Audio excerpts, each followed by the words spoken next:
Okay. Hopefully everybody can hear me. What's going on? Waiting on Caanan.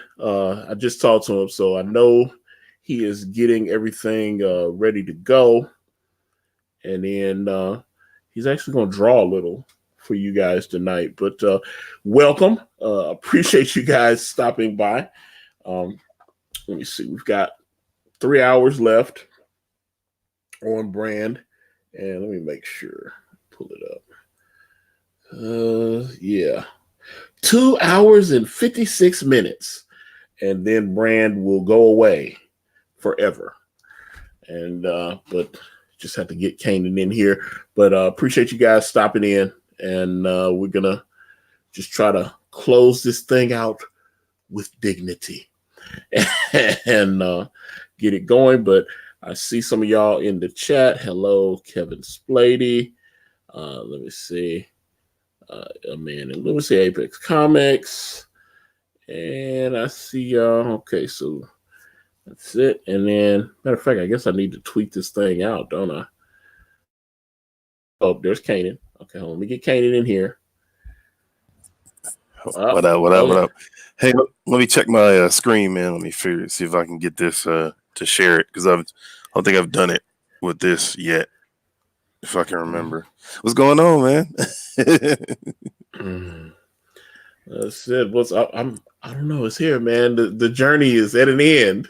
I know, right? That's crazy, man. I was like, this is I wanted to close this out. It feels good to be at the end of the journey. So get that final print count and start getting everything together. So so I'm really excited. Thank you to the guys in the chat for showing up. And man, this is it's kind of bittersweet, if I'm being honest. It is. Besides all the scheming and scamming and all that kind of thing. Well, I don't know. Like I said, the campaign obviously took a little longer than we had anticipated, and to be honest, there's still work to be done. Oh yeah. Because, man, I didn't realize when I started looking at all the little backer rewards and all the stuff that I was like, you promised all that shit, and then you be like, wait a minute. Yep. So someone has to actually fulfill it. So that's crazy. But we're here. Can you see my screen at all? Yeah, hold on. Let me see what we're working with here. Because I'll put it. Well, I mean, I see you. Are you trying to do like a screen share? Yeah, I'm trying to figure out how to. Okay. I got something. Give me a second. I got to turn on something in my system preference. This thing is so fickle sometimes. Okay, let me see here. I see you got some love in the chat. You got some love in the chat, man. I mean, you've been kind of incognito. Hey, man. Yeah, that's me. That's my choice. And a lot of times we've talked, Yeah, I know. And it's just better. It's just better to let you be you. But I appreciate it. But I will say this, and this is, I was. Your ears was probably burning. I was talking about you the other day. I was like, Caanan don't always cooperate with me when I want him to do things, but when I stress to him that something is important, he always comes through for me. Absolutely. So I do appreciate that. But much appreciated. We always have to rise to the occasion. Yeah, but it's like it's I always liken you more to the Joker in the Dark Knight, is where he was talking about, I just do things. And so that is how I kind of see you. You just do things. So that's what you do. And, hey, man, I'm consistent. Well, Caanan, last month you turned in the very last page. It's page 52 because we went up. The book is no longer 48 pages. It is 52 pages. Right. And you turned in the cover. You turned in all that. So you got done. We still had like 18 20 pages left to color. Our glorious colorist has been working in Yes, little he spaces, has. but yeah, it was nice when I finally got the last page colored.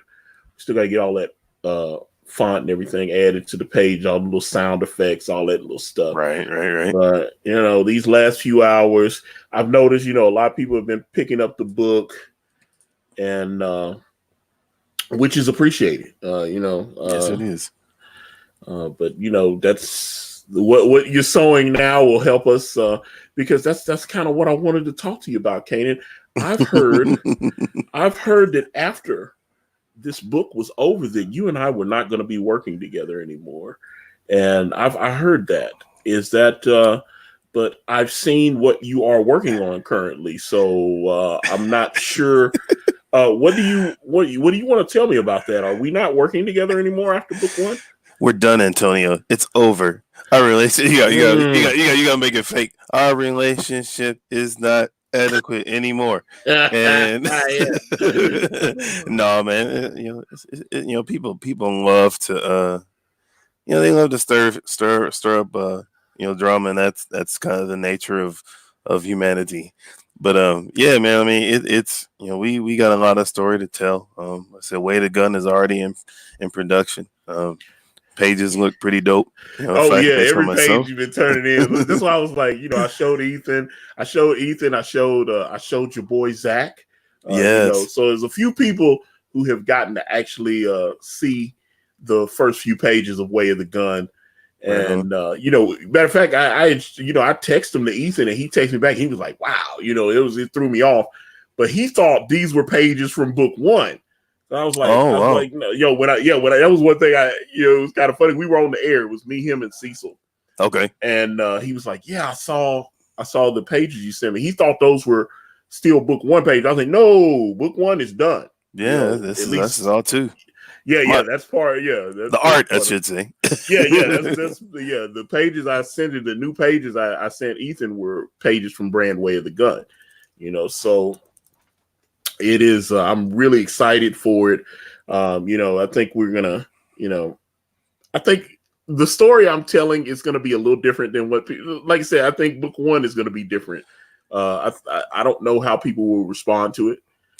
But I think, man, it's one of them things where the way the first book is, it's a setup book, so it's like the intro to a movie, all the prequel stuff, kind of getting you used to the core characters, and then after that, man, we hit the ground running, and those that have seen any of the, I think we may have released maybe a couple of panels from the book too. Yeah, I've been trying to be careful outside of the big splash page with Dark Santana, because I have been saying that Dark Santana is going to be in the next book. He's on the cover of book one, but he's not actually in book one. But right, the Way of the Gun takes the story starts, I'd say probably 48 hours after book one. It's supposed to be right after all the events that you see in book one, and then boom, and then we just pick right up. It's supposed to be, it's maybe within a day or two after the events that you see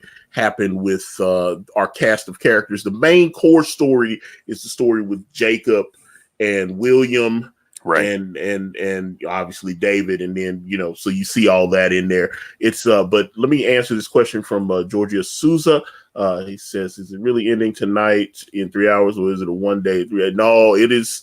When was it? It'll be 3 a.m. Eastern Standard Time." Yep. So we've only got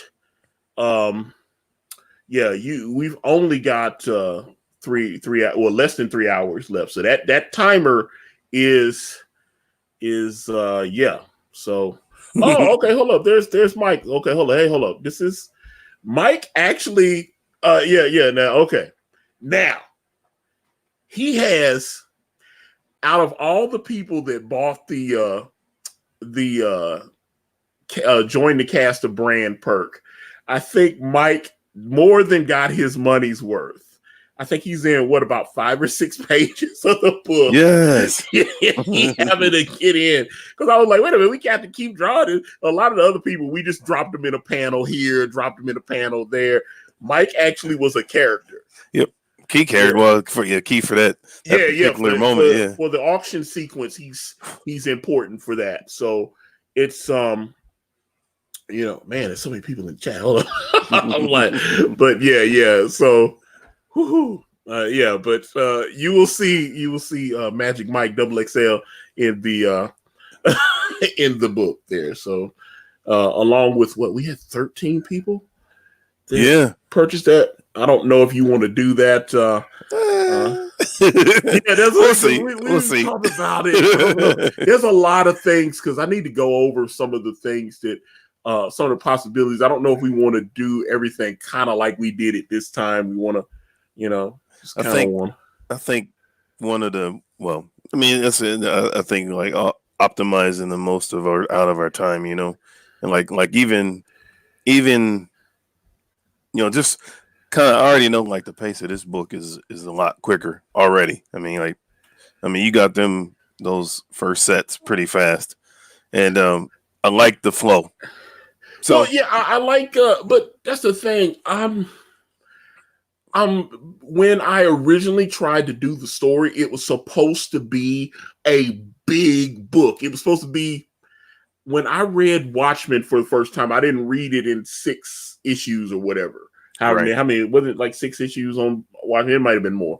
I don't know. However many pages I've got. When I bought Watchmen, I bought it as a big trade paperback. So I kind of think of it as when the end goal is to take the entire story and be able to put it in a trade paperback. I want to put a big, thick graphic novel, maybe crowdfund that or however. And I think as a whole, when I start from the beginning and you see the journey that Dawn go from, say 15 years old to where she's going to end up marrying David and, and they're having a family and you see Dark Santana and you'll see all that. And by the end of it. So I think even maybe by this second issue, because the Covenant, they're not like, I tried when I write the story, I'm not writing heroes and villains. Right. Because the Covenant don't see themselves as bad guys. It was a matter of perspective, you know what I mean? Yeah. So a lot of the things that you're going to see in Way of the Gun, and some people have asked me about the title and everything. There's definitely you'll hear the rumblings of a war. And that's gonna be kind of so. I need to once I finish these last few I've only got I think I got 8 pages of stuff I got approved before I send it over to Amanda and let her do that. Hold on, let me see here, man. There's so many people. Shane Zelinsky, I hope I pronounced that right, but I appreciate you being here. Hi from Australia. Lots of live streams tonight. Quickly popping in to say yay for Brand and hope to see it in Oz in the nearest future. Met Caanan at NYCC ages ago. All the best. Well, thank you, Shane. I appreciate you popping in like Bewitched.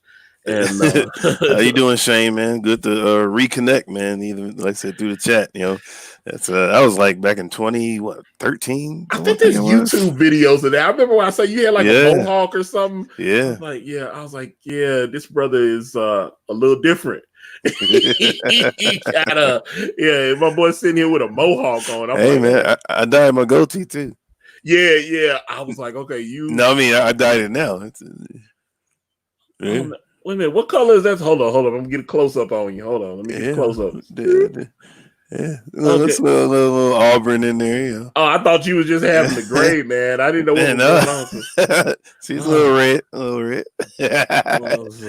Yeah, man. But yeah, man. Let me see. But yeah, so like I said, you've got less than 3 hours if you haven't backed. All that kind of thing, because we've got, I took all that other extra stuff off the sketch covers and all that. That stuff was taken down.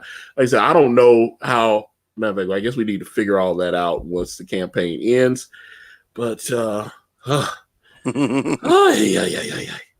It is what it is. So it's good though.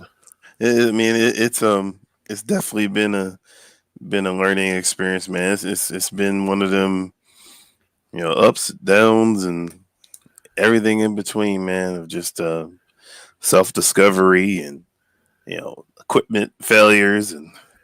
Oh Lord. Yeah.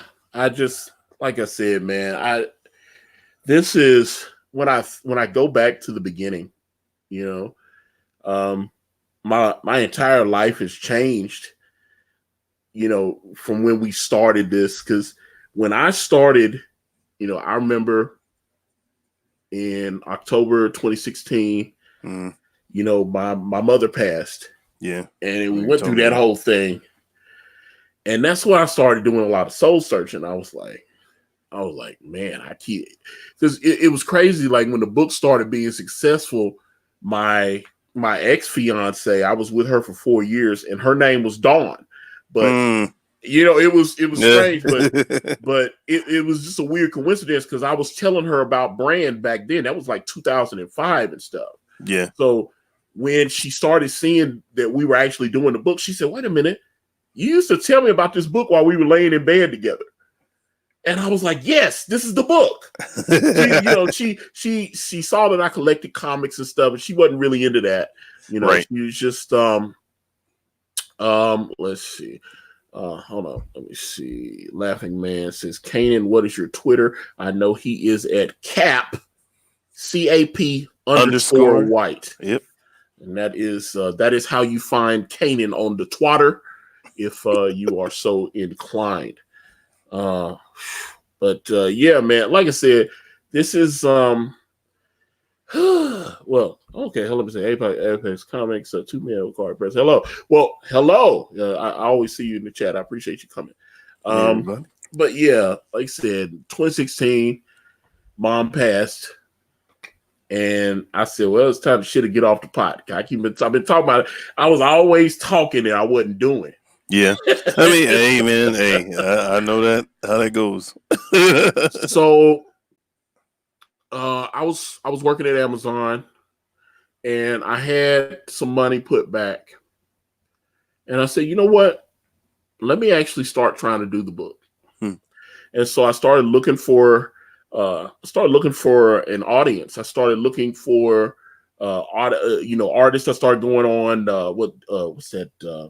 Deviant Art, yep. Art Station. I started looking at all these other places, trying to find artists. And I had actually just signed up for an Instagram account earlier that year in 2016. So when 2017 pulled around, I started looking for artists, and I found Elliot Fernandez. Yep.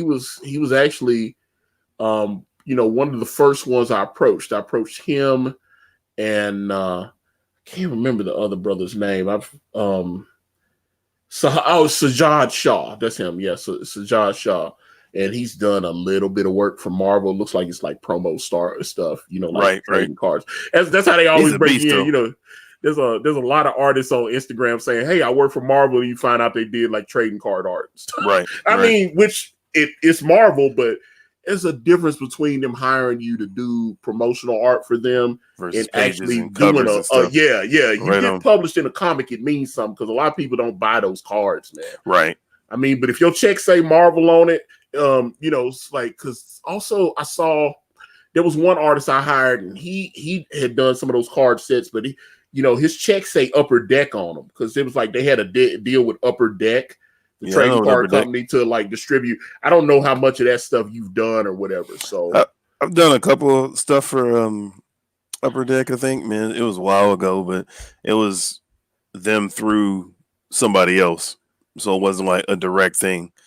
So I'm saying it was a direct kind of channel. Like somebody would hire them, and then this company particularly created cards, and then they would get the cards from the artist and then send them to Upper Deck. So yeah. So yeah. So it's like I said, it's interesting. But there's a lot of guys that have done that kind of work. Right. Yeah, they was like, "Oh yeah, I got hired for a card set. And then but I understand people trying to get on. So it's like, "Oh, I did a card set. I'm a Marvel artist." Hey man, but I mean, I was like, I'm a Marvel artist, and I was like, no, like Adam Kubert's a Marvel artist. You know, it was like it's different. right. Well, I I was mean, just, it definitely, it looks good on the resume. It opens the door to a lot of stuff too. When you have, it's like when I did, whatchamacallit, what is it, Patolis years ago, yeah. and it's still, my covers and stuff are still in Marvel's. Um, I think if you do a search for their screen or wallpapers and stuff, you'll see some of my covers are still like in that index, what I'm saying, of like artwork that they have in Marvel's like wiki or whatever you want to call it. So I mean, it's not major, but I mean it does give you some exposure. So it's got its benefits. well, like I said, so going back 2017, I found out. I kept saying, like I said, there's a lot of people. What's that? What's the guy from Dream Girls? James Thunder Ely, I think, or whatever. James Thunder, whatever the guy, the Eddie Murphy played. Okay. And yeah, his whole thing is fake it till you make it. Jimmy got sold. Yeah. Jimmy got sold. So I noticed a lot of you artist folks, y'all might get, they might say, hey, we want you to do some sketch cards for you. And like I said, all of a sudden in their bio, they're like, oh, I've worked for Marvel. I've worked for DC. That kind of thing. They hired you to do like a Star Trek set. They hired you to do, it's a little different. Right. And a lot of times, you just third party contract. So it is, when I think about that, I noticed that in a lot of campaigns, but I happen to find this artist by the name of Elliot Fernandez. I found him in there, and like I said, it was Sajad Shaw. I can always say Sajad, but it's Sajad Shaw. I found him, and he does a lot of like indie stuff. He actually did. I think he did some cover work for Marvel within the last 2 years and stuff. He's been Marvel, I think IDW, a couple. Yeah. He's definitely done IDW and stuff. Yep. So I mean, he's super talented. But so I sent Sajada email, and I was trying to explain the idea for Brandon. He was like, "Look, he said, I appreciate the fact that you want to purchase my work, but I'm just busy. I'm going to," and I noticed, I follow him on Instagram. He was always like, "I'm gonna be at this con," and then 2 weeks later, I'm be at that con. And it was like he was always on, especially during the summer. He was always going to cons. I was like, this man live on the road, and it was strange to me. So I was like, okay, I was like, damn, this dude is always, but I guess he living that artist life, man. I don't know. But and some people run the convention circuit, man. I mean, that's like a job. I mean, it is a job, So and I was just shocked. I was like, man, this dude is out here hustling. He always on the con circuit. So I don't know if, and that was some kind of, he communicated with me that he don't know if he could commit to doing an actual book. Because he could do a cover or a pin up or something, but he can't commit to page work. Yeah. And I don't know if he does many books either. Yeah, I haven't seen. There was one book I saw him doing, and it looked like it was a slow process. He's showing a panel here, and it's an indie book, but the guy he's working with has got like major connections. He's got a huge presence. I mean, a couple 100,000 people. He's done work for like the guy that's the creative or the writer on the book. I think he's done campaigns for like Nike and stuff. I mean, dude, I followed the dude because I started following a young brother out of Chicago, black dude. And I was like, yo, this dude is connected to all these major, companies. He does like marketing for them or something. He was like an influencer or something. So gotcha. I guess Sajad was doing something for him. I have to send it to you and let you see what they're doing. But that book, they were showing panels from that book like 3 years ago, and it still hadn't come out. I think because I think they're I think the one it's at least the one that I know that he did was, I think it was based off of a East Indian warrior, And Oh, so, I saw that yeah, too. yeah, But that's there's the one that I know of. But I it's don't a know little. any It's internet. the hero's like a little. He's like a black kid, but he's got these big goggles on. They had done all this, and I mean, he had done all this viral marketing for it. It was like they were going and they take, you know how they do these big graffiti murals and stuff. They was Right. going out. They would take a whole wall, and he hired these artists, and they painted the whole thing. It was like a big mural and stuff, and I was like, whoa! But where's the book?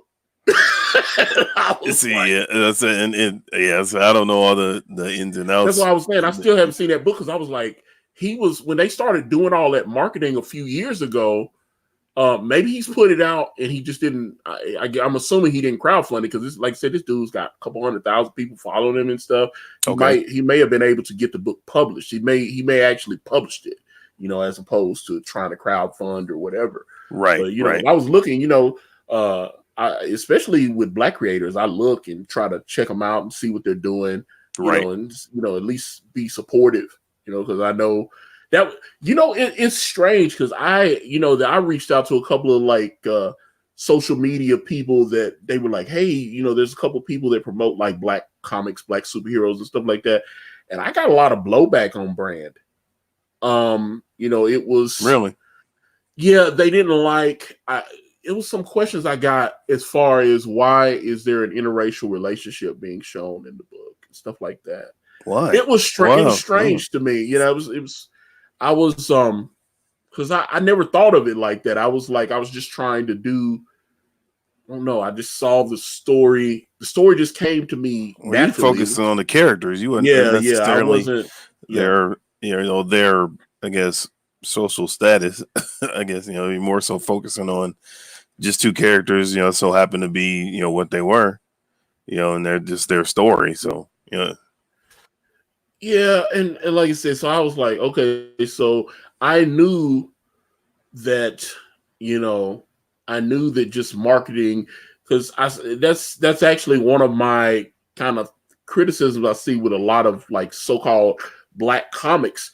They make the comic, it seemed like the character superhero is his race.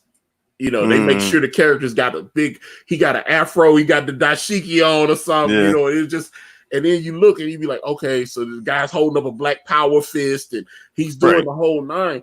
And I'm like, okay, so when do we get into the story and all that other stuff? Yeah, it's got to be more than just a Black guy. Well, I mean, I think, man, like I said, I mean, you got genres for everybody. So I mean, that has its place. You know what I'm saying? It's like them Black exploitations back in the 70s. You know what I'm saying? Everybody knew karate. Yeah. Oh, trust me. On Sunday, on Saturdays and Sundays, they used to have Kung Fu theater when I was, I was like 13, 14 years old. And on WZTV, Fox 17. Yep. So yeah, that's our Fox affiliate here, and they used to show Kung Fu theater, and I'd watch all those old, like the Legend of Drunken Phil, whatever, all that kind of stuff. Iron Monkey, this with the dub overs. Yeah. Always like, okay, where are my pages? You are the one to destroy you. You are destroying the pages. I can't believe you defeated me so strong. Yeah. But like I said, I know in brand, David Craven's Black, but there's more to. It's not. I don't know. I don't. It's about the story, and I always think about that. And whether if anybody's seen it, or if you hate it or love it, whatever. But back in probably early mid 2000, they did an Alex Ross movie, and I think Tyler Perry was the main character. The only reason why I liked that movie, I thought it was really not the only reason, but one of the reasons why I liked that movie is because it was a thriller, and it was written about the situation, not so much that Alex Ross was Black. Right. It was the fact that he was a detective, trying to solve a murder and all these different things. And plus it was a reoccurring character. If you've seen, I think it was a Kiss the Girl. So Morgan Freeman, it's kind of like his character younger before he got to the age he is now, or was around that Kiss the Girl movie. But they did those movies, they actually did those out of sequence because what was it? Along Came a Spider was actually written before. Oh yeah, way before. Yeah. That was like in the they just 90s. needed a sequel. They was like, "This is a good book." Yeah, They get, they did but that with the Da Vinci Code movies too, the Angels and Demons, and yep. they actually did that then. But let me answer Thomas Akinner said is Oh, you Way the good. Gun launching in February. I'm going to launch most likely in January, but it depends on as soon as I start shipping books out. I'm going to launch. When people start tweeting at me going, "Hey, I got my book," then that tells me, because that's what's holding me up now. Because I mean, Caanan's got a script for like the first 37 pages of the comic. He's working on page 6 now. Yep. I've got the first 5 pages already. Yep. We've got some of the pages colored and flatted. But I just kind of felt like it was bad form to try to launch another campaign before we've even started shipping books out. So that's why I wanted, not to mention, this is another thing that keeps, there were people going after me on Twitter a couple times over the last few days. I know Ethan even mentioned it because they were going at Ethan, and then they came at me because I told a little joke at Ethan, and so they tried to hop in on me to like, "In your book late," and I was like, "Yep," and it's definitely late. Yeah. Well, shouldn't you be working on getting your book out? And I was like, "Yep." But you're clearly not a backer, because if you're a backer, you would know from reading my updates and everything what's going on. Yeah. Let's see. Okay, so hold up. Let me see. Let me see. Let me ask you a question, Caanan. Are we having technical difficulties? Because if you need to, let me know what's going on. Because if you having technical, because I know Caanan's going to draw. Yeah, I probably have to reset my thing. So if you have to do that and you have to dip out, or whatever, obviously we're here because we're gonna be here. Yeah, I'm coming back in. Yeah. So I'm saying, so yeah, let me. So do what you need to do, and then I will stall for time. Yeah, I'll be right. I'll be right back. Like 2 minutes. So hold on, chat guys. Hold on, I'm coming right back. Yeah, he coming back. He coming back. All right. Peace. Here come the judge. Let's see. Black Tiger Legacy. I backed that book. I had those guys on. That is, what is that? That's John from Beyond Time Comics and Rod Super Looper, the artist on Detective Dead. And so yeah, I definitely, they've been on a couple times actually. So definitely that's a good book. I like obviously if you go to beyondtimecomics.com, you can see, because he's got all those, I think he said it was 6 parts, and it's 6 parts, and what I backed is like the entire series, which was already done, with a few extra pages. I know he said that they're adding a few extra pages for the crowdfund. They had been on Kickstarter, and then they've decided to try their hand at Indiegogo as well. Kickstarter was okay for me, but it definitely did not. They didn't love Brand over on Kickstarter. They didn't love, I guess third time's the charm on all this. But yeah, definitely Black Tiger. So let me see here. Okay, boom. Let me see here. Tatarugo is a beast. Can you show? I'm assuming that's what can you show what the Santana Baby covers look like? Okay. While we're waiting on Caanan, let's do that. Okay, so because I'm pretty sure I have all the covers. Hopefully this doesn't spurg out on me, but I will do that. Thank you for the super chat. And let's see here. I will do that. Let me see. Can I get this? Sometimes when you share, it locks up.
Oh, there we go. Okay, hold on. All right. What happened? Okay, so I was trying to show the variant covers for the Santana Baby triple cover pack, and I was trying to do, share all that, and I guess when I started sharing it, the whole thing went crazy and Spurg got on me. Oh, okay. Are you still live? Are we still live? Yeah. Oh, okay. We're still live. Oh, okay. And most people stayed with us, which is good. Thank you. All right. So, guys, I appreciate it. but yeah, I was like, damn, I done lost my whole audience. And like I said, Todoroki, he sent a super chat, and no, everything is good, brother, because I definitely wanted to do that. I want to show. Hopefully, well, now Caanan's here, so if I lose everyone, let me see. Hold on, let me see. I got a super chat from let's see. Oh, cool. Okay. Sweet Eddie. Eddie Winkler. Let's see. I was trying to. Sometimes the string. Hold up. It's locking up on me. Can you hear me? Yeah, you're fine, man. Okay, because I'm hearing and the chat's moving. See, I got my phone. Oh, there it is. Hold up. There it is. Okay, it locked up. Man, glitchy night. All right. Hello, friends. Antonio and Caanan.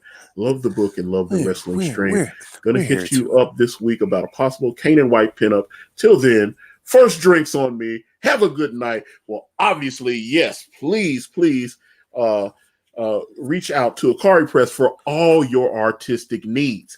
Caanan has been killing a lot of these campaign covers as of late. He did some work for the SOS campaign. That's Chimera Comics. He did what was that? What was it called? Argus? Yep. I can't remember. Argus. Yep. Oh, yeah. Okay. Yeah. So Argus. Yeah, that cover turned out great. Obviously, he did Guardians of Erloth 2. He also did the cover on Guardians of Erloth #1. Yep. So those campaigns are still available. Also, Cyborg USA, you knocked that one out the park. The Cyborg USA, the Cyborg USA cover was dope. Dude, Pablo's a beast, man. So yeah, man, and then you did one, but this guy's, I think he just publishes, and I saw he's got like a little mini store and everything. What was it? The Asian character you did? You did the glow fist. Yeah. That shit was dope, man. Thank you. Yeah, so. I was like, I'm always curious when the clients contact me and ask me, hold on, let me see. So I see you got, hold up. Okay, so you're doing a screen share, but before I add your screen share, I actually want to, like I said, I'm going to try. Since you're in the chat, if something happens to me, you're still here. So I want to actually finish what. Matter of fact, before I do the screen share, let me make sure I got all of them pulled up. So I can show. Let's see, I need to find the Santana Baby cover. Yes. Oh, wait a minute. I know where I can find it. Because all of them are in the updates. All the covers are in the backer updates. So let me see. Let me go to the brand page. And just keep talking in case I lose you. Oh, you're good. Yep. Okay. I can still hear you. Oh, Lord. Oh, Lord Jesus. Oh, Lord. I'm like, okay. Shout out to anybody who's a Titan fan. Whoop, whoop.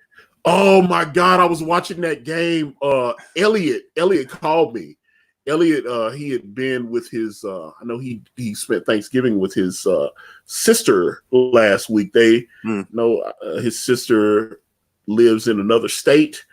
And him and his family, they drove, across those state lines to go spend the week with her. And I got back last night.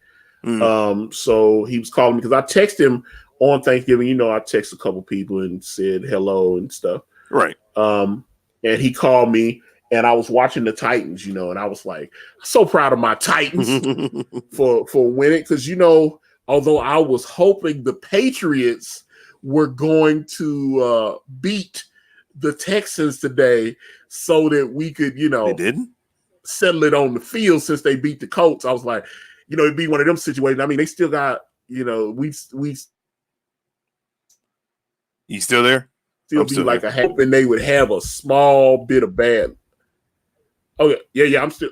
Did I lock up? Just for a quick second. You're good though. Okay, Keep see, talking. You keep I'm talking. You're saying, good. man. Okay, so I'm trying to, yeah, man, schemes and scams, bro. I'm trying to get it going.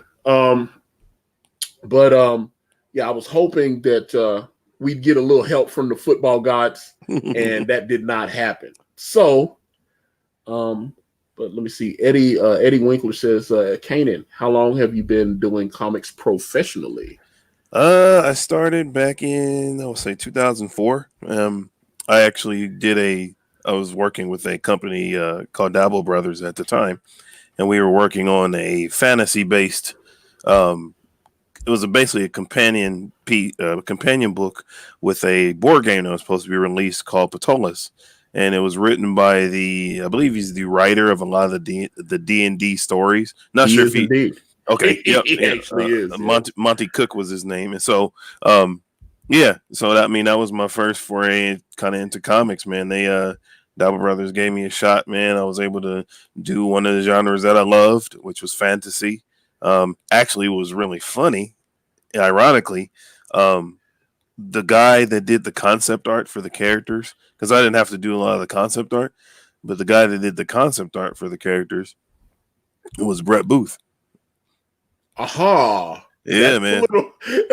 And here's the thing. I don't want this to come across as an attack because I still like Brett Booth very much, and I'm still a fan.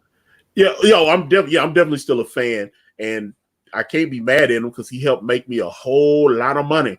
But we had the Dark Santana ask me about my feminist agenda, pin up, and obviously you see that when you go to the brand campaign, right? And an over enthusiastic supporter happened to send that to him, and what was it? The writer on the Mockingbird comic that it was kind of poking fun at.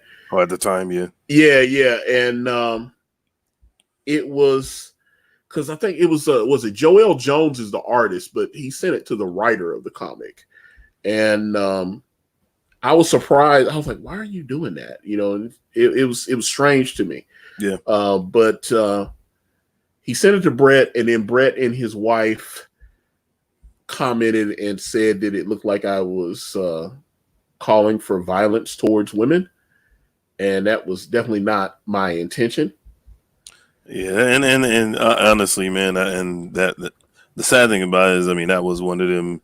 That was probably the I want to say at the heated moment of of things at the time. So it's like everything that everybody was posting was this, that, and the other, and it was fighting on Twitter. And I'm saying, like, I mean, not that it's changed much now, but I'm just saying, like it was one of the things, man. Like until you actually analyze and you realize, man, that it wasn't the intentions of what we were doing, man, was definitely not that. And so I mean, yeah, like I said, people sometimes respond like immediately kind of out of emotion, man, but yeah, that's one of the things what's awesome about it is we can actually look back on it and be like, yeah, you remember when Well, like I said, it definitely raised there was a lot of people that came up, and they supported the book. We got Bounding in the Comics did an article on it. I know that Umbrella guy. I had a lot of people like, "Yo, I saw Tug was talking about this," and they came and they backed the book. Raised like about almost $5,000 extra dollars. It probably would have came in if that hadn't happened. But I'm still a Brett Booth fan. I would have a conversation with him.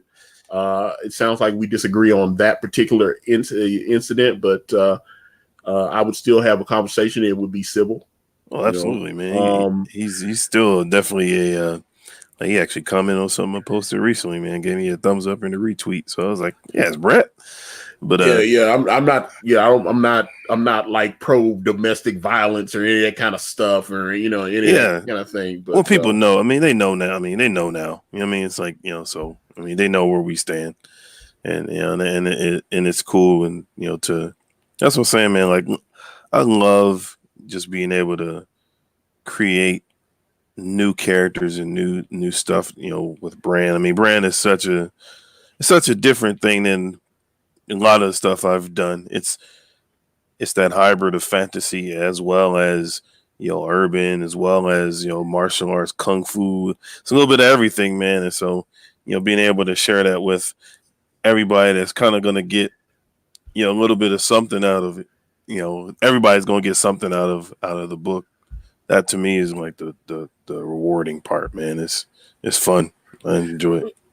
Junkyard Dunn says, I'm sorry, but that opinion was straight reaching. Look, like I said, I'm a big fan. And, they had tried to attack Brett for the way he did a cover. And I guess they thought the women were too sexy on it and stuff. So I don't know. It's, I don't think he meant anything malicious, but he did say that I was like making a political statement, which I wasn't. I was just trying to, it was a parody. It wasn't so much inflicting politics into it or any of that kind of stuff. That wasn't what I was trying to do.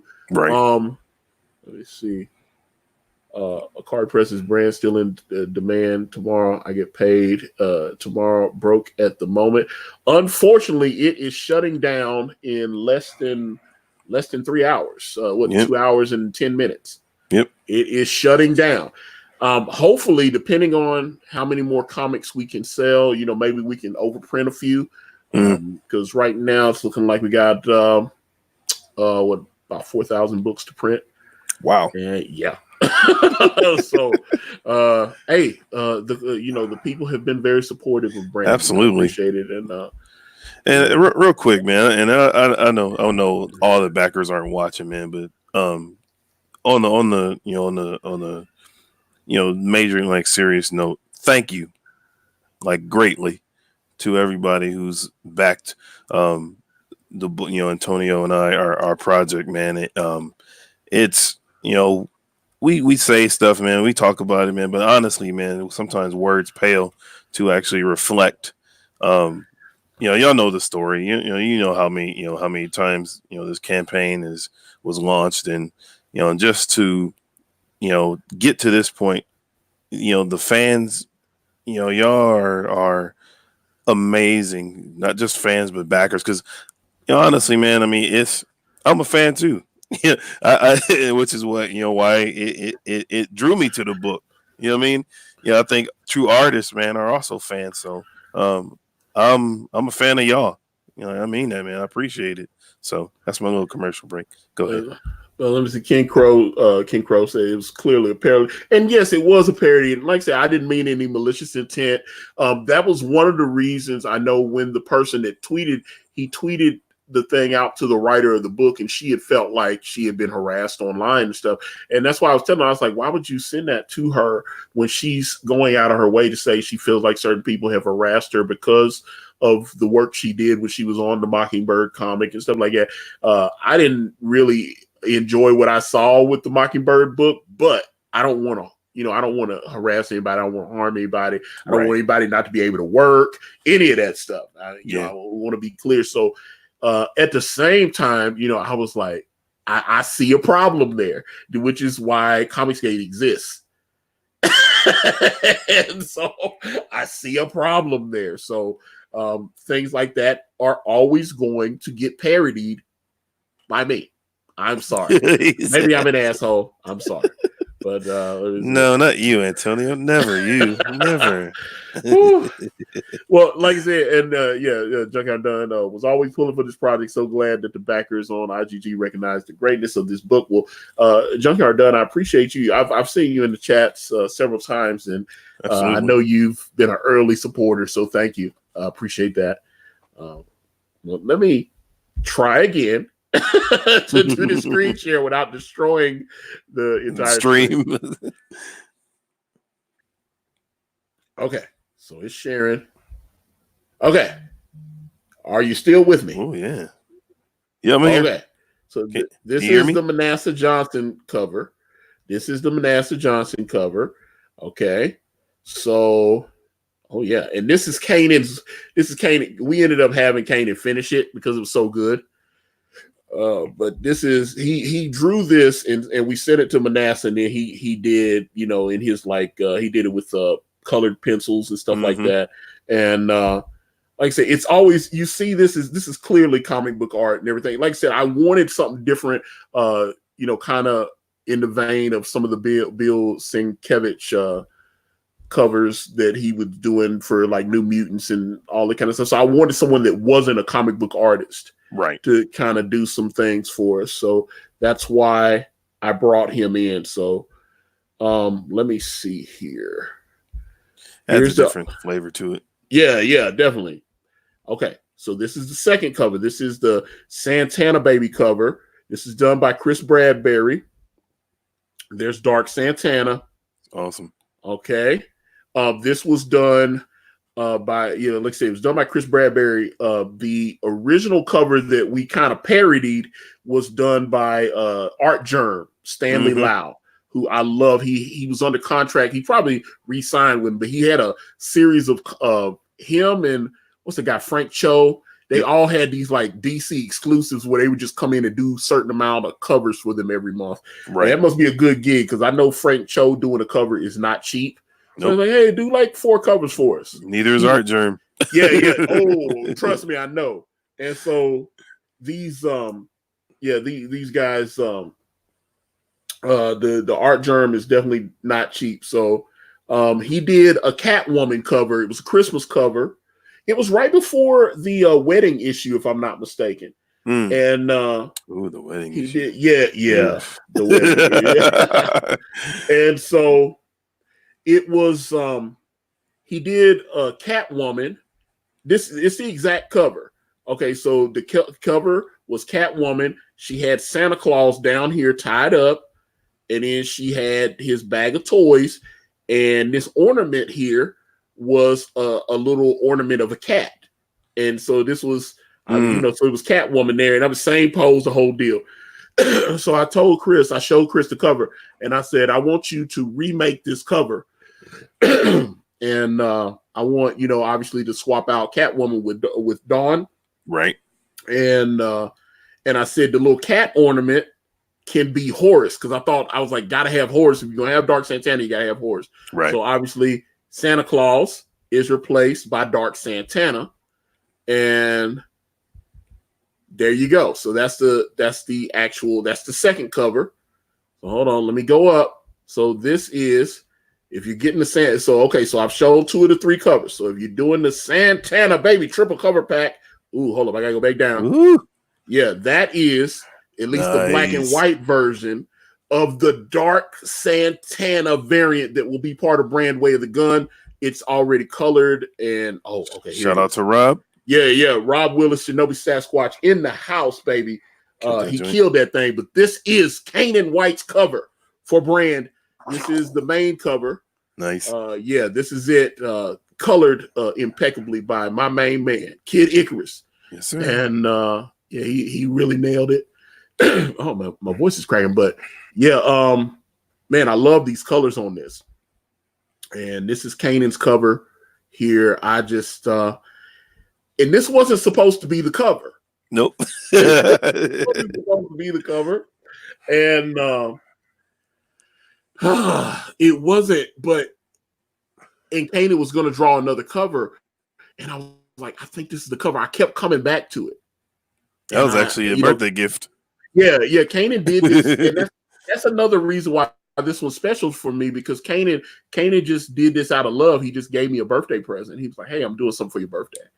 And he drew this for me, and I saw it, and my mind was blown. And when I looked, because I had another idea, which we may revisit on another Brand book. I had another idea. And at that point, I just kept coming back to this image. I was like, man, this image is dope.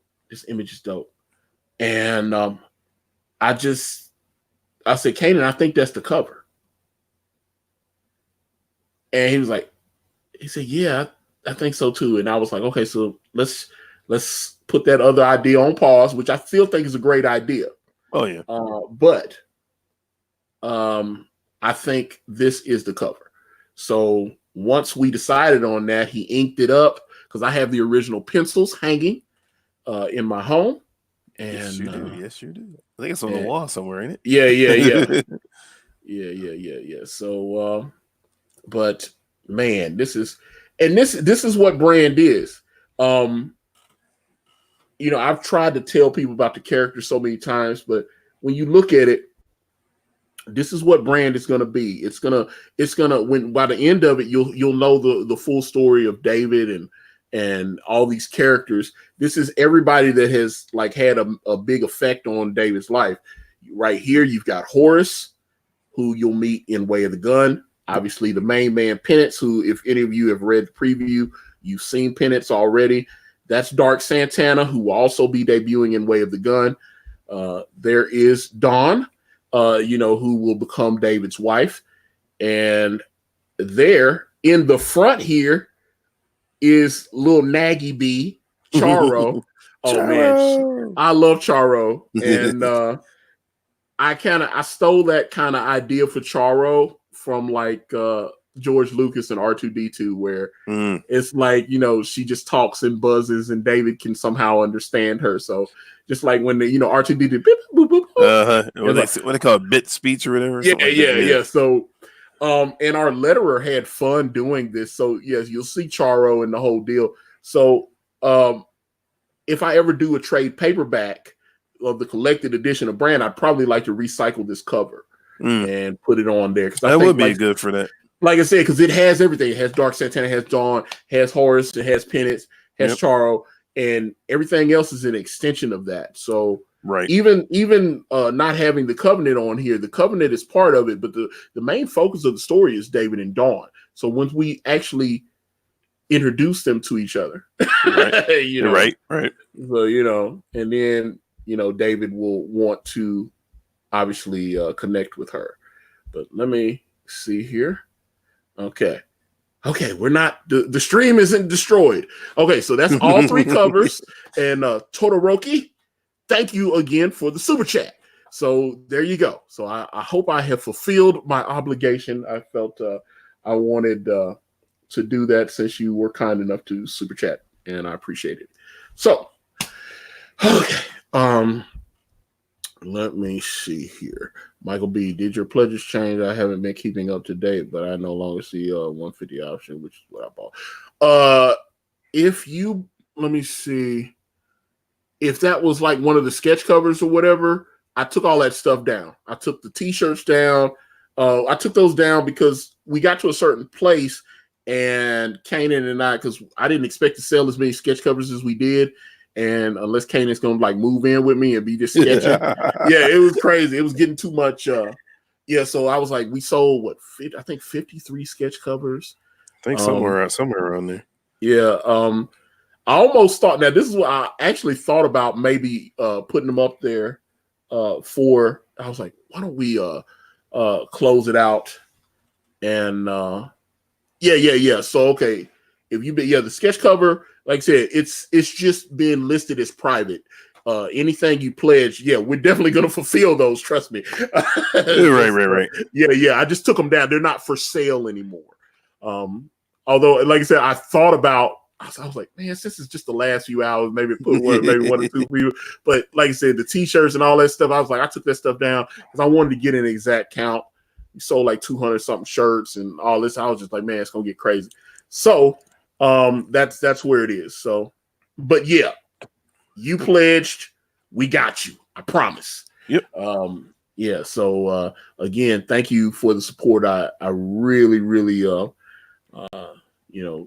mean that, because you guys have really allowed me to live out a dream, and it's just this has been amazing. Hold on. Man, so many people talking in chat, man. So let's see. Tommy Sarkanian said, hope you do a crossover stories one day, maybe with Shinobi, Sasquatch, Oddity, Graveyard Shift, or Cyberfrog. That'd be kind of cool, man. It's it's paranormal, so it's the same subject matter. But you know what? Who I was me and him was DMing the other day, and I asked him. I said, hey, where's my brand crossover strip? Was Von Klaus, Monster MD.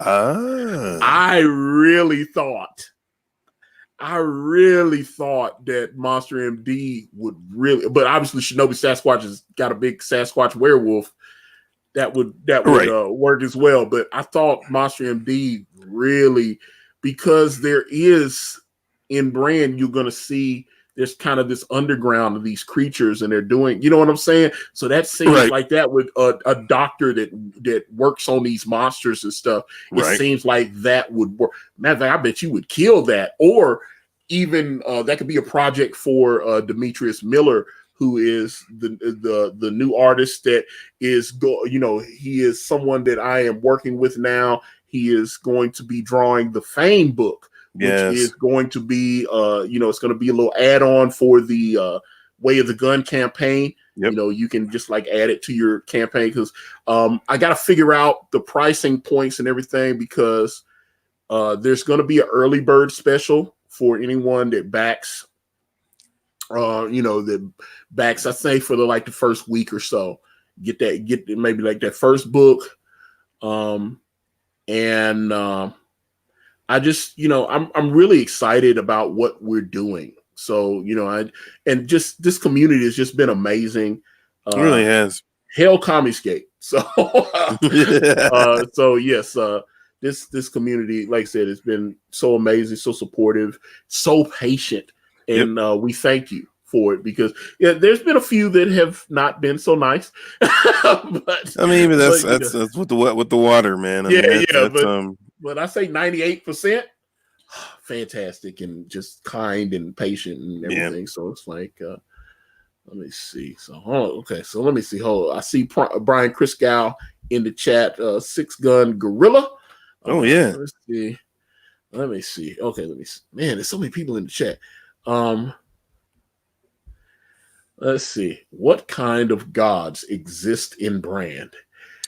That's a good. Now, that's okay. Yeah, that's kind of okay. That's an interesting question, because all of them. There is a scene in the preview where Lionel Solomon is talking, and he's talking about the god Eshu, which is an African deity. It's like a trickster god, kind of like Loki. Or a Nazi, almost like a Nazi. Yeah. And the totem is Eshu's totem. So that's where he, it's obviously that necklace that Lionel Solomon has around his neck is from Eshu. And boy, it has some powers, which I can't wait to let you guys see what it can do and all that kind of stuff. But man, there's so many people in this chat. Hold up. Matter of fact, Caanan, okay, let me pull this. You can switch over to so you can chat and just So we're gonna let Caanan, like I said, we promised y'all some drawing.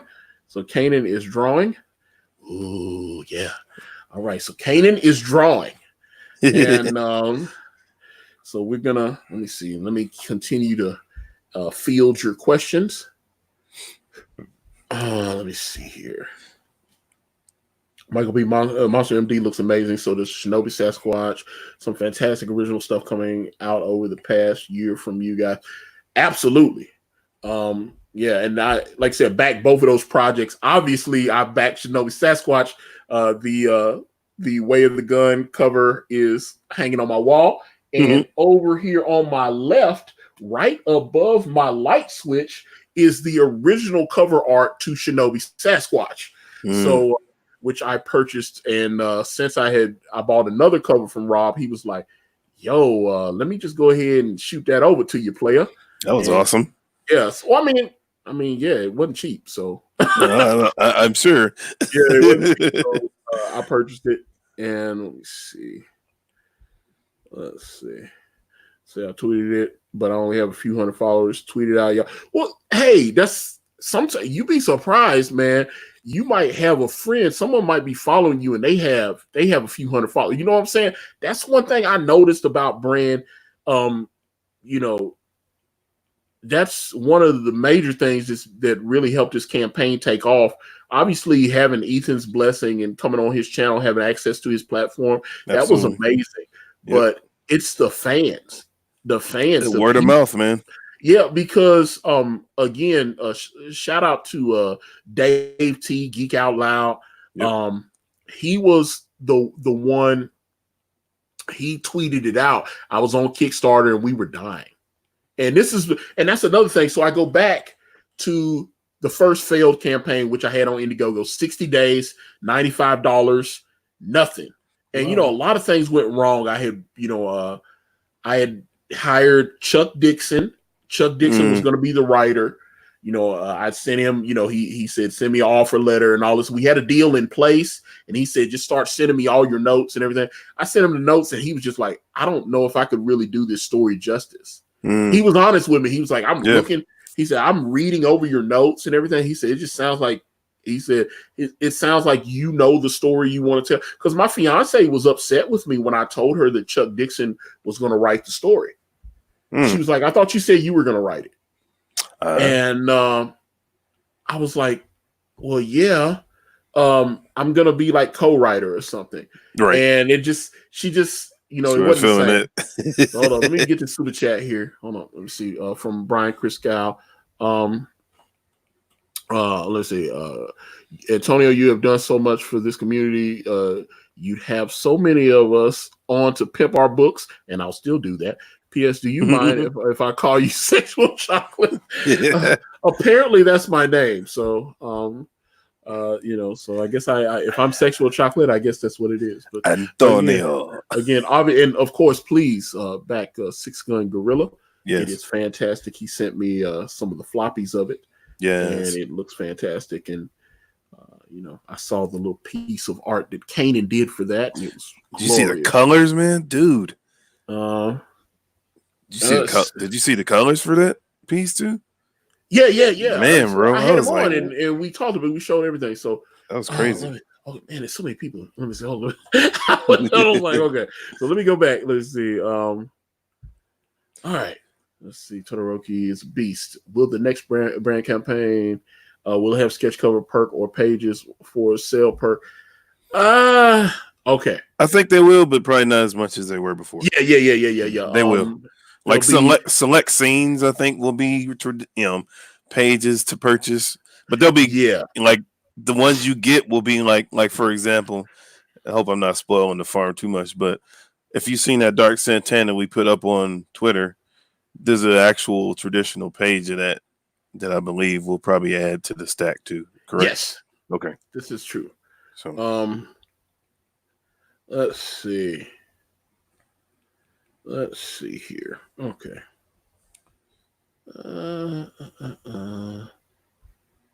Let's see.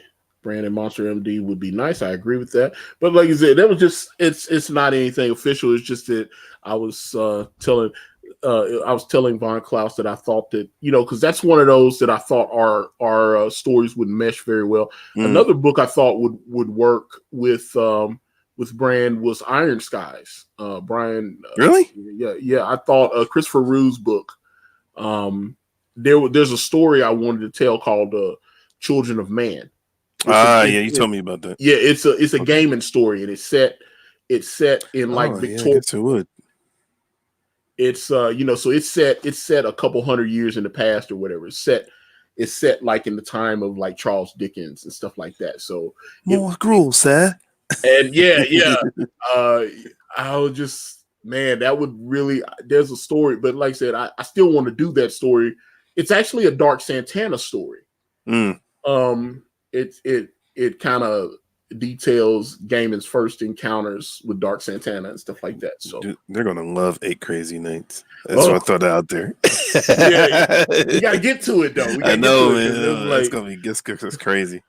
Because I can tell you how the beginning of 8 Crazy Nights is, though. The beginning of 8 Crazy Nights is going to be the birth of William Craven, because she'll be, by the end of the entire, Dawn and David, they'll be married and she'll be pregnant and, all the evil will be rooted out.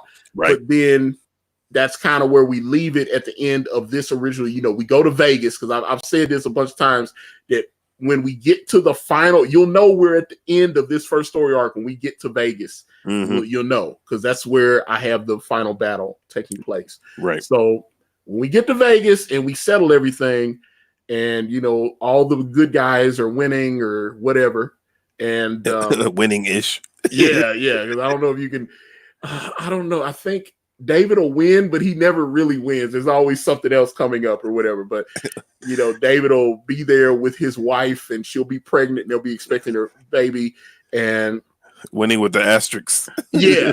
And so that's when we'll get into a story like 8 Crazy Nights, which the very first pages of it will be Dawn about to have William Craven, who is, so she'll give birth to William Craven. Nice. And then you'll see some new characters that I have mentioned, like there's a character called Chester that will be the manservant. He'll work at, he'll be kind of like Alfred Pennyworth. He'll be that kind of, except he'll have like magical abilities and stuff like that. And he will be the caretaker of the Cravens at Everhart. So he'll be someone, he's obviously not there yet. David's whole life is going to change just because Dawn's in it. His whole perspective on things, the way his life is now, what you're seeing. As it does in real life when you when you meet someone. Yep. That's actually something I wanted to talk to you about when we were off the air, because I have some ideas about how I want Everhart to look pre-Dawn and how I wanted to look, because I wanted to kind of look kind of cold, and I want his life to be. Well, it kind of feels that way anyway. Yes, like, that's the way I already. So yeah, I want him to be. I've kind of talked about how David was inspired by the serial killer thing I had watched. It was Richard Kuklinski, the Iceman Killer. And, I wanted David. The reason David is so good at his job is David likes to hurt people. He's kind of cold and calculated. And I've even kind of compared him to Dexter, where he can he's pretending to just be a normal person. I think that's the first time I heard you actually compare him to Dexter. That's a good fit. I said that on another stream. You weren't there. Okay. I was like, I've done so many of these streams and interviews and stuff. And I was on with Raging Golden Eagle. Shout out to Raging Golden Eagle, by the way, for letting me come on again and hawk my wares.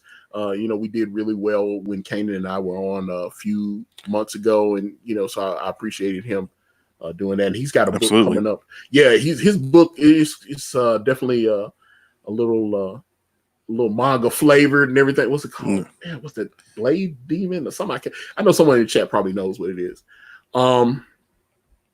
But yeah, let me see. Okay, let me see. Let's see. Chuck Dixon is a great guy, funny character on live streams. Yeah, I've been meaning to invite him on. I don't think you've interviewed him yet, have you? No, I have not. But we're friends on Facebook, and like I said, I've got his email and all that. Gotcha. But yeah, and it was kind of surreal when we were exchanging emails when I was wanting, because like I said, I was going to launch the first campaign with Chuck Dixon on it. And then like right before I was about to launch, he sent me an email. He was like, I'm going over everything. He said, I don't think I would, I feel like I'd just be taking your money or whatever. I don't think I could do this story justice. Wow. And which is like, thanks. He said, just looking at your notes, it sounds like the way you want to go. You just have to actually discipline yourself and sit down and write it. That is true. So with that being said, let me give a huge thanks to Chuck Dixon for that advice, because seeing it in you, man. Happy. Yeah. Because I wouldn't have been, I tried to hire another writer after Chuck Dixon, and it just, it just wouldn't have been the same. Well, it's cool when you got people that see it in you. You know what I mean? They see the potential of what you can do, and it's like nobody could tell the story the way you did, Antonio. I mean, nobody could. You know what I mean? So yeah, I just it just wouldn't. Yeah, like I said, this whatever you think, if you think the book sucks or whatever, it's definitely my voice. It will definitely be. This is the story that I want to tell. Whatever you think of it, whether you love it or hate it or whatever. I was surprised. I didn't expect, because I got so many DMs and emails and stuff when we released the preview. Oh my God, people went crazy. They were like, oh my God, this is great. I want more. And I was, it's that fear. It's that fear though. Yeah. It's the fear. Well, like somebody told me, man, and I think it rings true. We create for the fans, not for the ones that don't like. The ones that don't like it, they're not going to get it anyway. So you create, and when you focus on the people you're creating it for, then you have fun. You know what I'm saying? Then you have fun with the process because you got people waiting. You know, it's like, yeah, I can't wait for Brand. So shout out to the supporters, man, that have backed the book, because you guys supporting the book and encouraging us actually gave us energy, man. Like, you know what I'm saying? Give us like positive energy, man, to knock this stuff out the park. So yeah. Absolutely, man. Absolutely. And like I said, man, this has been such a journey. And I don't take any of this stuff for granted, man. People, it's just, Yeah. I feel oh you. man, it just, like I said, but that's the thing. People were like, people were telling me that I shouldn't do the preview. And when I did the preview, you saw the sales explode. Mm-hmm. It was crazy. I think because you saw how quickly, just within a couple of weeks, it just jumped up like several $1,000s. I was like, well, I think a lot of it, man, had to do with like people actually saw the fruit of what we were doing. Like this is what we've been working on, y'all. Like this is it. I mean, this is why it took so long. This is why all these different things. Like I said, doing the best. Trying to put out the best. To combat, or not really combat, but compete with anything else that's out there. So I mean, it does take time. But when they saw it, man, they're like, oh wow. Okay, so okay, hold up. One of the backers, hold up. Let me see. I got the backers. Let me see. Who wants to upgrade? And I've got you. Let me see.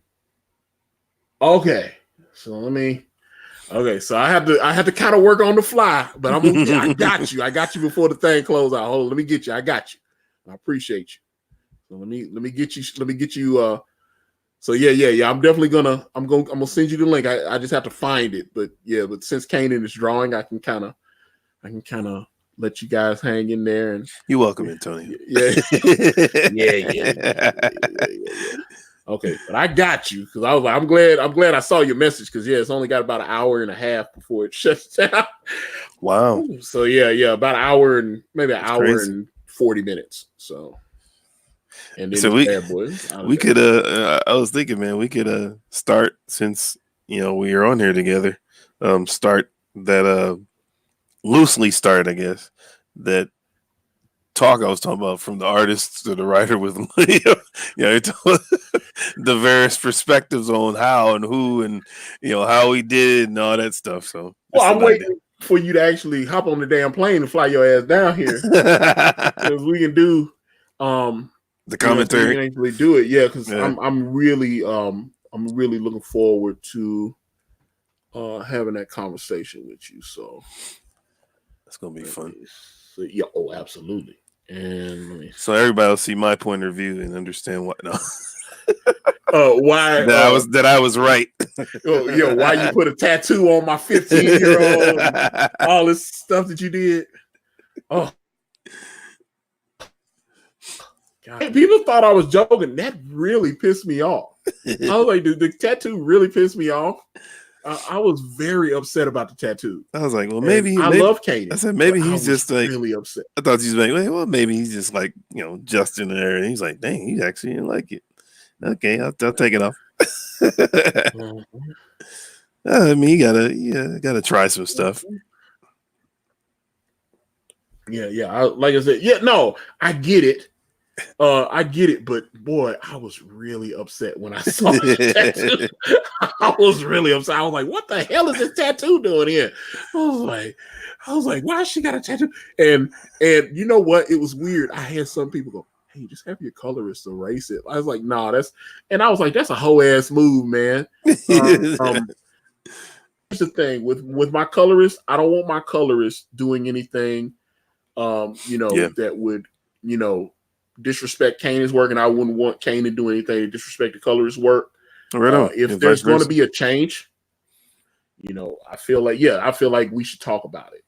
Right. So that's why I was like, and so I addressed my concerns with Mr. White, and he explained why. I didn't love it, but I do have ideas. He made it work. It'll be gruesome. The thing is, I'm just looking at the script for Way of the Gun. It's so big that I kind of have to whack it up. Oh yeah, put it in pieces. Well, that's the thing. Yeah. Well, here's the thing. So, Way of the Gun, it was supposed to go Way of the Gun, and then the next story was going to be the Union, and that was going to be Dawn and David getting married. Right. So it was going to be. It looks like, just because I've given you 37 pages of script now, it looks. I don't want the book to be. I don't want to be. Oh, it's going to be 127. But I'm not doing that.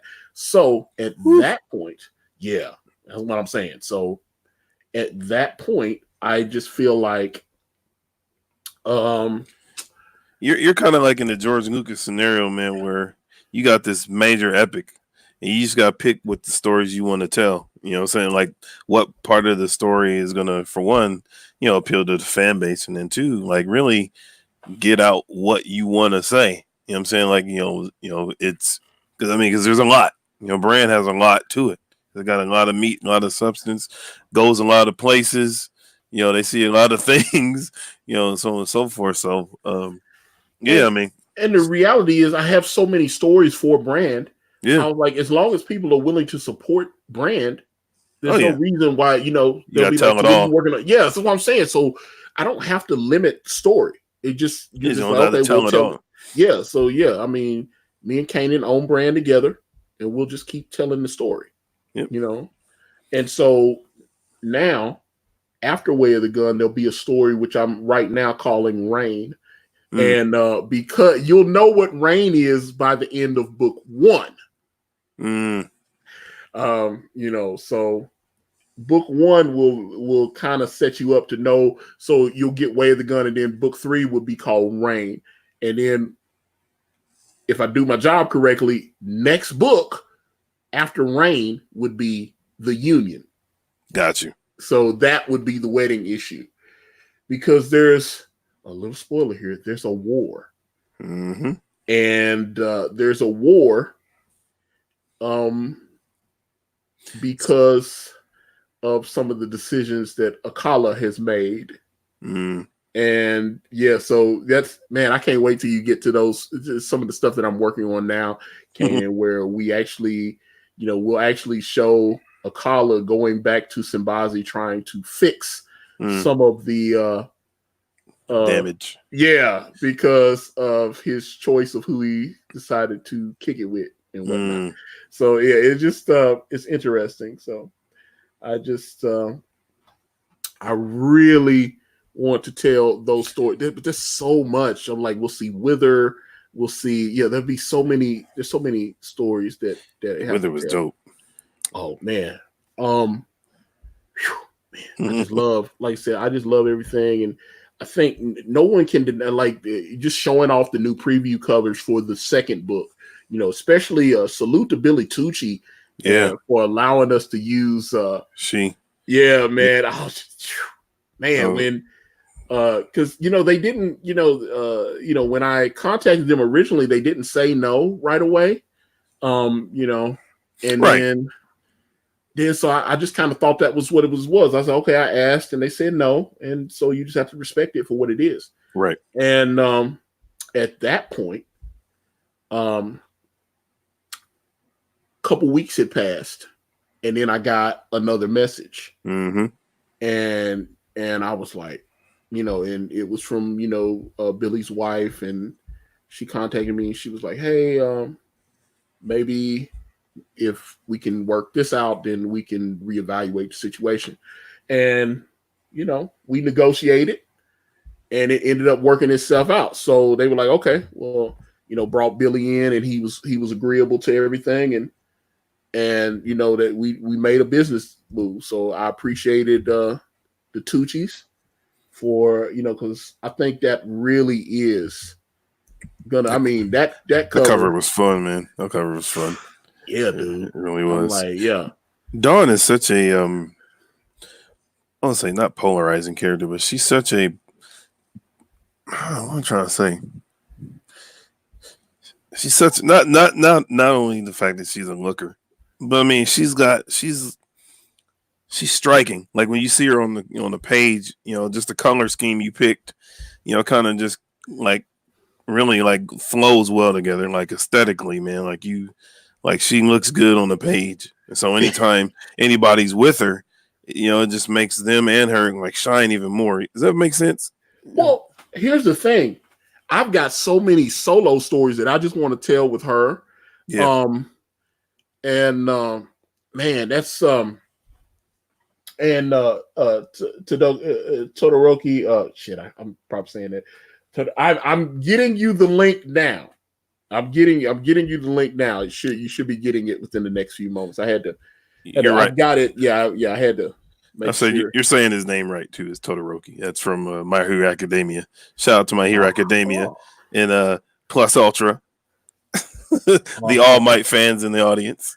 Oh, okay. It's like, yeah, and like that's stuff my nephews are into that. But I am sending you an upgrade perk link, and hopefully, I hope that color.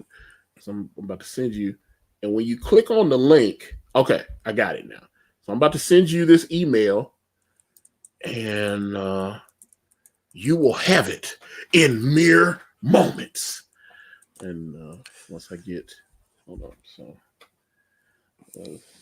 Here I come to save the day. Right.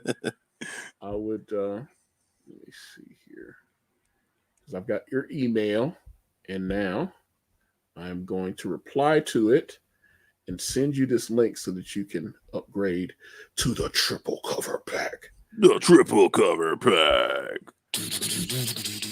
Let's see. And what this link will do is it'll just, when you click on it, you've already paid for the shipping and everything. Except there's like $2 extra, but we just throw it in on the back end.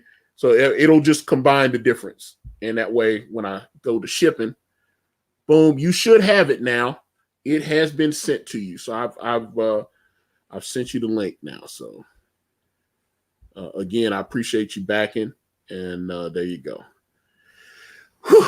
Okay, man. So let me get back into the chat because there's so much. There's so many of y'all in here chopping it up with us, and I appreciate y'all hanging out as we close this bad boy out, man. Whoop, whoop. Let's see. Okay.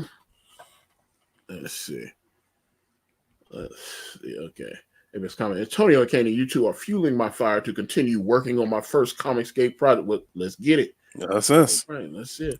Is it time for still waiting for my copy? Just don't make the wait as long as season. Well, I mean, if you see, that's why I was like, I remember I was talking to Caanan a while back, and I was trying to get him to do less work on the pages because Caanan just puts these insane amount of detail. He did it. And I was like, we can kind of fake it in the colorist. And he said, man, these people spent their hard-earned money. I kind of feel like I'm cheating the fans. Yep. If I do it like that, and he's just can't skimp on it, man. Gotta go in. I was like, he's like, most of these people are waiting. He's like, if they're waiting, and then I turn in crappy pages, and they go like, man, I waited all this time for that. Yep. I was like, you gotta give it what it's worth, man. I mean, of course, we figured out how to, kind of, shave off time and stuff, man. But for the most part, man, like I really believe that Brand is probably some of the best stuff I've done, in recent years. I think probably the only one that will be a close second to that would be the one for Stranger, but that's just because that was like there's a lot of visuals and details. About Assessor, yeah, yeah. He still had some copies of that for sale. I wanted to get one. Did he send you a copy or anything? I do have. Yes, I do have I think I have a few of them. But yeah. Oh, in that case, when you bring your black ass down here, I mean, I'm just saying. Matter of fact, I'm gonna remind you because if I got to pay for your damn plane ticket, I want you to get some of it. You can bring that down because I was like, yo, I saw he had couple copies. That dude had a budget though. This dude had all these great digital artists. And he had like Jay Lee do a variant cover for, and I was like, I know Jay Lee's not cheap. I know this. He's done covers for Sebastian. Shout out to Sebastian Jones. He's done covers for them, for quite some time now, off and on. So I mean, but I'm just saying he's not cheap. He's expensive. I believe it. I'm just saying. I contacted when I was trying to figure out who to do the variant covers. and stuff. I contacted so many different artists, and I was getting. Yeah, I'm telling you guys, dude, the Jay Lee cover would be crazy though. Oh my gosh, dude, bro, yeah, I love him, and he's like, insane. I love his stuff, and his wife like colors his work, and maybe I can do something that looks similar. Maybe I don't know. Well, see, like I had like poor man's Jay Lee, which was Jimbo Salgado. I had him. Okay, like, Jimbo definitely his style kind of reminds me of Jay Lee. It does. And but they're all from the same like part of the world and everything. So Jimbo's a beast. Yeah. So let me see. Let's see. Chauncey Blade said, Kane took Dawn to the tattoo parlor. Oh, yes, he did. I don't know what you're talking about. Yeah, yeah. I don't. Like I said, the tattoo story. Like I said, we definitely got to address that. Let me see. We definitely got to. Let's see. Okay, let's see. All right, Chauncey. What's a self-discovery you two learned while working on brand? From an artist standpoint, knowing when to pull back, when to add detail, knowing when to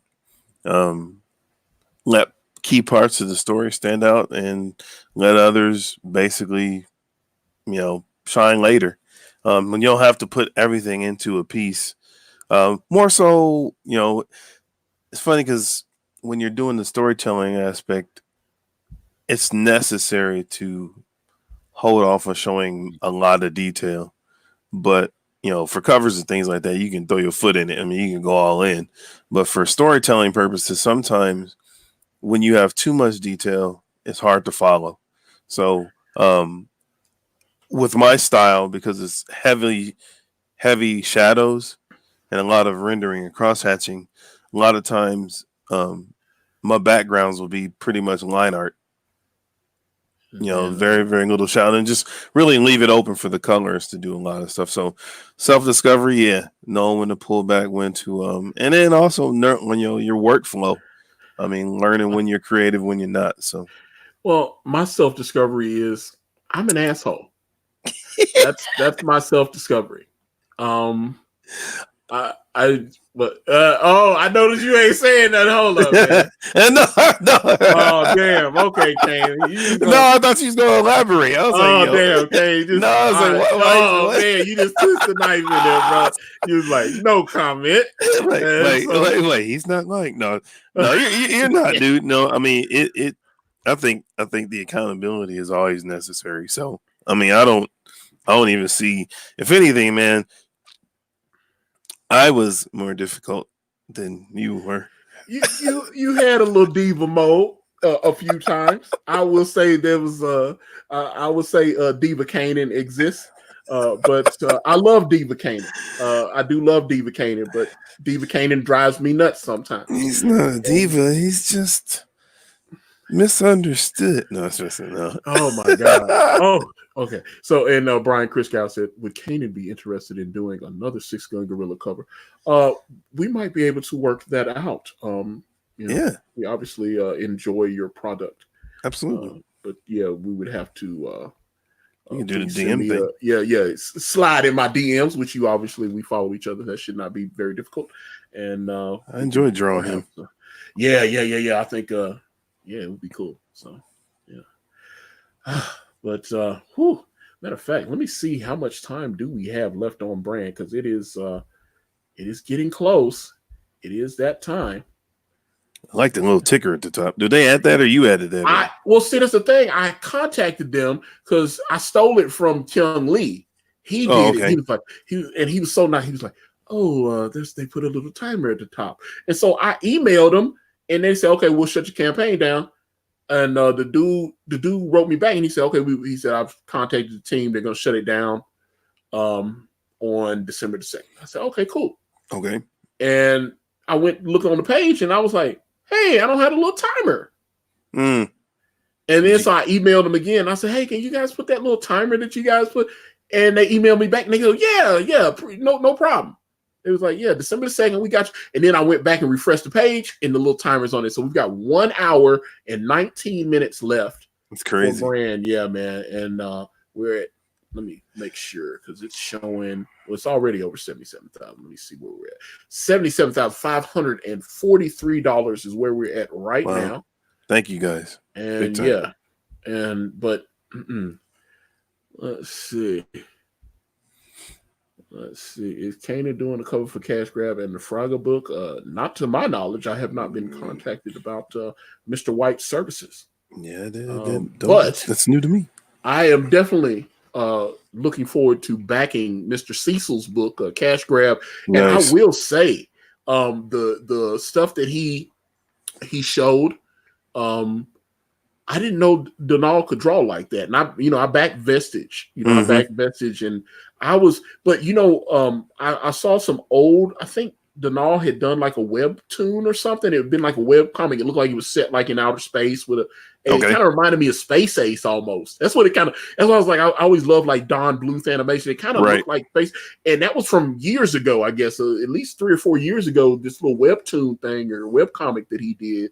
With the guy, and I thought the art was real clean, and I was like, man, that's really nice. I'd love to see a book in that style. And then I saw, Cecil put that big pin up for Cash Grab up, and the Cash Grab logo was done by Andrew Huerta. And really? Yes.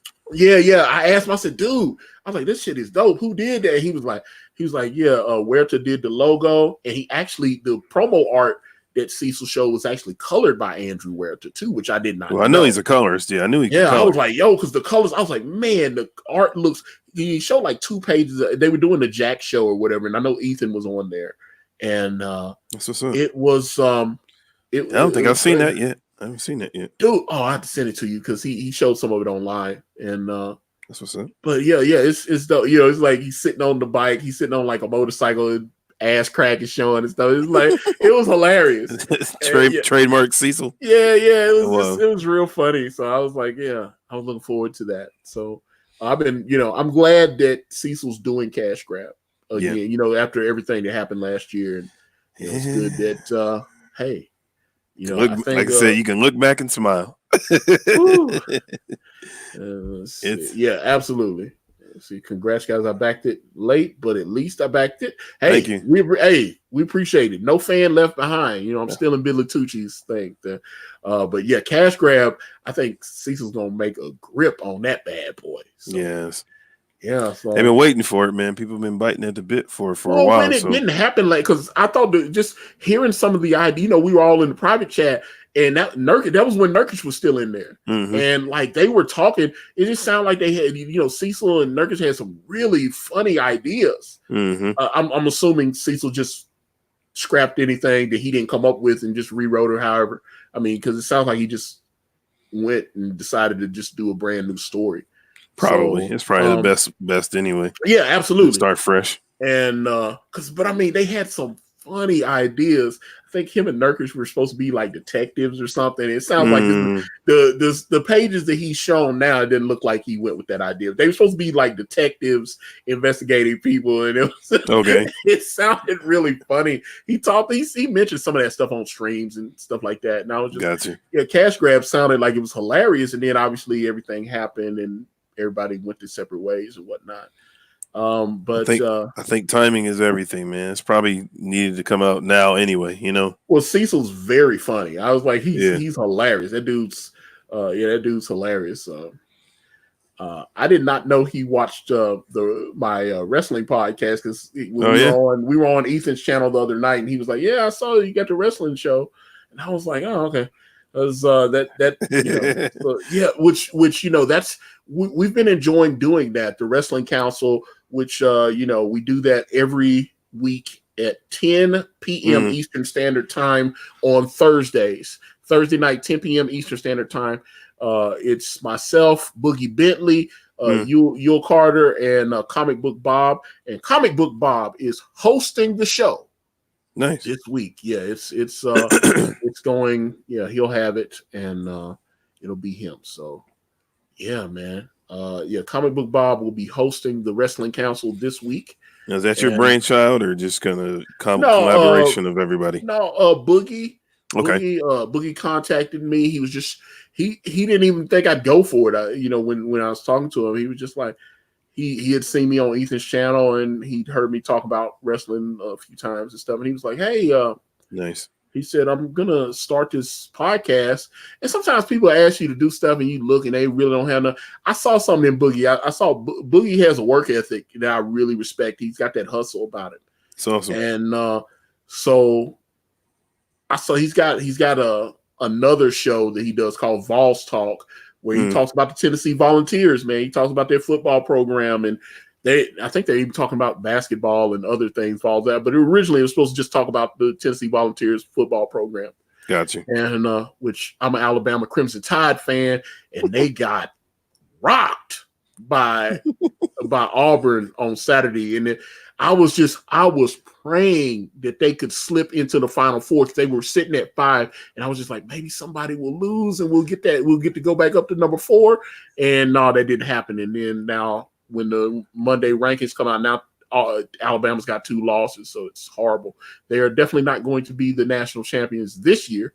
So this is what happens. So it'll be like Clemson, Ohio, LSU. Kind of the usual suspects. Yeah, yeah. I mean, it is what it is, man. So this isn't our year. So Mr. Saban, hopefully next year's recruiting class will get it right. So it's kind of the mess thing about college, man. Is sometimes it's just a matter of which school has the most capital. You know what I mean? So it's like sometimes not necessarily all the good schools make it.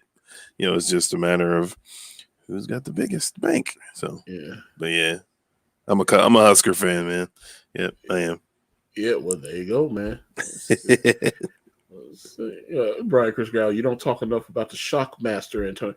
We need to do a show about the Shockmaster. That would be hilarious because matter of fact, we could do like a specialty show because we talk about doing like kind of like one-off streams, like just go over like an old pay-per-view like Starcade 87 or something like that. Just like go back and do like old wrestling pay-per-views, but people have really been enjoying wait a minute, I'm looking here. What are you drawing, Caanan? I'm looking at David Craven. Yes, it is. Yeah, I see David Craven, and I thought that was Morgan, but it's not Morgan, is it? No, it isn't. It is not. It isn't Morgan. I was like, is he drawing Morgan? And I was like, no, that's definitely not Morgan.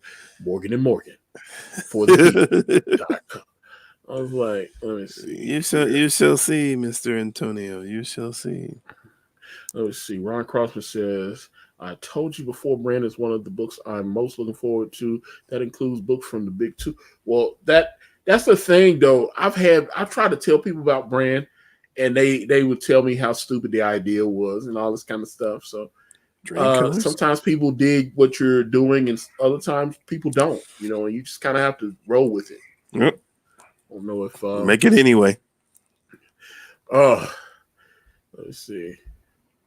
Dude, Stevie Ray's account of the Shockmaster is free. Matter of fact, there's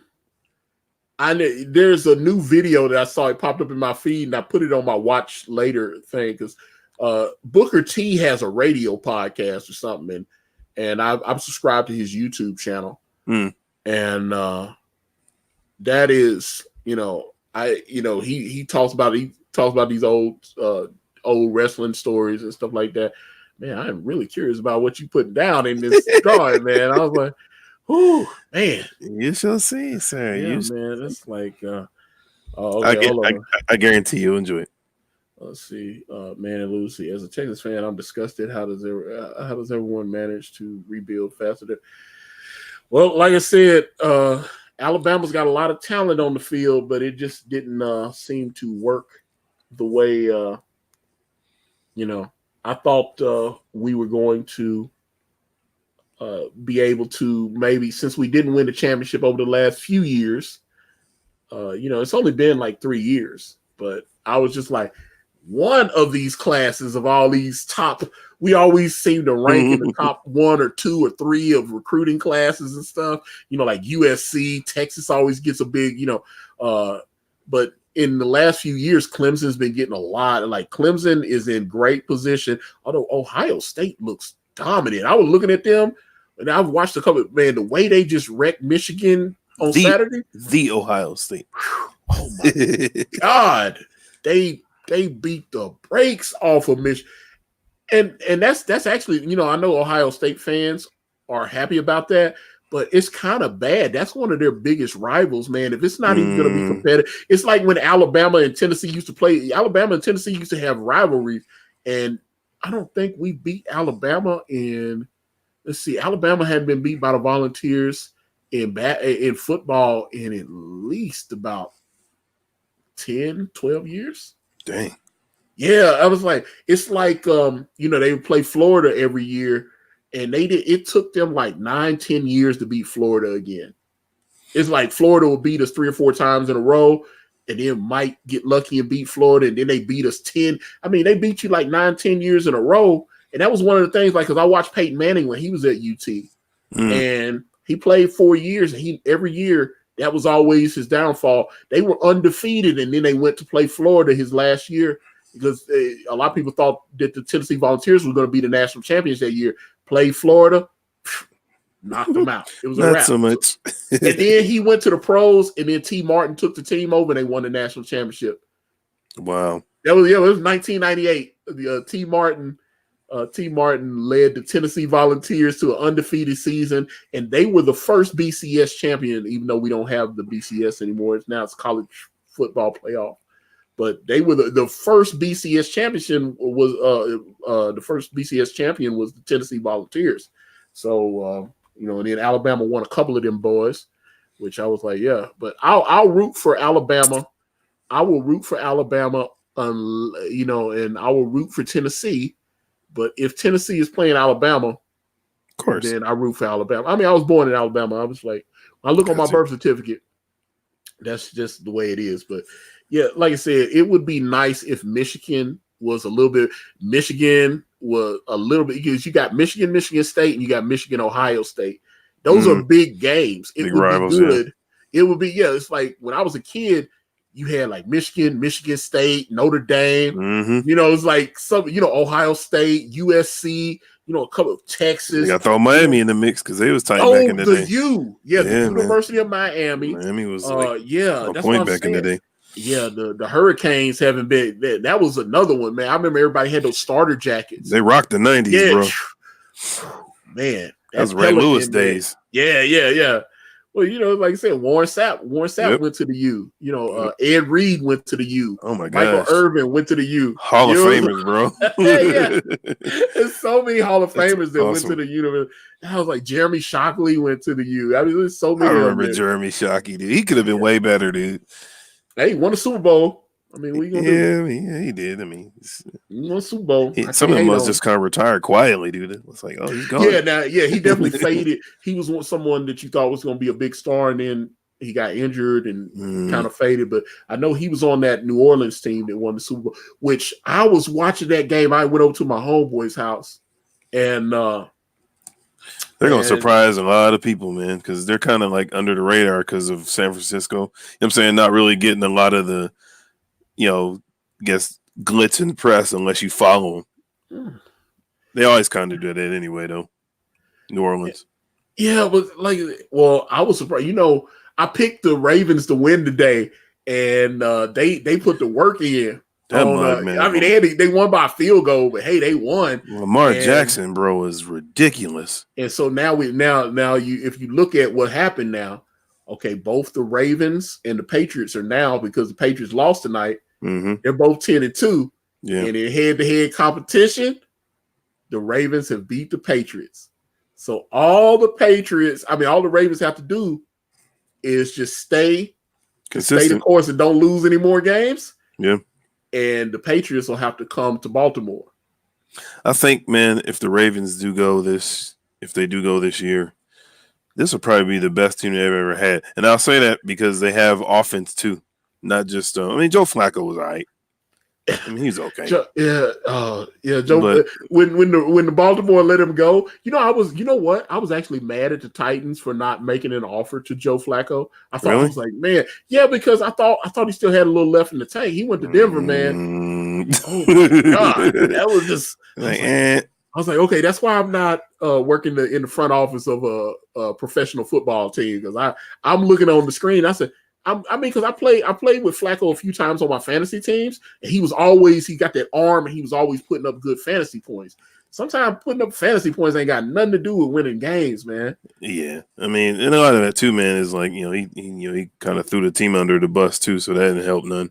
So everybody, I think that kind of messed with the front office a little bit. But I'm not sure if he's injured or not. I haven't followed them, but I know he's not starting.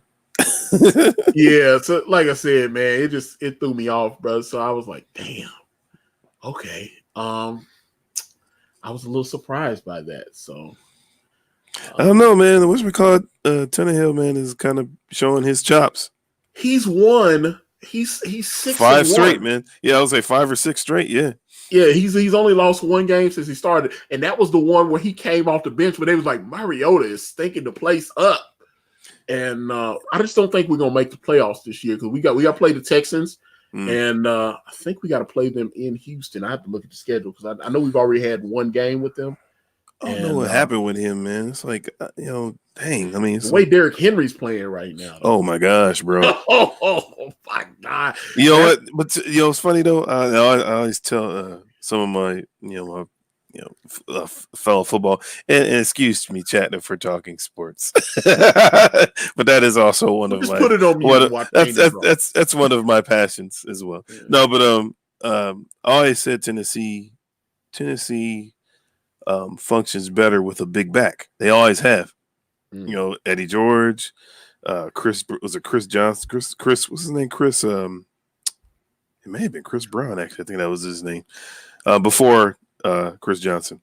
Well, you had I was about to say, because CJ2K, when they had Smash and Dash with what's my man Levant. Damn. It begins with an L, because he went to USC. I know you're talking about. He was Reggie Bush's backup at USC. Yep. And when they had him and Chris Johnson together, man, we had that Smash and Dash, and we was like leading the league in rushing and stuff. But they always had, like, when they had a big back though, they like Tennessee is always and Henry is a specimen, man. Not only is he big, but his speed is like ridiculous. They finally letting him run the ball though, because they were always getting these smaller backs and trying to run. Yeah. And then it was like, and everybody's like, you drafted Derrick Henry in the first round. He's a Heisman Trophy winner. Yeah. Why aren't you running? Well, we just feel like the other back complements our offense a little more. It probably did at the time, but now it's like, man, if you want to I mean, but you think about it, like you said, I mean, those that follow Tennessee, they've always been like a smash mouth team. Jeff Fisher kind of established that what do you call it, ecosystem. And so, when you got a coach or a team that's kind of passive, man, you need Tennessee thrives on a coach or a team that's like, I love the fact that they're getting a whole bunch of like takeaways now on the defense. You know what I'm saying? Like before it was just kind of like non-existent. Now, dude, they're getting picks and blocking punts and field goals. And I'm like, yes. So that helps. Well, one thing I saw today when I was watching the Colts-Titans game, man, I saw this a few weeks ago when Adam Vinatieri was playing, and it's clearly, I think this is going to be his last season. Yeah. I think, out of respect to him and his career, that's why you notice all the other kickers that have been missing kicks and stuff, they get benched right away. And you notice that they keep letting, even though Adam Vinatieri is missing all his kicks, they haven't benched him. I think that's just out of respect. So you think he's just slow getting to the ball, which is why he's getting blocked?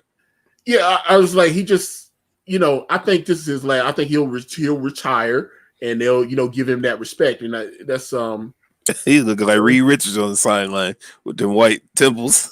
I was like, yes. He's like, yes, Adam. Comic Book Bob. Yes, I am talking about Lindale White. Yes. Yes, that was his name.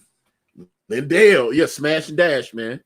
And like I said, but although Lindale messed up in that playoff game against the Ravens when we had the game at home, we had already beat the Ravens earlier that year. We beat the Ravens and the Steelers, and they only beat us by 9-12 or some shit. It was like they only beat us by 3 points. It was crazy.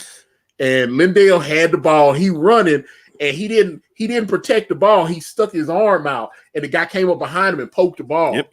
If he had just tucked that ball in, we get the first down in the train, because they had hurt CJ. and he wasn't coming back out for the rest of the game. But it was him and Algie Crumpler. Oh man, I remember Algie Crumpler. Yeah, Algie Crumpler. And I was like, damn, I thought we was about to do something, man.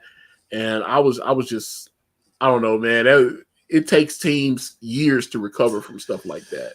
It is. I mean, it took a while, man, for the Tennessee to kind of bounce back from the 1 yard, infamous 1 yard. Yeah, that was, and I wasn't honestly, and I wasn't even a fan then, dude. So I was actually going for the Rams at the time. Oh, but that's before I greatest show on turf, man. Yeah, man. Oh my Can't do gosh. it. But yeah, brother, I'm just. But like I said, I'm a little concerned though because I do think we're good, but we're not good enough to make a run. So so we're gonna be getting one of those middle of the road picks in the first round. Yeah. And I was like, if you're gonna, and I'm sitting there going, man, we're wasting prime Derrick Henry years. Not to mention the years that, oh God. Well, man. I mean, you need one of those. Rest in peace, the late Steve McNair. But we need a quarterback like that. Yeah, facts. Well, I thought we were going to be able to do something with Vince Young, and it just didn't. Yeah, his mind was never in it though. Yeah, that was a discipline thing because he was like Ryan Leaf, man. It just never clicked. But having somebody like Steve McNair, man, personal life aside, man, dude, him and Eddie George, man, like that and I think, man, that's what makes. And I always said, I mean, that's what kind of makes a team when you have a kind of a quarterback that's kind of larger than life. It makes a difference. And I think, just talking about Cleveland, I think because they have kind of a charismatic kind of quarterback, it changed the whole pulse of the team. And when you don't have that, man, we have a guy that's just kind of there, which I think kind of what Marcus Mariota was. It's just kind of like, there's nobody to kind of light him up and get him excited, get him hyped. You know what I mean? Yeah, that's exactly what I was thinking. Let me see. Fat Andy is asking. He said, "Just tuned in. Are you closing brand tomorrow or tonight?" Well, technically, it is tomorrow because right now it is. It's 2:02. Yeah, it's 2:02. It is December the 2nd. So, it should be shutting down within the next hour because they're on Pacific time on Indiegogo. So, let me see. Trying to get as far as I can on this, so you guys can see it when we're done. When I'm done. I just got a revision. The colors you requested, color corrections you requested from Icarus on that last piece. Did he kill it? So, I'm gonna let you be the judge of that, sir. Okay, I got my chat open. Let's see. Okay, so. Oh, see, that's what I'm talking about. Okay, yeah, because I already paid him. I was like, okay, I was signed up. Yeah, that's yeah. Okay, so I will let him know that you are happy with that. But you see what I'm saying, though? Did you see what I mean? Yeah. It looks nice, but I thought it looked good before. But you were like, it did. But I mean, I know I know what Icarus can do. I'm like, come on, bro. I'm like, let me see. Hold up. Let's see. A man in lunacy says, never draft a QB in fantasy until the 10th round at the earliest. It depends on the quarterback because I took a couple years ago. I took Aaron Rodgers when he was still in his main prime. I took Aaron Rodgers. He was like my first overall pick because he was special and he led me all the way to the chip, baby. So I'm just saying, in certain quarterbacks, if you see somebody that you see how many fantasy points they putting up, and you knew it, and I was right. I was like, people thought I was crazy, and then they were upset when I won the league. But there's only it's that's I mean, I bet folks, man, going nuts on whatchamacallit, Lamar Jackson's fantasy, because that dude reminds me of Michael Vick, but faster, and if that's even possible, and I think a little bit more complete of a player, and which is saying a lot because I mean, Mike Vick was he had the arm and he had agility and speed, but like that dude. Rushing 100 yards, consecutive kind of back-to-back games, and it's like, man, that dude. I mean, and he's actually having fun. Like, you see it, man, when he's playing, and the team responds to that. I'm like, dang, man, like that's What are they to be a Raven fan? So let me see. Let me see. Fat Andy just asking. Let me see. Let me pull it up. Just asking would possibly be in demand at a later date. It depends, because here's the thing. I want to actually print a few extra copies so that, because this is going to be the first run. Anything else we print after this is all going to be like, I thought about doing a second printing and having, since we have all the files. You can put it back on in demand, right? I can contact Indiegogo and have them throw it back up if I wanted. Right. But I mean, yeah, but officially, when that timer counts to 0, it is it's a wrap. Yeah. So let's see, but yeah. It's either way. But like I said, man, it's been such a journey, man. It's crazy to think this is and again, I know that's David Craven, so what the hell are you drawing? I'm not gonna tell you until I'm done. I was like, okay, so he's got his foot on like a demon or something, and it's a gargoyle. I was like, oh, he's on the rooftop. Wait a minute, you realize that when the original script of Brand, it was supposed to be David and Penance like on the rooftop like that. Well, look at that. That was, and that's a lot of people don't know that. When I originally was coming up with the script, that was my idea. It was supposed to be, I was just gonna jump right into it. And I talked to Edwin Boyette. That's, a lot of people say, why did you have Edwin Boyette drawn into the comic as a character? And I had the character Edward Lind already. He was already created, because that's the thing. You're going to see Edward Lind later on. Mm-hmm. He's a character that I wanted Dawn to meet early, and then as she becomes an adult, she's going to cross paths with him again. That's cool. And know, because there's things about him, that she thought she was just riding with this regular dude, and then she was like, oh my God, we were in the car together and I had no idea who you were and everything. He's crazy. Actually a person of note. So, right. He's just somebody, that picked her up on the side of the road hitchhiking and just was trying to help her out. Right. And she had no idea who this guy is. So like I said, when we see Edward Lind later, she sees him in. We'll kind of see, like I said, he's kind of like a Tony Stark type character. Innovator, a creator, but like I said, Dawn at that time at the beginning of the book, Dawn's just 15 years old, and she's run away, and she's been living on the streets for a couple of years at this point. Right. Trying to hustle. But that's I'm like, okay, hold on. Optimus Deadpool. That's fine. I could make up, but I mean, I'm just saying. Everybody I can't, like I said, Edward Boyette is, Edwin's in the story because when the first couple of times I talked to him, he was giving me really, really good advice about how the story is and how wanted to know more about Dawn. Right. And this, like the way the book opens, it was going to be, I had solo stories planned. So I was going to spin Dawn off into like because once we get the whole thing, the whole universe set up, right. The plan is to do like the main Brand stories will deal with David, and then everybody else will center around him. Right.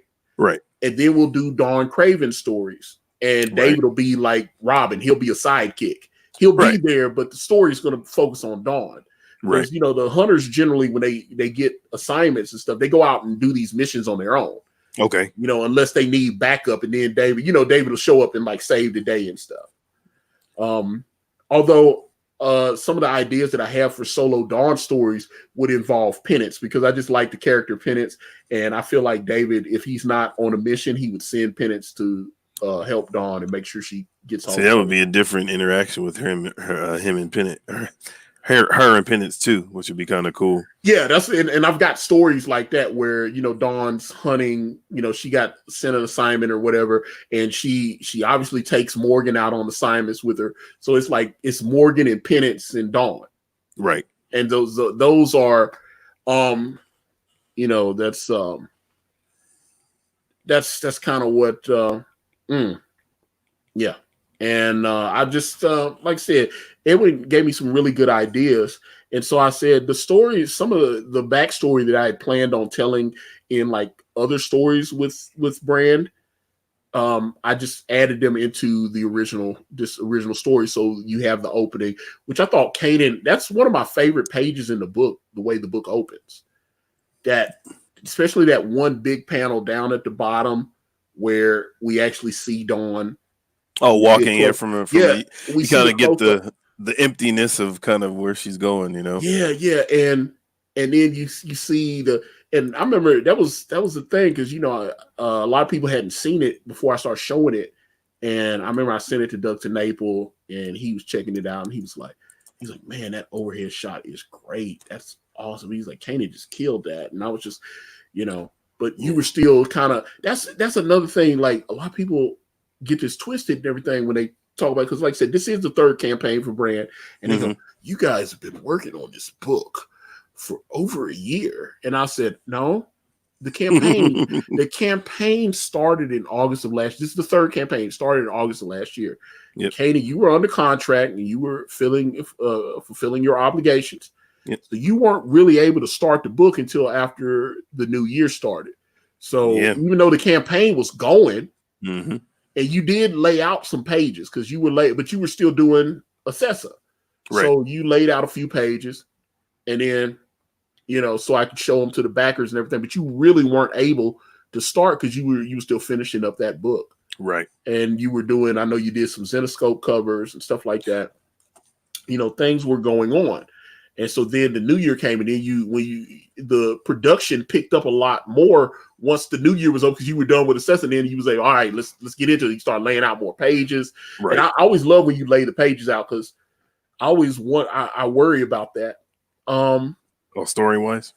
Yeah, because I've talked to other artists, and I'm not sure that they can, I remember I sent the script to Elliot, and he was concerned. He was like, yeah, I don't like working in that style, the kind of the Marvel style where it's, and I think you excel at it. So it's strange. I was hoping, Elliot would be kind of in that same kind of vein where I could send him a script like that.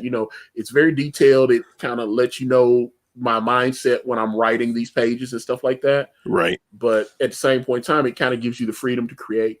Yeah. I mean, having that open-ended script, man, is, I think, the reason why you can, like you said, express a little bit more as an artist than you can in the constricted one. Because I've worked mostly with kind of the, hey, this happens in panel 5, and then this exactly happens in panel 6, and because some of the ones that I had were period specific, so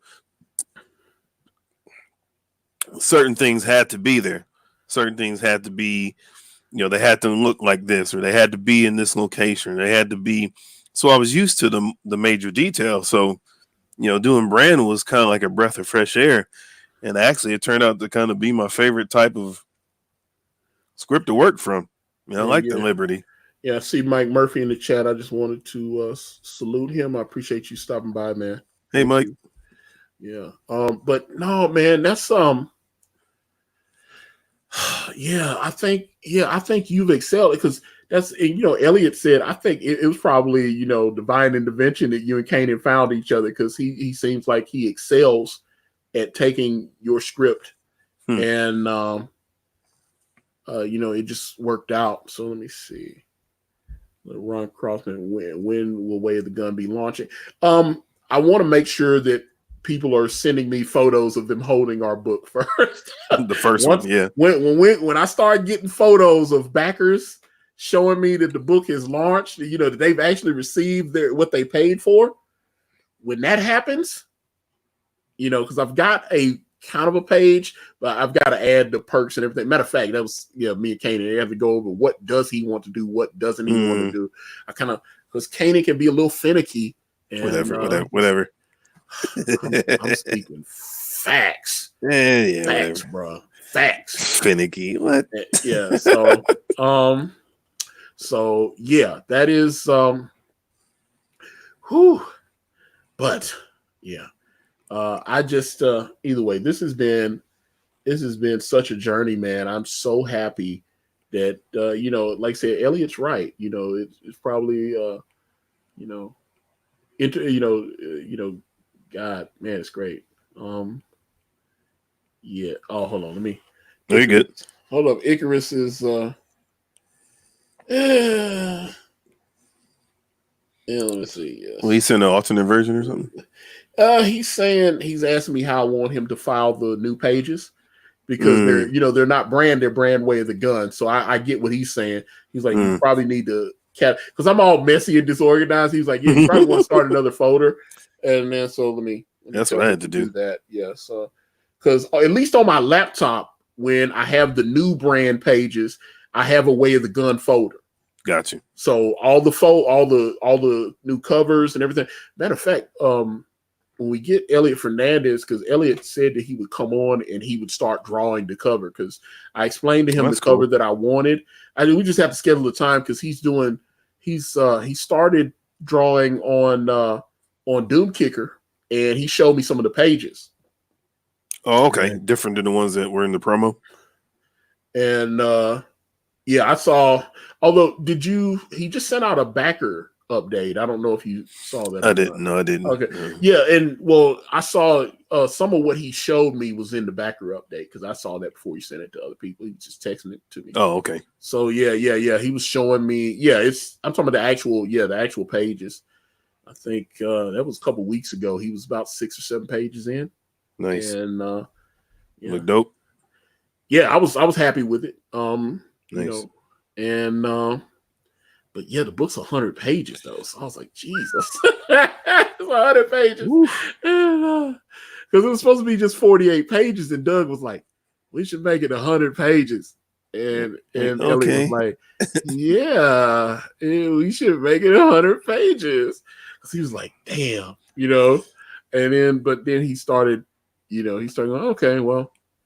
I think once you start getting into it, you're like, oh yeah, this actually starts moving fairly quickly, Yeah. So, maybe. Hopefully. Wait a minute. Okay. So hold up. Look like you got a bag of Santa toys or something. Okay. Yes, it's a bag of toys in town. Okay. So you got, so here we go.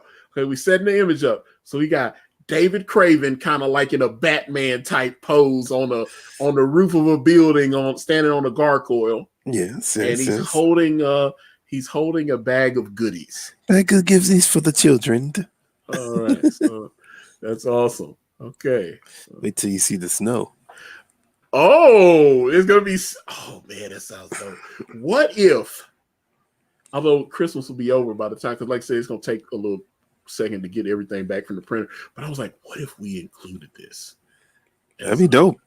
As like, even though, like I say, it'll be a little later than Christmas, but just as an extra perk for the backers or something, just to show, hey guys, we know you've been waiting, but we love you guys, and we want to do something special for you. Hey man, you make the call, buddy.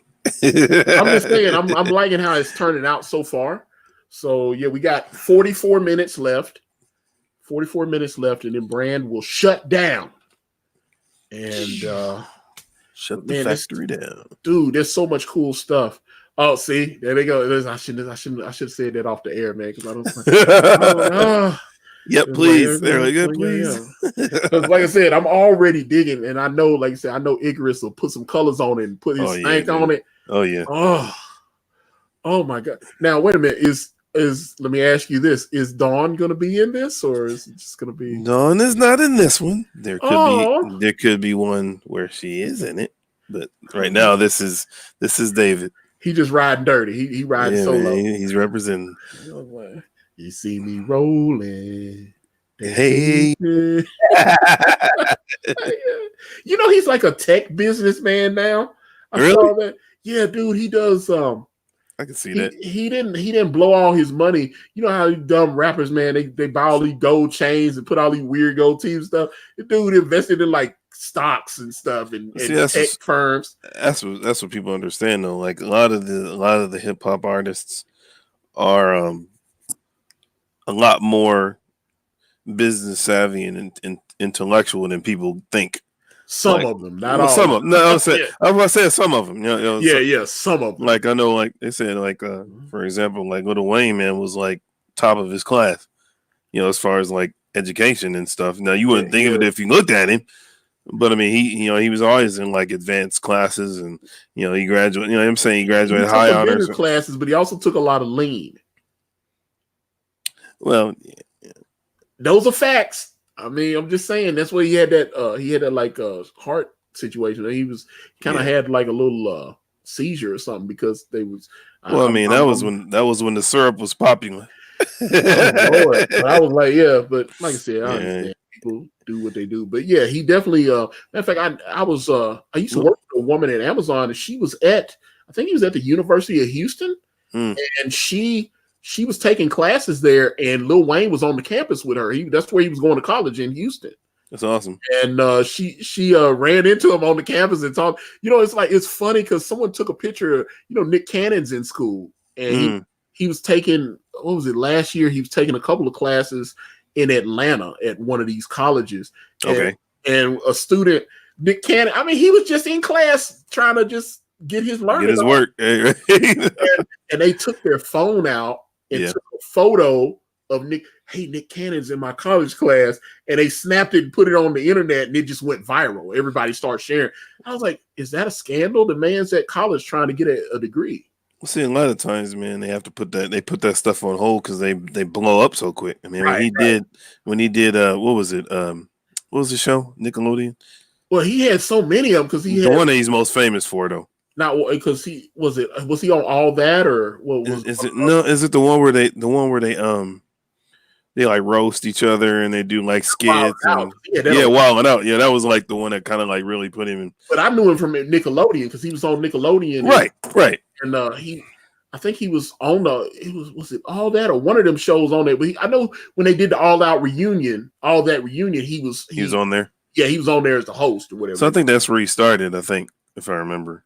Yeah, But yeah, I'll say a lot of times, man, they have to put that stuff on hiatus until they, things kind of settle down, and then they go back and finish, what they wanted to do in the first place. So, which is dope. I think that's awesome, man, to be able to go back and, get the degree if you want it, and so for a lot of guys do that. So, like I said, that man was just getting in learning on in Atlanta, and she slipping the phone out talking about Nick Cannon's in my class. Oh my god!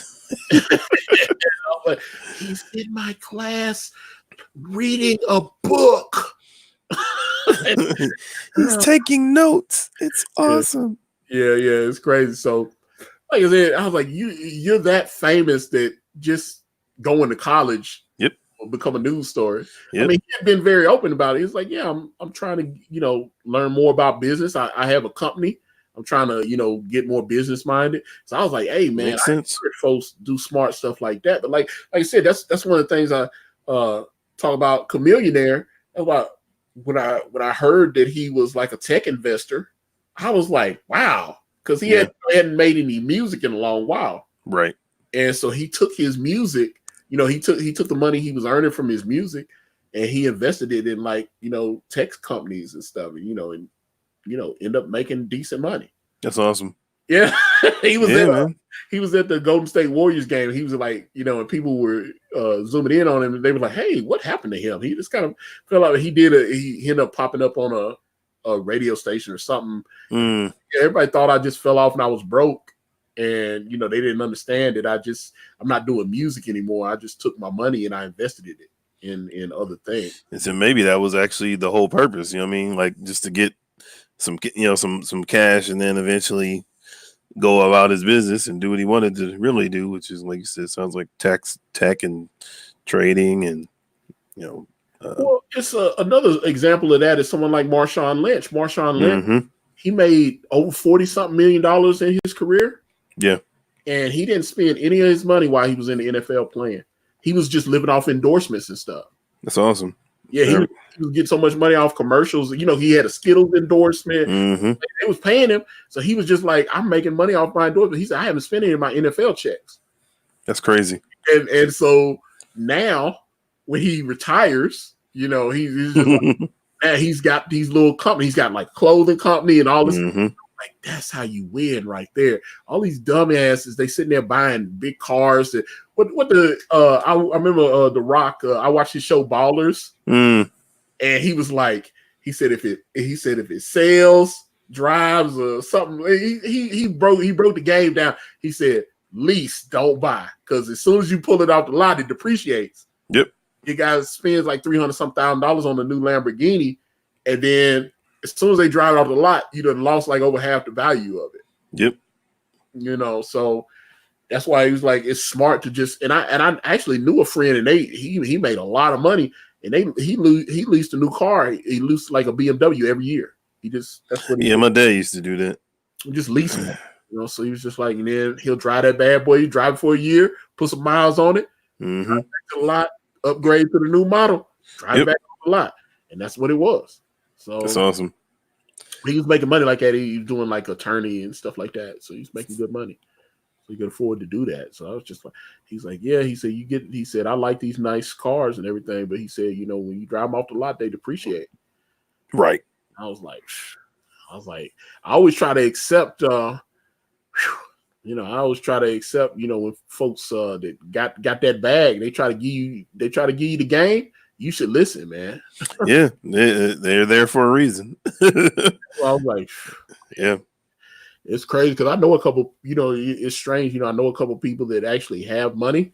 Yeah, same.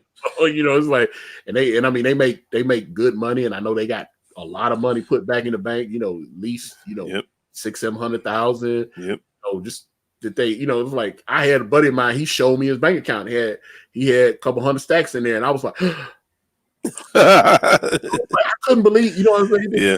He was just like, you know, but I know how much he makes a year and everything. He was just like, yeah, he had like a couple of accounts, and he showed me one of them. And I was like, he just had that money just laid there like that. And I was just like, yo. Business savvy and wisdom. Yeah. I mean, that's something, man, that you know, like you said, yeah, I got a friend of mine. He's kind of, let's say it, popular in the music industry, but behind the scenes, because he writes a lot of music. Heck of a talented dude. I mean, he plays like several instruments at a concert level, but he is, you know, he doesn't flaunt it, of course, but I mean, I've seen it. I saw him when he started to where he is now, and it's just like, dang, like, you know, like you said, those are the guys you want to listen to. Is everything perfect? No, not, you know, by all means, no. Of course, there's flaws and issues, man. But you know, the meat of some of the stuff they talk about, you're right, man. Like, pay attention to that stuff. You know, have open ears and eyes, man, because you may not necessarily agree with everything, but something's working. Well, it's like I got a couple of friends that are in like they're connected to the music industry, and I got one buddy, and his dad. His dad died earlier this year, I think around February or so. But his dad had been like a road manager for all these. He knew a lot of those Disney kids, like oh wow. The chick was in was Vanessa Hudgens or whatever. She was in High School Musical. Yeah. He knew all these people and stuff. And so you look on his Facebook, and my friend he's posted up with like Britney Spears, and I mean, I was like, he had so many. I remember, like, he knew the singer from Imagine Dragons had shouted him out on Instagram. Oh wow, yeah. I was just like, how do you meet all these people, man? It was crazy. He was like, yeah, well, some of these guys, you know, my dad was like on tour with them and stuff, and you know, sometimes, you know, they come through, and he because he used to live in California, and he was like, yeah, he's like, man, I met all these people. And it's crazy. I was like, you just got a picture on your Facebook where you just sitting there with Britney Spears like it ain't nothing. He's like, I've met Britney 100 times, dude. He's like, I know Britney. I don't see Brittany as Brittany. Yep. And, let me see. Hold on. Let me see here. Because we're about to. Let me see. Ninja Comics. I'm unable to pick up the director's commentary tier right now. Will that be available to buy later? Yes, we'll figure something out. But either way, like I said, it's just $5 whole to get me yelling at Caanan for putting the tattoo.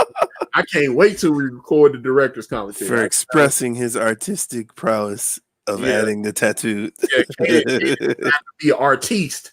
And and we got to talk about the Hall of Fame page where when you walk in, they had a kind of knockdown drag out on that one, boy. I was like, that was. Well, it was only you, Antonio, that were upset. I was like, hey, sure. Well, I'm just saying, Caanan, I love you, but well, I mean, I just want to say this. I'm like, the book, as I have described it to you, is going to have some adult situations in it.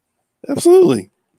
But you see, like if I tell you to draw somebody's head exploding, you'll draw that all day. And yep. I was like, okay, they're having a threesome. And then you be like, wait a minute, I ain't drawing that, man. What are you doing? I ain't drawing no threesome. I was like, it's a threesome, man. What are you doing? There's ways around it. Well, I think we can always flesh things. That's at least the one thing. Caanan and I had a few disagreements, but I know when I'm on my laptop now and I can go through all 52 pages, I think it looks great. I think the book looks great. I'm proud of it. Yeah, I got a PDF too of everything, just in black and white, just kind of looking at everything. Oh yeah, which that's another thing. Brand black and white. That is something else that I want to do in 2020. After the Way of the Gun campaign, I want to do brand black and white, and in addition to the Caanan White art book. Oh yes. That is coming, folks. So be ready. Yeah. So, not to man, there's so many things I want to do because I know Ethan wants to do some work with you. So while you're doing that, I can be doing other things. In other ways and stuff. So. The biggest thing is we just keep creating, man. That's the whole thing. This has afforded us, shout out to the community, man. Our art community, man. It's afforded us the ability to be able to tell our stories, man, and do it the way we want to without a lot of red tape. So it's definitely a blessing. Okay, let me see here. Ooh. Ron Crossman and let me see. A black and white book would be awesome. That tells me he does not want it. Okay. Bad idea.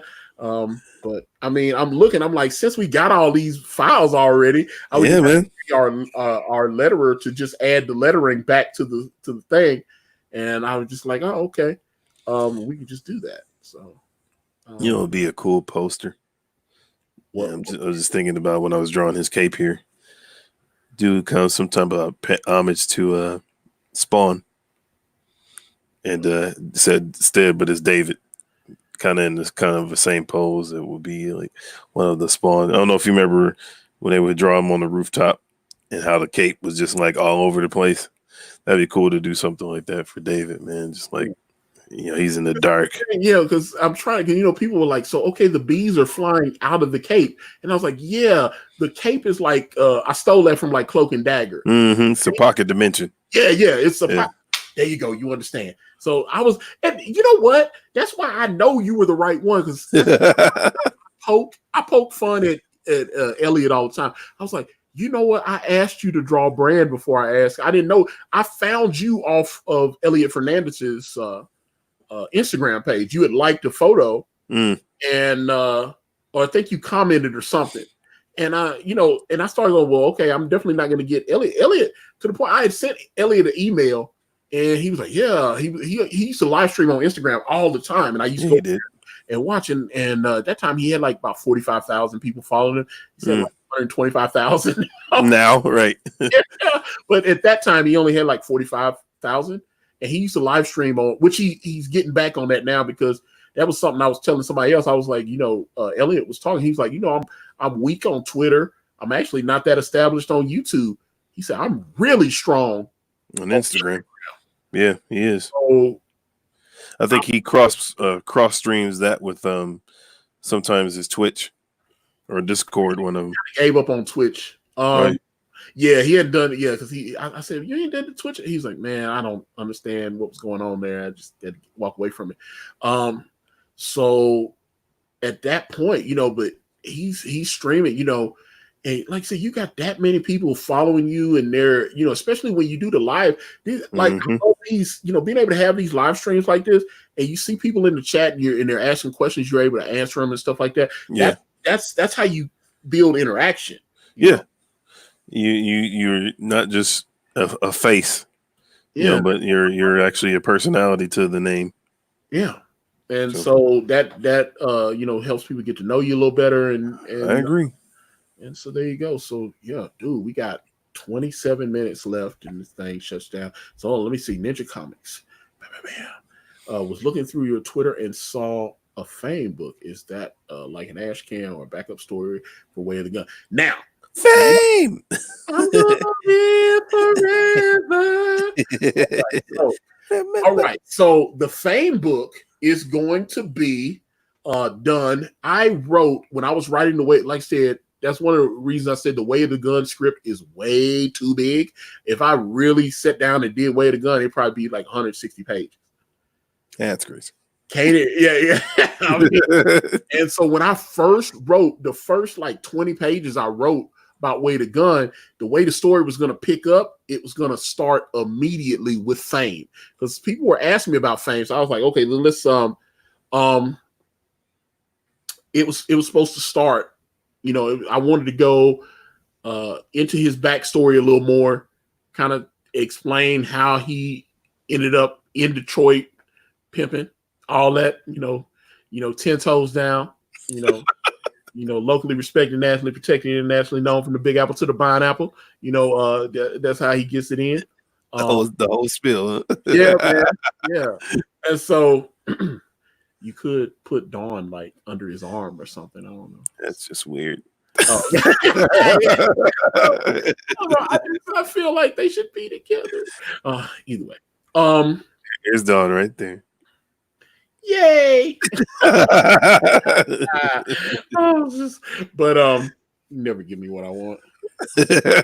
But okay, but Way of the Gun. So I started looking at. I was like, man, I done wrote like 20 something pages, and then we finally talk about David and Dawn, and so I said, okay. So I told Kane, because Kane was like, where's the script, man? You told me you were going to send the script. And I was like, yeah. I was like, I wrote all this stuff. And I was like, it's good. I'm happy with what I wrote. It's a lot. And I was like, the book is too big. Yeah. And then I was like, okay, so I'm going to cut these 20 some odd pages down and get rid of them. But I'm going to transfer them into a separate Word file and stuff for a different book, since, like I said, since it's so Fame centric. And I was like, okay, so now by the end of this, in these like 20 some odd pages, you will see how Fame got to where he is now, what's going on. So now the young man that I found on Instagram, Demetrius Miller, who is a very, very talented artist. Yes, he is. Yeah, he's incredible. And I really was like, look, I want to. He did a very beautiful airbrush pinup for Dawn Craven. It's going to be one of the backer rewards. I was like, look, I can, and he was like, can you do for me what you doing for Caanan? And I was like, okay, so yeah, so which again, if anyone wants while Canaan's drafting these new Way of the Gun pages, you want Caanan to do a cover for your book, or you want to pin up or something like that. I know we had a gentleman in the chat at the beginning of the stream that said he will be hitting us up within the week. Yes, so we'll discuss getting Caanan to do that work. And like I said, I'll definitely appreciate it. Yeah, and that's the thing, man. We've it always especially some of these other campaigns that you've done these covers for. I think they look fantastic, and Thank you. You don't skimp on the quality, man. You always go all the way out. So Got to. I really, but yeah, the Fame book, like I said, it was part of Way of the Gun. So I cut it out, and I said, but I got to save it. So I think Demetrius could draw the Fame book, and so that'll be an add-on to the Way of the Gun campaign. That's going to be, it'll be a shorter, like I said, probably just be like $10 or something, and Demetrius will draw that. I'll have it, have it colored and all that. So I've already got, like I said, I've already got the file with the script, right? My page counts and edit it down. But it should be about 20, 24, some odd pages. But like I said, it's not bad at all. Yeah, and so it'll just be that, and like I said, and it'll have a very lovely cover from Mr. Caanan White. So, will that go with Brand the Way to Go when they get it? Will that all come together or something? Yes. If you order that particular perk or whatever, yeah. Well, I'm saying you'll have to add it on. You'll have to add it. Now that they've got the add-on person in Indiegogo, so I'll have the Way of the Gun, and then you can add the ash can onto it. That's cool. So I think that'll be the way to do that. Nice. But yeah, the Fame book, I'm really excited about that. Like I said, so we've got with the Way of the Gun campaign, we'll have 6 covers, 2 from Caanan White, one of which you have seen, which is the 25th anniversary She cover. Again, salute to Billy Tucci and his lovely wife, Deborah, for allowing us to use his lovely, very murderous lady. Absolutely. And I backed the She campaign on Indiegogo. He is doing quite well. Yes, he is. Yeah. And so, so we've got that. We've got, like I said, 2 covers from Caanan. The other Caanan cover will feature Gaiman and Komori. Yes. Oh yeah. I don't think you told me about that one as far as what you were looking at. Yeah. I mentioned it. You never listened to me. Anyway, so those are 2 covers from Caanan, and then you'll have the Rob Willis cover. The Dark Santana Rob Willis cover. The colors look awesome. Yeah, they look great. I'm really happy with them. And then you will have which again, both the original artists behind my head, Matthew Weldon. Yes. With the Pregnant Dawn, which is a take on the Demi Moore Vanity Fair. So Demi Moore's Vanity Fair cover from like 87. I think she was pregnant with Rumor Willis. She had 3 daughters, and I think that was her first daughter. And she posed nude on the cover of Vanity Fair with this big diamond ring and all this. And I was like, there's going to be a sequence where we show Dawn. All the covers have a meaning. That was another thing. Like, all the covers have a meaning. In brand, like the Dark Santana, you will definitely see Dark Santana in the tank. I wanted a Empire Strikes Back type vibe where Luke Skywalker's in the Bacta tank. I wanted that same thing. So, where has Dark Santana been? He's been locked away for like 20 years or so, and he's been locked up and just biding his time. And so, now we have to let him try. They're gonna love his origin story too, like how he came to be there. So I think that's one of the dopest takes, dude, I've seen on that particular character. The mythos you created, man, was pretty dope. Well, yeah, I spent like 20 years working on all this stuff. Let me see here. Let me see. Dolly Rancher. I would love to read Brand, but I'm broke as hell. But see you on issue 2. Well, there might be a few issues of book 1 available for. But like I said, it depends on the final print count. Right. 19 more minutes, and this bad boy is over.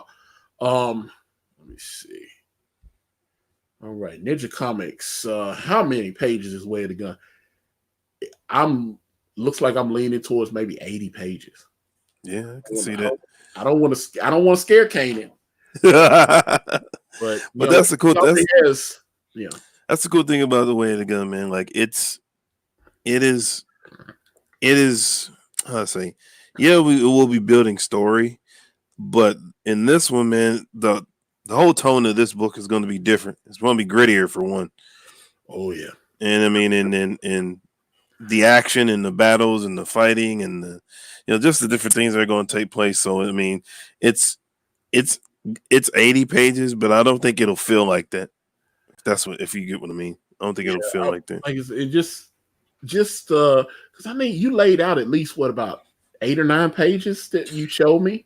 Let me see. Yeah, about 8. I think about 8. Yeah, because I remember we talked about it. You sent me. I woke up because I was like, "Where the layouts?" And then he was like, and you was messing with me. You pretend like you didn't know.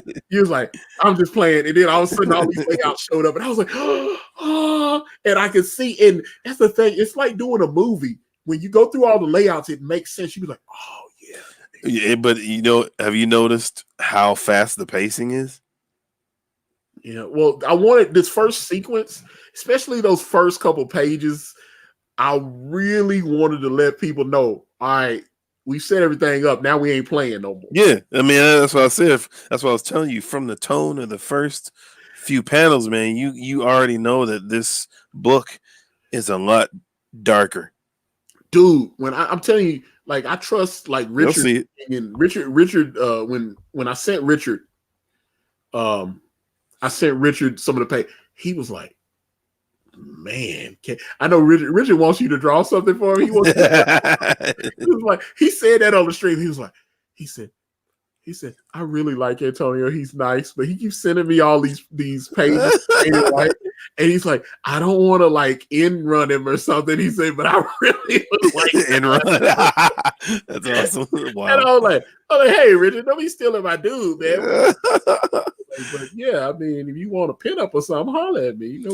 I'd love to do like one of the covers, man, for his series, man. I mean, that cover EVS did, bro. Whew. Yeah. Man, bro. In fact, I know he's shipping God King. I know he said that was. I think they said they started shipping that within the last few days. So every time I see his stuff, man, it's like, okay, yeah, I gotta push. I must work harder. Yeah, I was like, oh yeah, let's see. Yeah, I see, man. Let's see. That's it. Boom. I backed this when Caanan did that awesome skeleton. Oh, and that was the thing. I remember you actually beat Ethan on that strand. I liked Ethan's Skeletor. Yeah. Man, that Skeletor you did was that was fun. That was some hot fire, man. I love playing with light and shadow, man. That's what I'm actually trying to get more into. Using this program that I'm drawing in now is Procreate, but it's.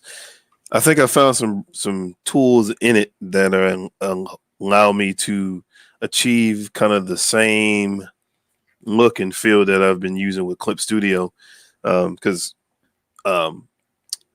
Procreate has some advantages, and Clip Studio has some advantages. I'm talking tech junkie software talk, but you had what tablet you were trying to sell, right? Or that's the I upgraded, so that's the older one. But did you relist it on eBay yet, or I know you? Somebody actually bought it, man. They actually bought it. I had it on eBay, but he actually bought it off eBay. He saw a post and he's like, "Would you blah blah blah blah?" So I was like, "Yeah, okay, cool." And the price was right, and so yeah. So, but I was gonna say, what I also like about this program is what I'm drawing now is actually recording. Oh, so you'll actually get to see this entire piece from start to finish in time lapse video. Oh yeah, I will. You send me the video, I can load it up. Absolutely. Awesome. Yeah, man. Man, it's like 14 minutes to go. I know, man. I'm trying to get. I want to get this done as quick as I can here. I'm appreciate everybody hanging out, and this, like I said, this has been amazing. I really appreciate everyone and the support and absolutely and your patience, because, like I said, that's the thing. When I'm saying those people were on Twitter and they were doing, I was like, don't you have a late book to be working? I was like, yep, I definitely have. And that's the thing. I'm not running from anybody. That's the thing. I'm not running. And I think I've been very, communicative with the backers and let them know. But a lot of those people, I was like, you guys aren't following me on Twitter. You're not my backers. There was one that I know was a backer, but then she, decided that, She didn't want to back anymore. That's fine. Well, she decided she didn't want to be in the community anymore and all this kind of stuff. But at that point in time, I'm like, I appreciate her backing, but I've been seeing some of the stuff that has been going on online, and I've decided to go a different path. I was like, okay, I'm not co-signing that other stuff you've been doing, Yeah. But you backed us, so yeah, I guess you can complain that we are late, but you're complaining. A lot of times people are complaining about us because they were mad at Ethan or something like that. It's like, I hate it. That's what it is. It's like, oh, I hate Ethan. Ethan has promoted Antonio's book. Antonio, you suck. It's that kind of thing. It's crazy. So, well, that's why, man. Like I said, man, and I firmly believe it, man. Like I said, I guess the controversy sometimes is like the wet with the water, but I mean, you can dive into it if you choose, or you can keep yourself out of it. But you stopped me from going into a lot of, of course. Oh my God, dude! And I was just like, and Mike, thank you for backing, brother. I appreciate it.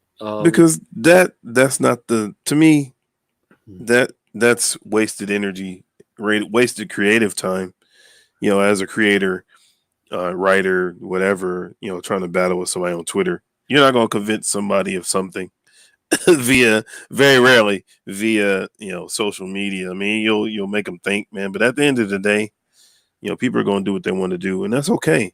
So may as well put my energy toward creating content and creating good comics and creating cool characters and, doing, all the things that I can control, that I can handle, that I can, directly influence somebody in, because all the other stuff, man, I think sometimes it's a rabbit hole. You get so deep, man. It's like, I don't know how to get out. I remember what was a couple months ago. I tweeted something. Somebody threw up. I was asleep, man. I hadn't even noticed that someone came back with a real salty comment, and you saw it. Yeah, that's why I was trying to warn you. You're right. Antonio, I know how you are. Yeah. Don't engage. Don't engage. I was like, well, Caanan, why, whatever do you mean? I have no idea what you're talking about. So I did, like when they tell you, hey, hold this box. It's got all kind of sweets and cookies in it, but don't open it.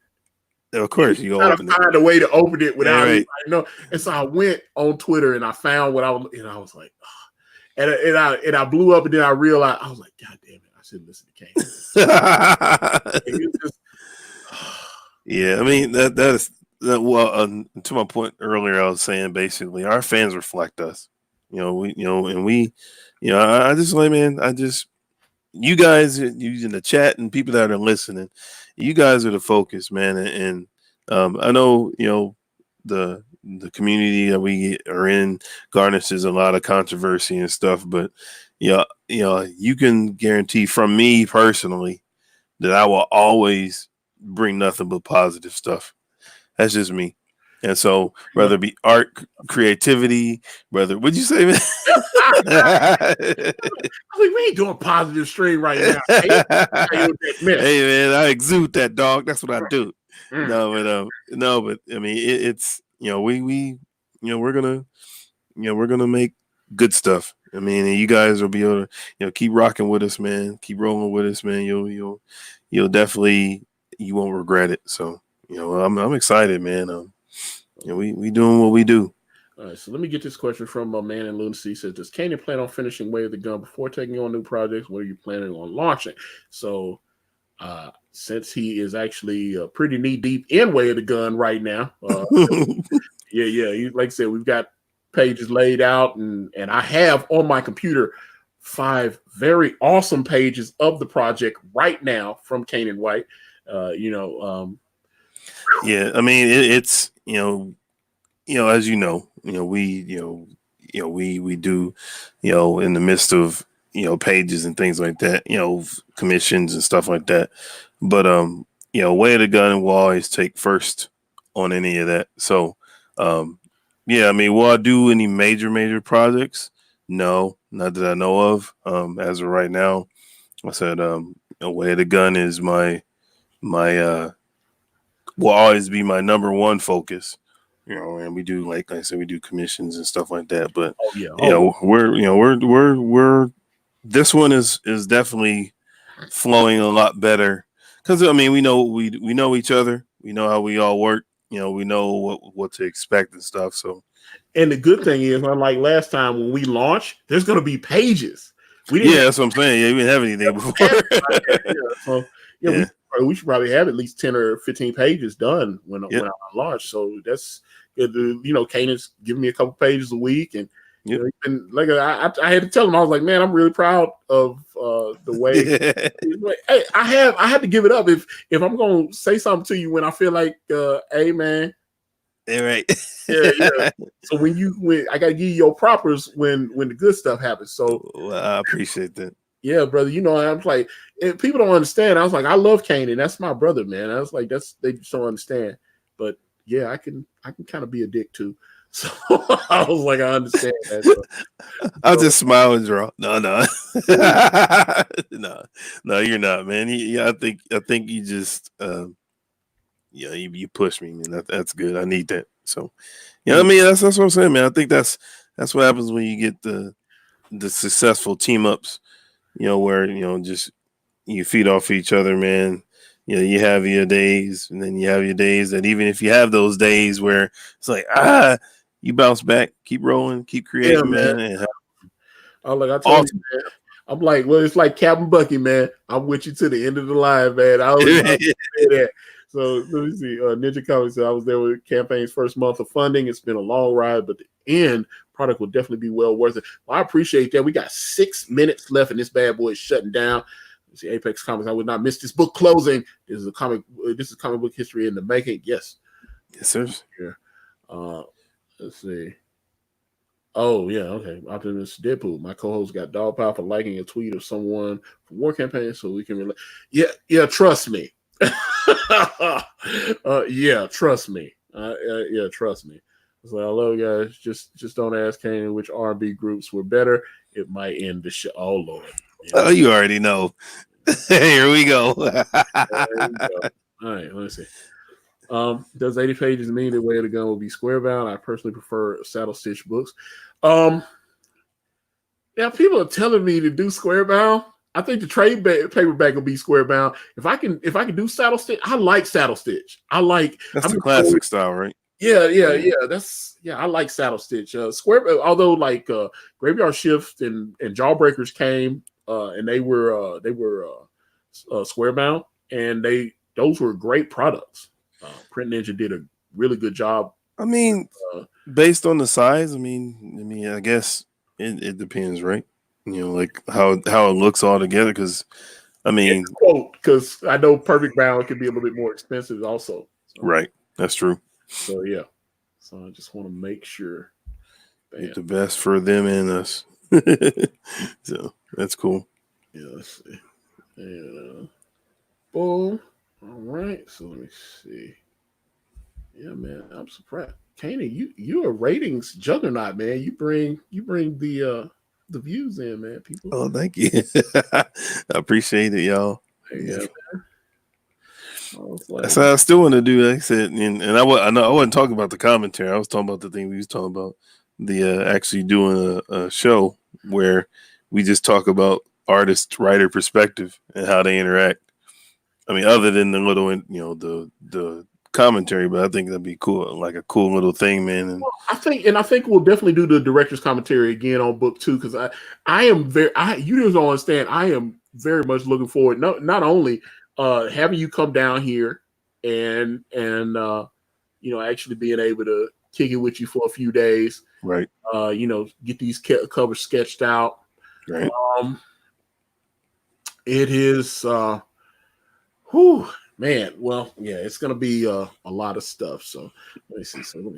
Todoroki is a beast. So Way of the Gun is gonna be darker. Okay, I'm ready for it since I read my favorite manga of all time, Berserk, and that is dark. Ooh, yeah, so, I like Berserk.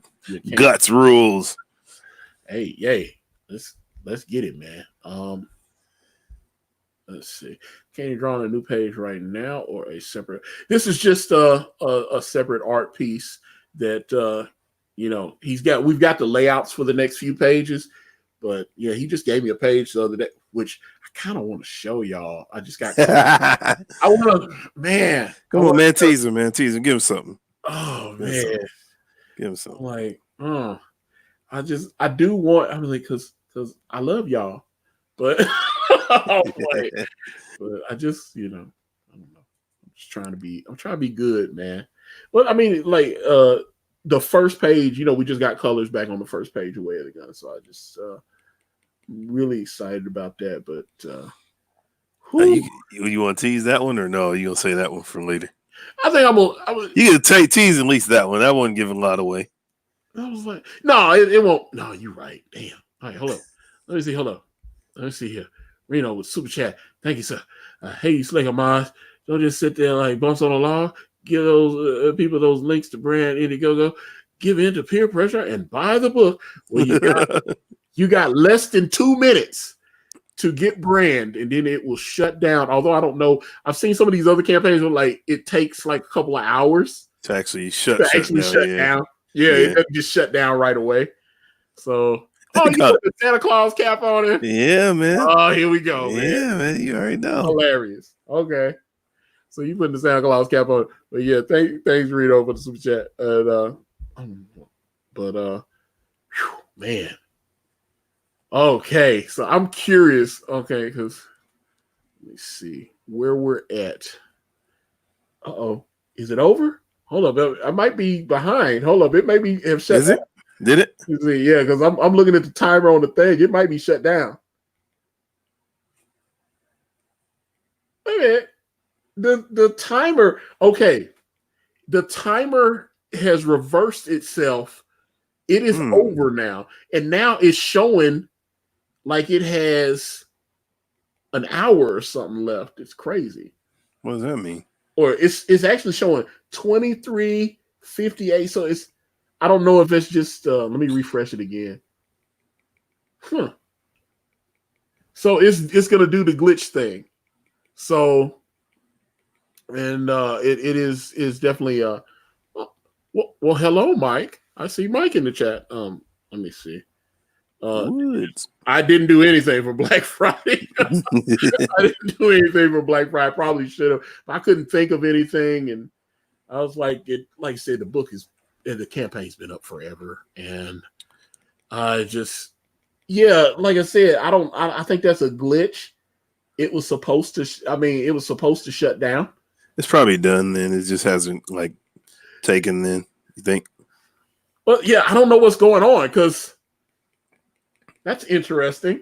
I remember what was it? Wasn't it Crystal McGee? I thought her campaign shut down and it didn't shut down when it was supposed to shut down.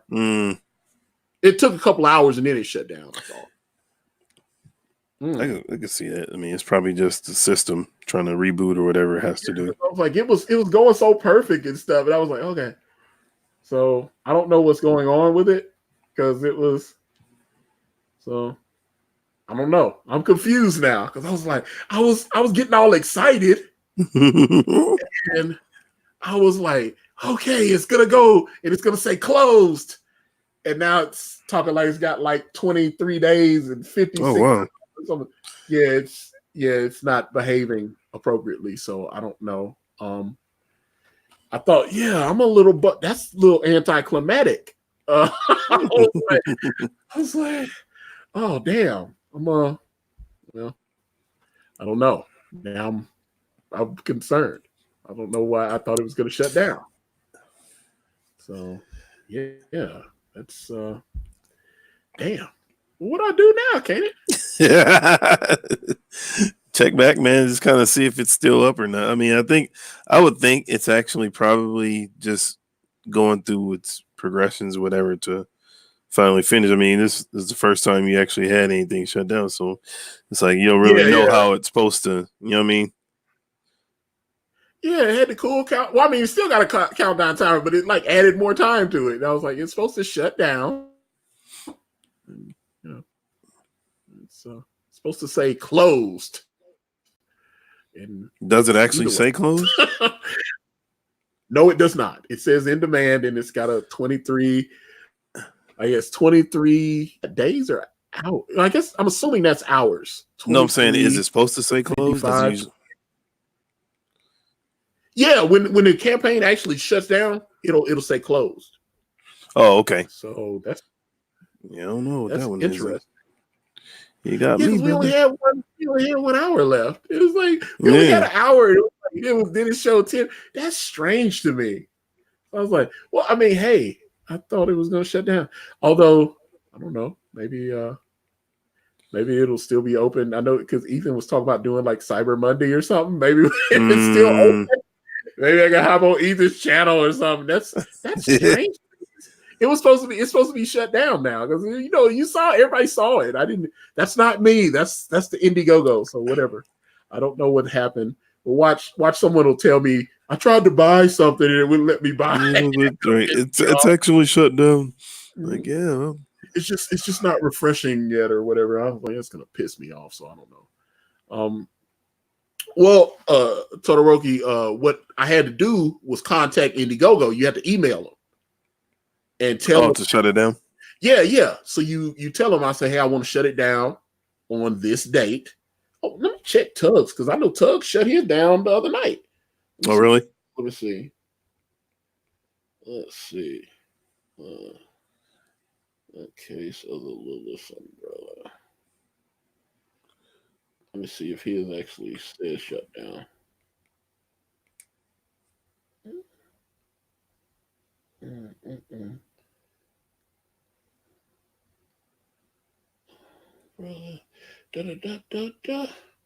Don't want to see. And when you go to Tug's page, see his says closed at $109,580. So that's because he was wondering. I didn't know how to shut it down. So I emailed Tug and I DM'd him and he said, hey, he gave me the email address. And so and like I said, they contacted me back. And so maybe it is. It just hasn't registered yet. Because it was supposed to shut down. So I was like, well, I mean, I don't know why it rolled down. Maybe they were like, we'll keep it open for one more day. Because it was supposed to shut down. Like just in case. Try to refresh it again. I just did. It's still open and it's showing like 24 hours left. That's why I was like, that's weird. But I mean, I don't know. So will it shut down tomorrow then? Maybe. What is it? What's the time? Pacific time? It's showing 23 hours. I mean, what time is it now? Pacific time. Oh, wait. Yeah. They're 2 hours behind me, so I'm assuming it's 12:07. But maybe it doesn't actually shut down at exactly, you know what I'm saying, like 12 o'clock. But they added more time to it. That's what's weird because when you saw when we started the stream, it was, it only had 3 hours left on the campaign. That it did. So now they've added a whole other day on there. So like I said, it's kind of anticlimactic. It's like I was waiting on it to say closed. I was like, closed. No. They're watching like they're gonna be randomly say close at like 10 in the morning. I'm like, what? Mike says, why did you close? Because we're done. Well, yeah, because Caanan's turned in the art. The art's all colored. All we gotta do is just finish putting the font on it and go to print. That's why, yeah. So, Apex. Trust me, I will go for the money. I mean, money is all good, but I was just. It was just weird because it was showing. I was very strategic. I said, Caanan, it's the last 3 hours of the campaign, and he was like, all right, let me know, send me the link. And so we set it up. So this is what was supposed to happen. It was supposed to be a 3 hour stream. And, we're going to look at the countdown timer and all this kind of thing. And all of a sudden, bam. So, Mike, Caanan's working on Way of the Gun. That's the next book. He's already got like 5 pages of the book done already. So, we are in it. That's what I'm saying. It's like people, but that's the thing. I saw people going, that book's not coming out. it's never coming out. All this kind of stuff. I was like, you guys are full of shit. The book is coming out. The book's coming out, and when we launch Way of the Gun, like I said, I'd like to have it, 10 pages at least. Now I've got 5 of those 10 pages already. Yes, sir. And I've got colors on one of them complete, and then I've got flats on at least 3 more. So it's coming along. Yeah, Icarus is doing his thing. And now I've got David Craven holding a bag of toys and for all the boys and girls. Yeah, man. There it is. So, like I said, damn, I'm a little surprised. You guys ain't lost. Yeah, I was expecting, because when we started the stream, it only showed 3 hours left. So I was like, and then they added another day. So that's strange to me. I don't understand. But I mean, like I said, people keep backing. Okay, you got 1 more day. But it's like, I don't want to come back tomorrow night and go, okay, we're ending Brand again. I was like, that was the whole point of this. We were supposed to shut it down. And I was like, now they added another day on there. So I'm like, okay. So you got 24 hours although what could happen is, like, say 6 hours from now, it could just go, oh yeah, we need to shut this down or something. Mm-hmm. I don't know. Like I said, I don't know. But right now, Indiegogo has added another 24 hours. And hey, while it's open, I will accept all donations. So I was just like, that was weird. But again, this is the first time I've ever shut a campaign down, so I didn't know. That's what I said. I mean, this is it'll I'm sure you'll. Like I said, you haven't done this before, so it's. I'm not complaining. Hold on. I was like, like I said, I was trying to do showmanship. You know what I'm saying? I was like, okay. He wanted the big send off. Yeah, I wanted the fans to come and do it and hang out. And you guys, like I said, we've been holding. It's been like 40 people in here hanging. Yeah. And so, thank you for that, guys. Definitely. Yeah. Oh yeah, and Caanan's been drawing this beast art, and I was just like, I'll give you a zoom out so you can see the whole picture there so far. Yeah, I was like, say it was weird. Oh, hold on. Let me get a close up of it. Hold on. Let me do boom. Da da da da. But like I said, I'm not complaining about the it was supposed to shut down at midnight Pacific Standard Time. That was the day. This is the date I gave them to shut it down. It was supposed to shut down, and they've added another day. So it probably will end on the 3rd, maybe. Every time you say 1 more day, I always think of Spider-Man. 1 more day, maybe. Stop reading. It was like, that was horrible. Yeah. Okay. That was horrible. Because I was like, look, I know you're sad that Aunt May died, but you got a super hot wife, and she's like 80 years old, dude. People, I'm just being real, man. I wouldn't give up something. Like I said, I miss my mom, right? My mom was 78 years old, about to be 79 when she passed. Wow. And it'd be nice to have her back. Yeah. But I'm not going to make any Faustian pacts to get her back. Yeah. I was like, hey, I love this woman with all my heart and everything, but if you dissolve our marriage and any knowledge that we have of each other. And truth be told, she is pretty much happy where she is. It's I mean, but that, I mean, I get, that's the nature of. That was Joe Quesada being a little crybaby and decide he did the same thing that Peter David did. Same thing Peter David did. Peter David and his wife, they've been married like 20 some odd years or whatever, and they got a divorce. All of a sudden, Betty Banner has to die. Dang. That's a true story. He killed her because him and his wife got divorced, and he was like, I saw Betty's death as the death of my marriage. Oh. You know how soy-based that is? It went dark and morbid. Yeah, but I mean, he did that. He admitted that in the damn interview. I think it was in Wizard Magazine. And I was like, he killed Betty because his wife decided she didn't want to be married to him anymore. Some people probably who does that? Come on, Hey, I mean, I'm man. just being real. I'm not trying to hate on anybody, but I was like, dude, because I mean, I've enjoyed a lot of people. Peter David's Hulk was incredible, and I like some of his Aquaman stuff too. But that's stupid, man. Stupid. Like, that's really stupid. I was like, I don't get that. And they said the same thing with Joe Quesada. Joe Quesada was happy with Peter Parker being married, and then I guess Joe Quesada went through like a little marital situation, and then all of a sudden he goes, "Why is Peter Parker married and happy?" Wow. Peter Parker being married ages the character. He can't be married anymore.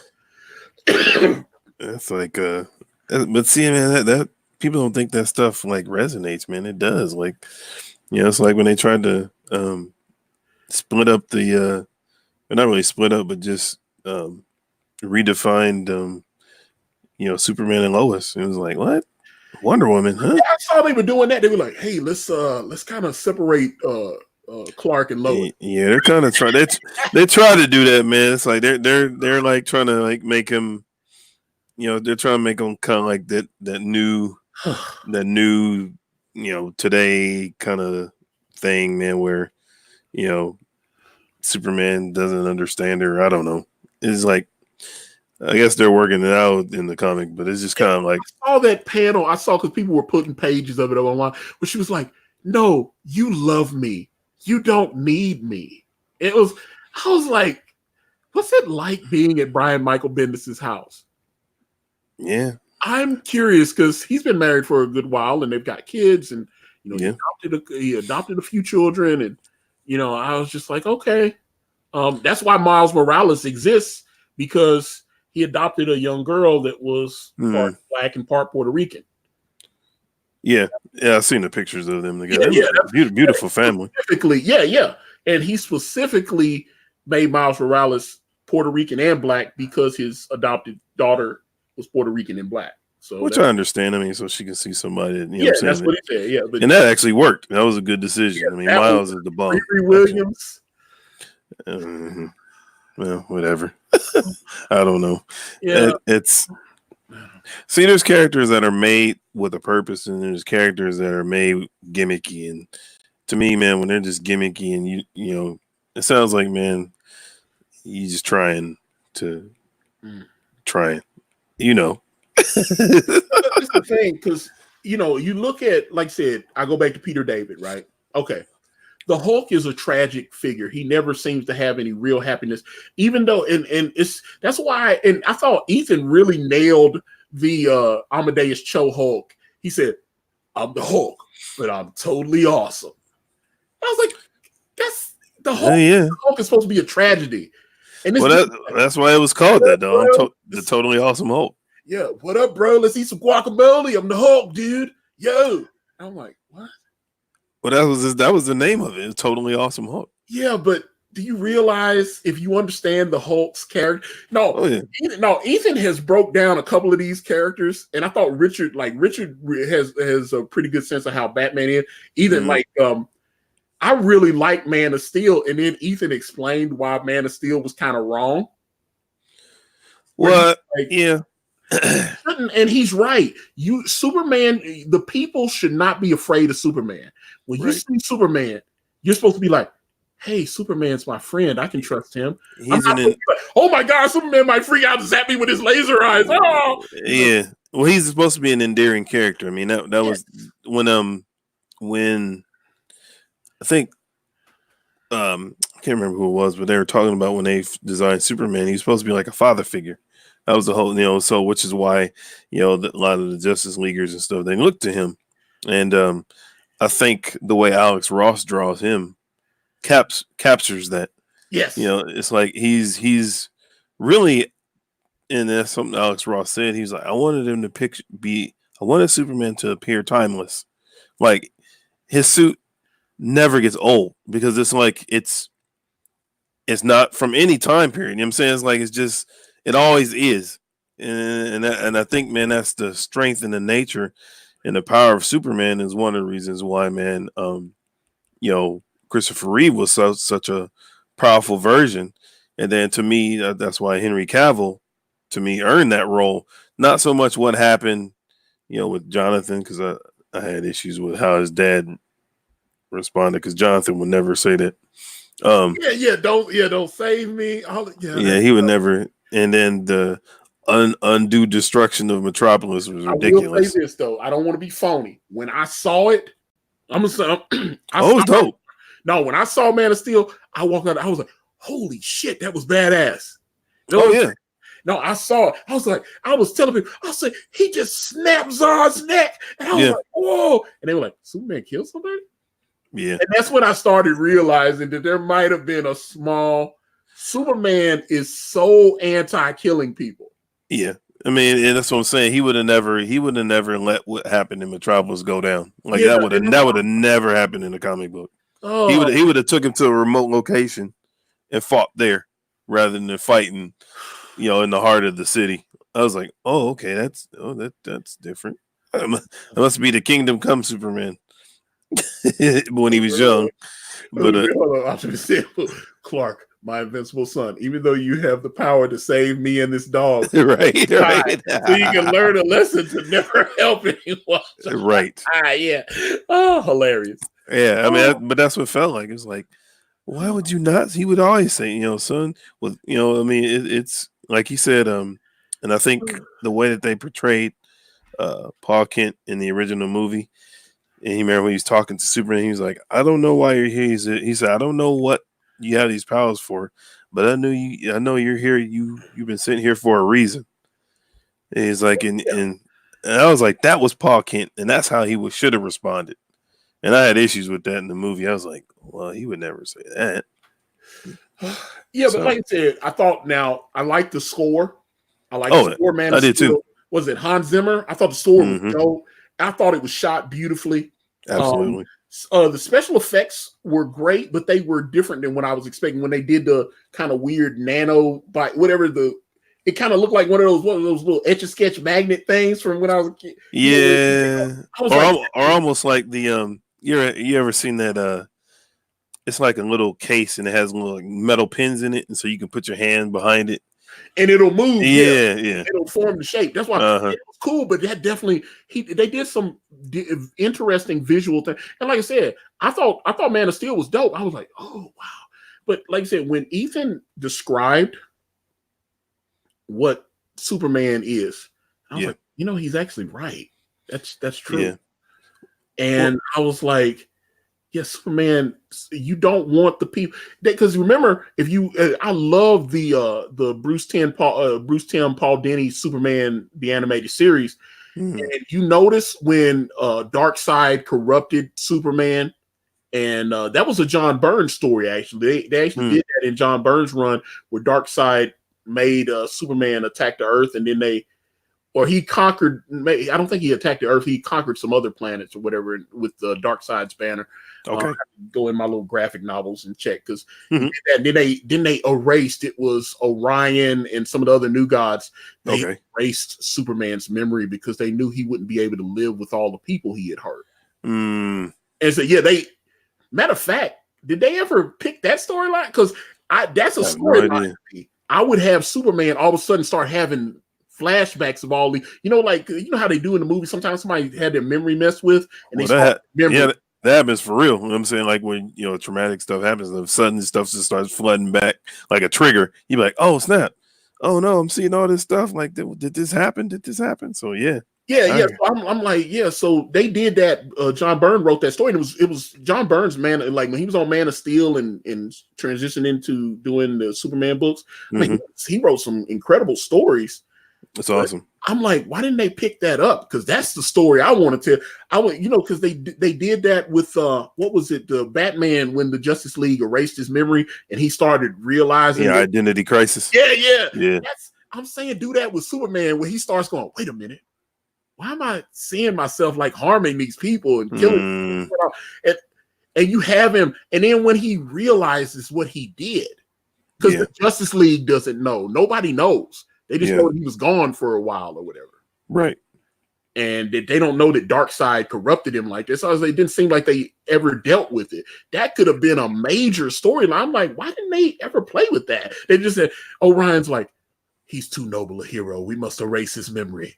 He can't live with. I have to find that because I bought like all the collected editions of John Byrne on Man of Steel on Superman and stuff. I bought the Man of Steel miniseries, and I bought like 3 or 4 volumes of his run on Superman and stuff because he was really. But I mean, I'm interested in that. Why didn't they play with that? Because they did that on the cartoon. Yeah, Superman. They didn't have that easy out where Superman didn't remember that he had done that. Right. So the people of Earth knew Superman had turned on them. And so that's where you get, what was it, Cadmus or whatever, that doctor that was Superman's friend.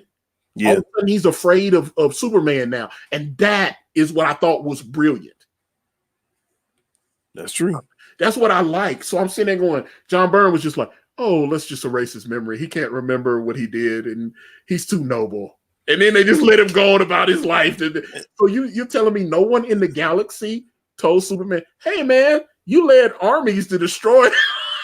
I think that's probably why, though, man, because, he's such an endearing, again, iconic character that, he would become a brooding character, unlike, Dawn of Justice kind of Superman, real angry, real bitter, almost like a alternate version of like the Injustice Superman. I think that's kind of what would happen to him. Yeah, he'd become this brooding, kind of melodramatic, very, very introverted type of person after he realized what he did to humanity. He would almost become jaded. Yeah, I'm like, that's the thing, because I feel like Superman and Captain America are, which is when they did the amalgam, that's why they took those two characters and joined them. They're both, all American warm apple pie type guys. That's why I like both of those characters. Yeah, but they've toned Captain America down some, but he was like, look, son, if you want to be dude, I was like, I'm looking at Cap and I'm like, dude, you're 32 years old, man. What are you talking about? Obviously in real life years, he's like 100 years old. Right. You got turned into a capsicle when you were like maybe 27 or so. Right. He's not an old man. And you gain wisdom through time. So he was frozen. He wasn't, you know what I'm saying? He wasn't gaining age and experience through that. So, still be kind of a young guy finding his way, but still obviously be patriotic. But also people that were around in that time, I have a couple of World War II veterans in my family. Mm-hmm. They're definitely different. Yeah. Yeah. Different time, different era. Yeah. Different mindset. So some of the stuff they did in the MCU was actually, playing with some of that, where he kind of felt like a man out of time. He's like, man, what the hell has happened to these people? Right. He's remembering. He was like, man, in the 30s and man. But I think that's what made Captain America work, because he's still in the midst of an America that is today. He was old school, and he was kind of like the guy that they like. We can always rely on at least Cap. If anybody doesn't change, if the world goes to crap, at least we know Captain America will be like the one that kind of like still wants to fight, still has the desire. And I think that's one of the reasons why him and Superman are kind of like one of my favorites, my favorite in the DC and then verse in the Marvel universe, because they're that character, man, that they keep fighting. And that's Batman does too. But I guess I like the naivety of the two sometimes, where Superman. I remember I was reading something there is like, Superman is powerful. He is his biggest hero, or his heroes are us, humanity. How we can deal and cope with stuff, and firefighters and police officers and doctors, and the most powerful being in the world, and he still tries to fit in. It's like that to me is like, this dude could crush the planet, kind of thing, just fly through the center of the earth and destroy the core. But he doesn't. But see, that's the thing. Go back to that's why I'm saying I thought they handled that very brilliantly on the Superman animated series, because he comes, they defeat Darkseid or whatever. They're trying to defeat Darkseid, and he takes, Supergirl gets wounded, Kara gets wounded, and she's got something in her heart. She's got like shrapnel or something in her heart, and Okay. he takes her to his buddy, the guy, the Star Labs dude. He takes him, and he goes, "No, you just tried to conquer the planet. I'm not." And then Superman snapped on him, and you saw his eyes glow up and stuff. And, and all of a sudden, you felt that you, as a viewer, you're like, "Oh shit, Superman just snapped." What? He just, and you start to, and once you do that, you start to see Superman differently. Yeah. And Superman's a friend. He's like, if Superman, if you see Superman and you're a stranger, you should immediately trust him. Yeah. That's the vibe he puts out. But now you just saw this dude's eyes glow and look like and he saw the fear in that man's eyes. Yeah. He was like, "Oh my God, I just made that guy. I wasn't trying to, I just want to help my cousin." Oh yeah. I didn't mean, but you can't take that back.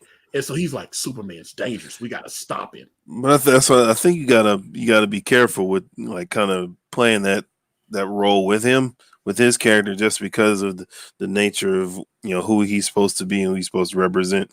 Like EVS was talking about, Superman would never do certain things.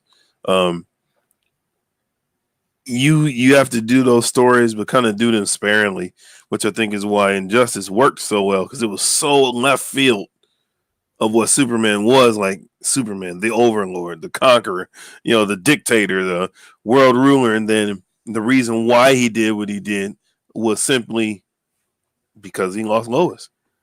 Like that, she was his everything. And as a result, he snapped and he never recovered, kind of thing. So, but you got to do those stories kind of sparingly if you do them, it's like, because, you always want to kind of keep pushing the same type of, heroic natured character. And I think that's one of the reasons why Batman v Superman didn't work, because he was just angry, angry and bitter and frustrated. And, it was like, well, his mom was taken, but like, dude, like he was like blazing his eyes like all the time. You know what I'm saying? It was like evil Superman or something.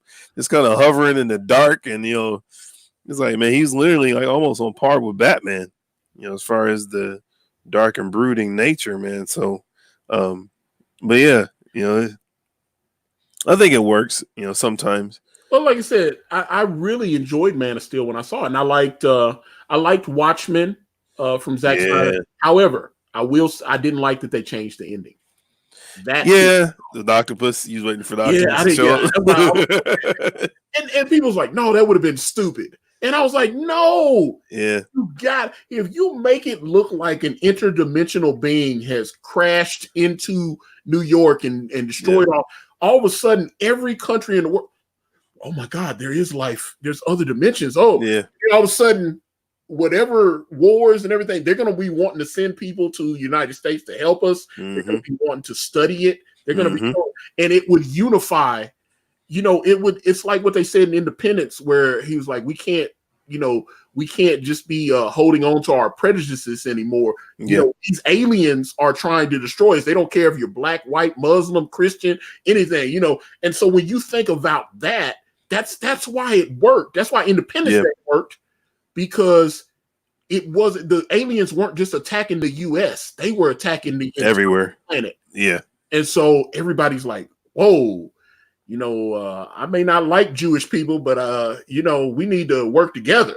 You know what I'm saying? Right. Yeah, the common enemy kind of thing. Yeah, you have a common foe. So at that point, that's why Alan's ending worked, where I was just like, okay, it's like I feel like the Zack Snyder ending of Watchmen is kind of like 9/11.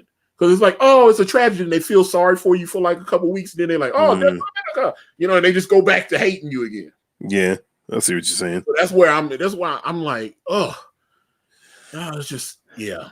Well, I think the series tried to make up for that. Yeah, well, I don't know. The series it's odd to me. Yeah, it is. And I don't know like how to kind of like pinpoint. It's just I don't not like it, but it's almost like it doesn't feel all that much like Watchmen. Maybe it's just I haven't seen enough episodes. I've seen a couple, but or maybe it was one. I can't remember. But I mean, even from the onset of the first episode, man, I didn't feel like I was watching Watchmen, and I didn't know if it was supposed to be like that. It was strange, and yeah, I know. Like I said, Dave Gibbons is actually. I know they say he's like a consultant, but that just means he got a check. You know, it's like, hey, Dave, because they didn't want both Dave Gibbons and Alan Moore coming out and jumping on the project because Alan Moore hates. What threw me off? Alan Moore hated like movies like From Hell, which I thought like. Although if you've read the From Hell graphic novel and you see the Johnny Depp movie, it is different. I agree. But I thought what they did with the Hughes brothers did with From Hell, I thought it was dope. I thought that movie was dope. But when you actually read the book, you lose a little something. Well, the books are always more robust and a little bit. I mean, same thing with Game of Thrones. I mean, that was just a moment in the time of Song of Fire and Ice. You know what I mean? That was just a thing that happened, within the book. But the story is the Song of Fire and Ice, which had many different layers to it. So, I mean, sometimes movies can only tell. I'm like Lord of the Rings. I mean, I'm a fan of that. Lord of the Rings fans in the audience. Oh yeah. Well, Amazon. Well, I think it's 2021. I think because I think they're supposed to start shooting it next year. The TV series. Yeah, they're spending like 10 to 12 an episode on it. Good. I mean, they spent $250 million to buy the rights to Lord of the Rings from the Tolkien estate. So somebody got a bag. They did. But there's so much story to tell in Lord of the Rings. I mean, like 500 years before the event. It's the first or second age. I think they're going to cover. So I mean, you talking about the Silmarillion type stuff? Yeah. That's why I was like, they got so much material to play with. Yeah, and I know one of the executive producers was one of the guys on Game of Thrones. Okay, so he jumped ship and went on over to Amazon. If they tell elements of the Silmarillion, dude, man, with the Melkor and Morgoth and all of them, dude, and Menway and oh my gosh, dude, you don't went too nerdy. I'm sorry, brother. Shoot, Rezakai says respectfully disagree with all the other nations coming together to help stop the octopus. Never found it convincing our enemies would let it destroy us first. Then worry about. I don't see that, but just the way that. Especially in today's world where we seem like we help everybody. You know what I'm saying? That's why we if anybody goes through a flood or anything, they're depending on the US to send like Red Cross over there and send, we send all this financial aid. We're kind of like first responders. Yeah. So it doesn't matter what country it is. We're like, oh, something happened, we'll help. Even after we destroyed Germany, we like help rebuild it. We destroyed Japan, help rebuild. You know what I'm saying? Well, not only that, but you got to think about what time. I mean, that was in the 80s. So I think they would come to aid in a unified front. You know what I mean? Because that was kind of the time it was in. So, I think they would be like, whoa, what is this? Because even if you're serving your own self-interest, you're wanting to know what the hell that thing is. Yeah. And so you'd be like, oh, if I offer to help them, even though I really don't care that happened to them, help and get information on that thing, right? Make sure what happened to them don't happen to us. Exactly. Yeah, people are very, they always act out of self-interest, personal interests. I was like, whew. I'm like, oh yeah, well, yeah. I watch Nerdrotic all the time. I love his channel. Let me see. Mike Coonrad, I prefer what became of Dr. Manhattan in Doomsday Clock. I dig the Watchmen show, but not really into what they are doing with the established Watchmen characters from the comic. Yeah. And there you go. It's weird. It's just odd to me. I thought it was going to be great, and it's they went in a direction that I was a little surprised by. Yeah, I mean, it's one of them things, man, where I mean, in the end, it could work. You know what I'm saying? It could become an amazing thing, but I think it's so far from the original that I mean it's going to be kind of hard pressed to kind of bring it back. So, But, like I said, it was a little strange, but yeah, it was. I don't know. Let's say I tried to watch a couple episodes, and I was Wasn't feeling it. yeah. But there's a lot of cool stuff. What I am feeling is what's it called? His Dark Places. No, what's that one? The Golden Compass show. It's yeah, it's out already. Yeah, that shit is dope. That shit is dope. I love it. That shit. I haven't seen that one yet. Man, yeah, that I reckon, and it already.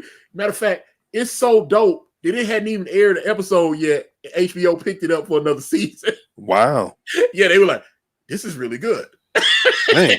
And I was like, "Yeah," because I wanted to like the Golden Compass movie with Nicole Kidman and everything. I thought I was hoping it was going to be really good. But it wasn't. I thought it was. I mean, it was okay. It was okay. They definitely spent money on special effects. Yeah. It could have been better. I like the world they introduced you to. Yeah, it's different. And yeah, his Dark Materials. Yeah. Like I said, it's dope, man. It's really dope, man. I have to check it out. Yeah. That show is definitely worth watching. You know, they canceled the Naomi Watts Lord of Game of Thrones show that they shot it. They shot that like in May. Right? Yeah, I heard it was supposed to, and it was just like got sidelined or whatever.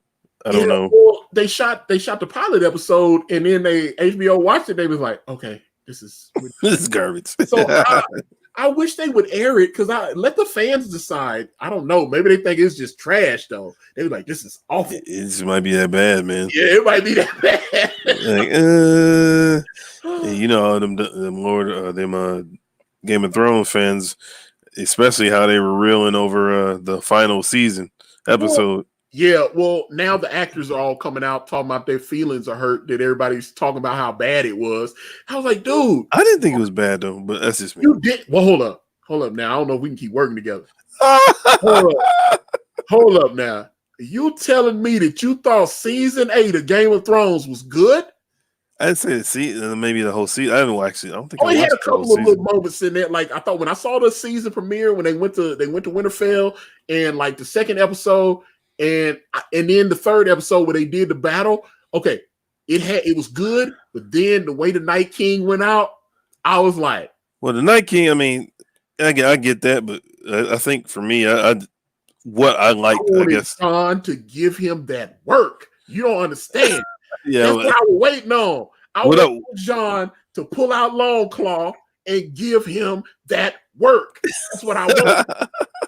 And they let Arya kill him. Yeah. And I'm like, I said, what are y'all doing? I think my favorite, more so than that, was just how they did Daenerys, man, and how she was like torched the town, dude. I was like, oh yeah, she just. I was like, get them, and she was trying to hold her peace, bro. She was trying. She was like, oh, you know, I'm trying. It was like, just let it go. And she was like, heck no, they gotta die. And I wish whatchamacallit went out better than she did. Cersei, she deserved more than what she got. Yeah, there was some stuff. Like I said, bro, she should have got dealt with. Okay, so you already done killed one of the dragons, right? So you already know what was it? The big one. It was Viserion. Okay, so Viserion died. Okay. Yeah. So, you know, Viserion, because she named all 3 dragons after 3 men in her life or whatever. So. Oh, okay. Yeah, Viserion, her brother, Viserys. I mean, Viserys, her brother, begat Viserion, the dragon, and then Drogon was named after Khal Drogo, right? And then Rhaegar was named after her brother Rhaegar Targaryen, right? Which was her older brother. So, which is Jon Snow. So it was fitting that Jon Snow got to ride Rhaegar, because that was the one that was named after his real father. Gotcha. So all 3 of those dragons. So okay, so you've already lost Viserion. to the Night King. So the Night King has a dragon now, and that dragon was badass. Yeah, it was. He got the blue fire and all that. Ice fire. That's what it was. Yeah, ice fire. This, it was. Yeah, I thought that was dope. So you got that going on, right? And then they got a big double dragon battle at Winterfell. With Jon Snow up there. Daenerys is up there, and they're like, whew. And I thought all those aerial shots and all that, I thought that was dope. All that was great.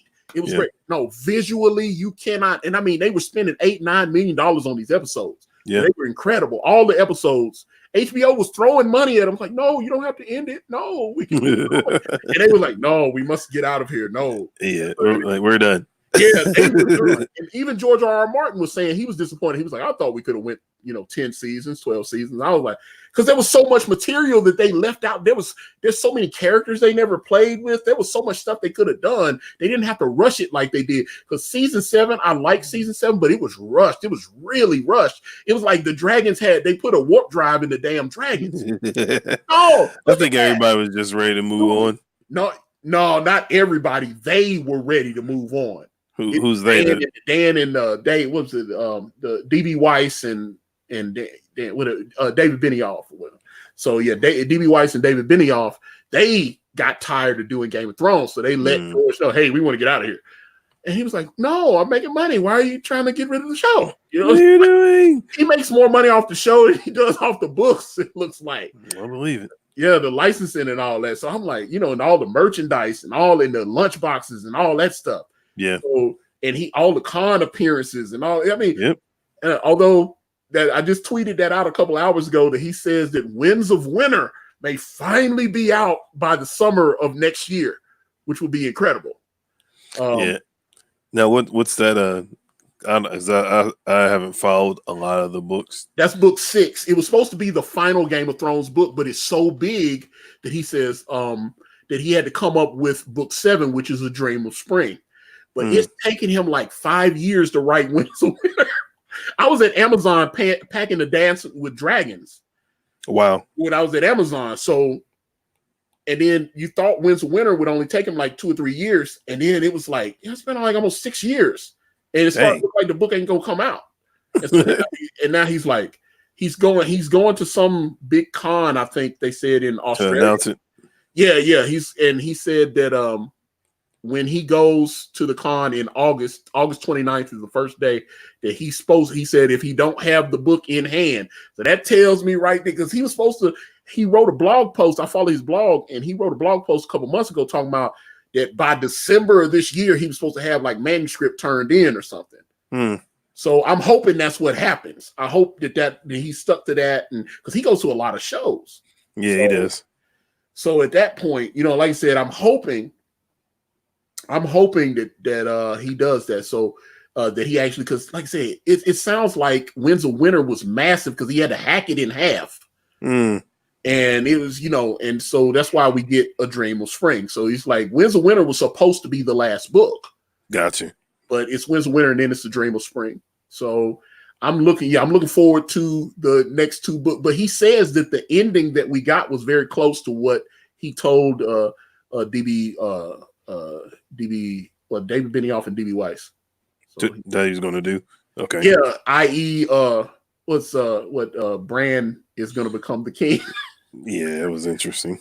Yeah, yeah. It's like, okay, you could be a politician. Yeah, that was interesting. I was like, that was weird. Well, no, I love the line that Bran says. What do you think I came? All this way. What do you think I came all this way? It's like the one dude that's like keeps popping up in this movie, and then he's out the shot, and then all of a sudden he's at the very end, and he's like the dude. You're like, oh, okay. Mike says 8 years. Okay, because you're like, well, obviously Mike knows George R.R. Martin, so I was like, yeah, they're bros. Let me see. Hey, man. Let me see. Okay, so man, there's so many people in the chat. Let me see. Mikey Woods, Antonio, I must ask, does his dark materials and so Christianity religion like the gold this comes from? I think they stuck very close to the materials, but like I don't know. I didn't go into it like that. It's not like said Watchmen, I feel like has an agenda. I think his dark materials I think it's beautiful in the cast. I mean, they cast some of my favorite actors on it. Just try an episode out and see what you like. I really thought it. I hope they don't screw that show up. I think it's special. And he's talking about the one that's based off the Compass. Yeah, it's dope, man. I really liked it. I thought it was like I said, it's unique. I really, because I was like, they're gonna have more time than say the little 2.5 hour, 2 hour, 15 minute movie had. Right. So yeah, so you can build characters and stuff like that. I mean, they spent a fortune. They must have spent $80-100 million on that Nicole Kidman movie. They didn't skimp on the special, those polar bears and all that. They spent a lot of money on the special effects. And so when I found out that his Dark Materials was Golden Compass, I looked at the trailer, the HBO trailer. I said, "Oh, this is gonna suck," because the TV, if they don't have a budget to do all those special effects with all those familiar animals and all that stuff, and I said, "Oh shit!" They comes off wrong if they do it right. Oh, they spent money on this. Well, it looked just like the movie. It was like, oh, okay. Like you didn't like even with the when they showed the, I guess, a bear, whatever, bear dog or bear wolf or whatever, or the snow bear. I'm sorry. Yeah, but it was it looked like the movie. That's why I was like, I said they actually opened the bank account up for them because they're looking for another Game of Thrones. When I saw the actual trailer, I thought it was a sequel. That was actually going to be in the theater. I was like, oh, they finally going to do a sequel to Golden Compass. They opened the bank up. That's why I was like, they didn't skimp on the special effects. So I was like, oh, this shit is hot, man. That's cool. They got Clark Peters from The Wire. They got, they played Lester Freeman on The Wire. He's on it and all that. I was like, man, they got the dude that played Jorah Mormont on or was it Georg the father, the guy that was Lord Commander of the Night's Watch. He's in it. They got all these brilliant actors. They got what's the chick? Her name is Ruth. Something I can't remember. She was on Luther. Luther, and she was on a show on Showtime called The Affair that I watched. Okay, and she was on there. She's playing the part that Nicole Kidman. And I was like, man, the whole thing is. Like I said, they did not skimp. All these actors are brilliant. That's awesome. I was like, yeah, I always love when they get these British actors and stuff. And like I said, they did not skimp on the quality. I think Watchmen actually looks beautifully. It's beautifully shot. I just think they have some problems there, and I think they went. And not to mention David Lindelof, that one of the executive producers, he did some shit on Lost that I kind of looked at him funny style with. He did another show on HBO called The Leftovers, and it got really weird. Yeah, I think the Watchmen's pacing is odd. Yeah, so that's what I'm saying. So either way, I think his Dark Materials, I think that could have the potential to be a very special show. It could be like another True Blood or something. It could be one of those shows that last for a few seasons. It's not gonna, like I said, they picked it. So this is all you need to know. Like I said, it hadn't even aired, and HBO picked it up for another season. It says a lot. And Naomi Watts did her pilot for her Game of Thrones prequel. They watched it and they go, okay. Just let it go. So I was like, you got it, dude. Y'all already spent the money. Put it out on a limited edition box set, or throw it in with the new Game of Thrones box set or something. I don't know. Put it out there. You just want to see it. Yeah, I just want to see it. It can't be that bad. It might be that bad. It very, very well may be, buddy. Lord. I was like, oh God. I was like, yeah. I was like, it can't be that bad. It can't. It was like, oh. It was like, we can't show this to the public. It's like the Zapruder film. Like they had to have the FBI like hide it away. It was like, man, they're gonna crucify us over this if we release this. It was like Bran was a dick. He let Theon die to the Night King. Seriously, if he's a warg, just tell Theon, wait 5 minutes. Arya will handle it. Oh shit, that would have been funny. It was like, hey man, she's coming. Just stop. Wow. I was like, oh man. But they changed so much. Yeah. In the book from what happened in the books. Yeah. Because that's the thing. In the books, Arya's a warg too. She can go into Nymeria. Yeah, I know that. Yeah, she can go into Nymeria just like Bran, so, and I don't know. I don't know. So they changed a ton. I heard, or one of the things, not saying I heard, but one of the things I wish and it's a small detail, but Like the Targaryens have violet eyes, and I thought that would have been cool to see. Yeah. They could have done that with like weird contact. Mm-hmm. That would have been awesome. But yeah, I noticed. I've been on a couple of those forums and stuff, and especially the Wiki of Ice and Fire and some of that. And some people nitpick and they go, "She's got like purple eyes, and she doesn't have them in the show." Yeah, and, I mean that would have been kind of cool to see. I mean, it didn't make or break the show, but it didn't break the show for me. Yeah. Well, I mean, because even I think it was a thing like a poll or there's like book versus show like thing that they did, and like even Jon Snow and some of them are actually supposed to have kind of red hair, but they didn't have it. Oh yeah, Jalapeno Milk. The Bond trailer is releasing. I saw like 15 second. They've got a like 15-second teaser up on. And that's the thing. I like. Some people hate Daniel Craig as James Bond. I like Daniel Craig. I like him as James Bond. But I have heard they got a little woke for this final one. Since this is Daniel Craig's last Bond movie, they wanted to make sure that I think they said they're passing Bond to a black woman. Mm-hmm. Like that. It's like when they did, they took Doctor Who and it's like, we have to have a woman now. And they do Doctor Who, and the fans are like, what are you doing? You know how many girls I dated that love Doctor Who? I mean, the thing is, man, if it's done right, okay, cool. I mean, a lot of times, and I don't want to put my foot in my mouth, but sometimes it seems like a lot of times it's done not out of actually just making a good character, but everything's like a statement. I loved Luther Slick Rick. It was one of my favorites. I loved it. It was great. Especially, I mean, it's kind of like the Batwoman TV show. You know, it's just kind of like it dominates the narrative. I mean, and even in the comic book, like I said, you know, her sexuality and stuff was public knowledge, but it never dominated her story. And I think when it does, and I just heard that Batwoman wasn't that good anyway. It's just a weird paced, oddly shot, bad acting, a few other things. I am going to watch the Crisis crossover. Now that I do want to see. Yeah, I do want to see that. So when they do the crossover, I'm gonna come in because I mean, dude, they got my man from Smallville, the Tom Welling, and all that. Yeah, man. Although they didn't get the dude, was it Mike Rosenbaum that played Lex Luthor? Although cool. He could be lying. He said that they didn't ask him or they asked him and he declined. It would be cool if he just was lying because Tom was lying when he said that he wasn't a part of the crossover. Yeah. He lied for a couple of weeks. He was at a con with Mike Rosenbaum and he was like, oh, no, well, I've heard they're doing it. I haven't been approached. And that told me that they had, because there were rumors that they had asked him. And he kept saying, no, I'm not part of it. So. Next thing you know, they were sneaking him to the set to do costume fittings and everything. Yeah. He was playing that role. But Mike Rosenbaum said, hey, I'm not part of it. So I'm hoping that his Lex Luthor shows up. But right now, cameo.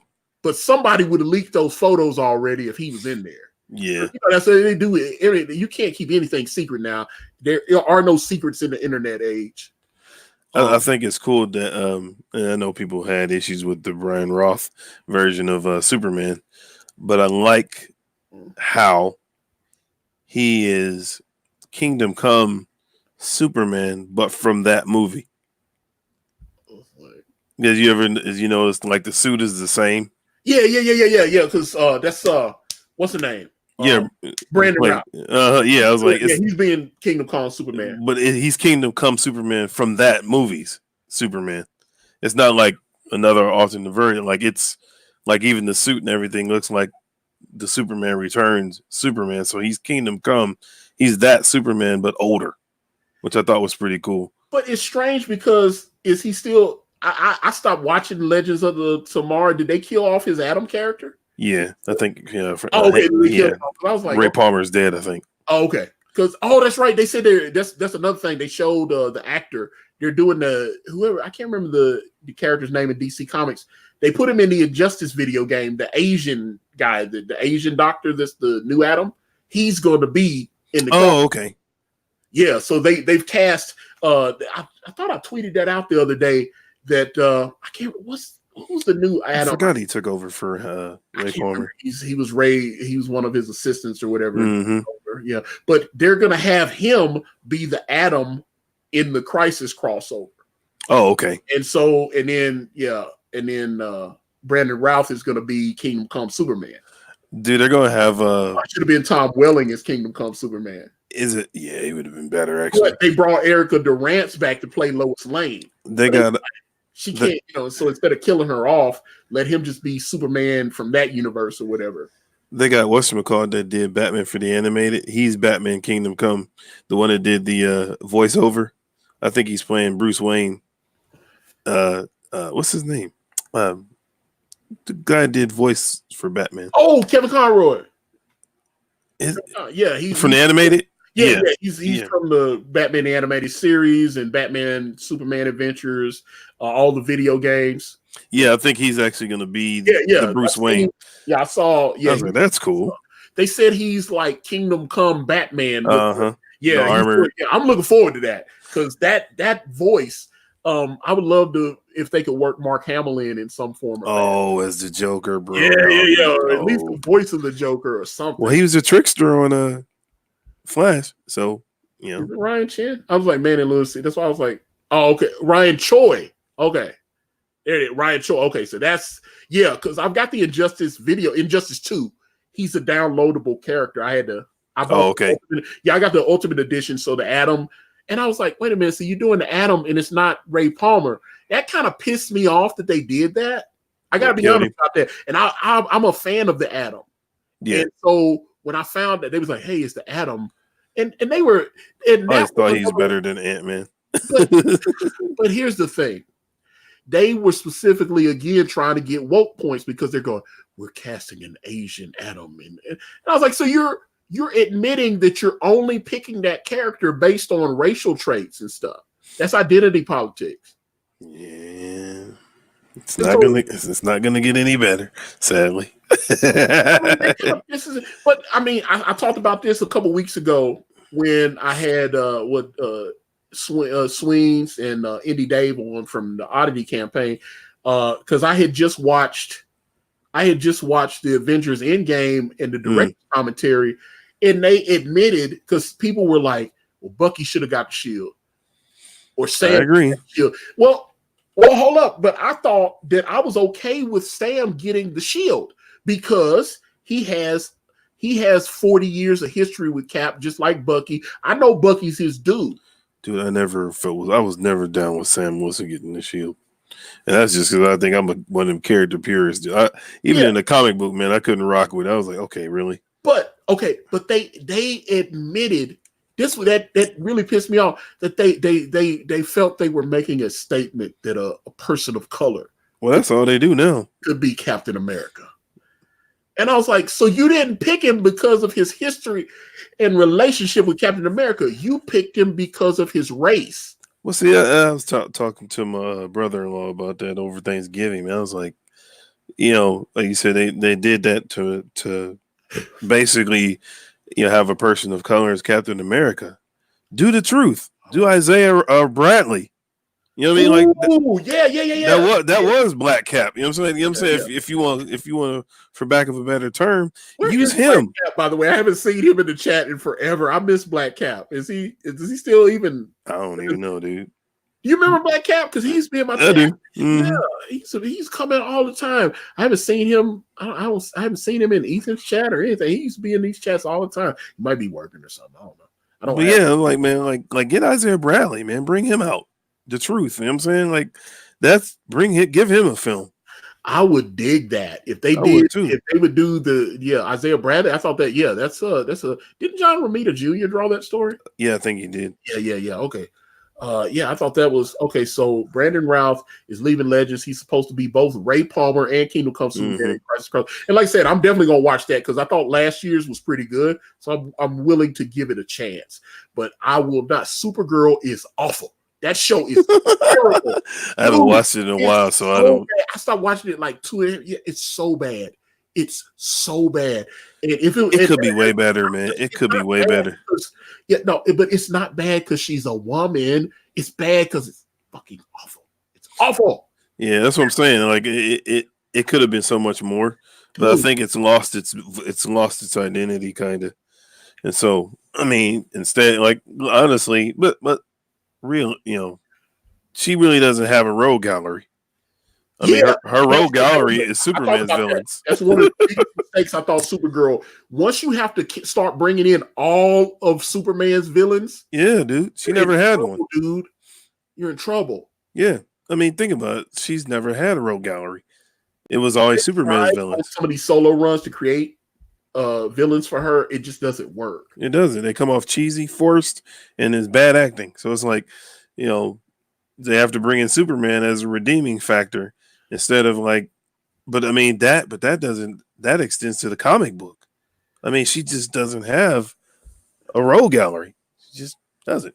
You know, and you trying to make one up, man, and it just doesn't come off well. And then, like I said, then people are like, okay, what is this? I'll just wait till the next show or whatever. So yeah.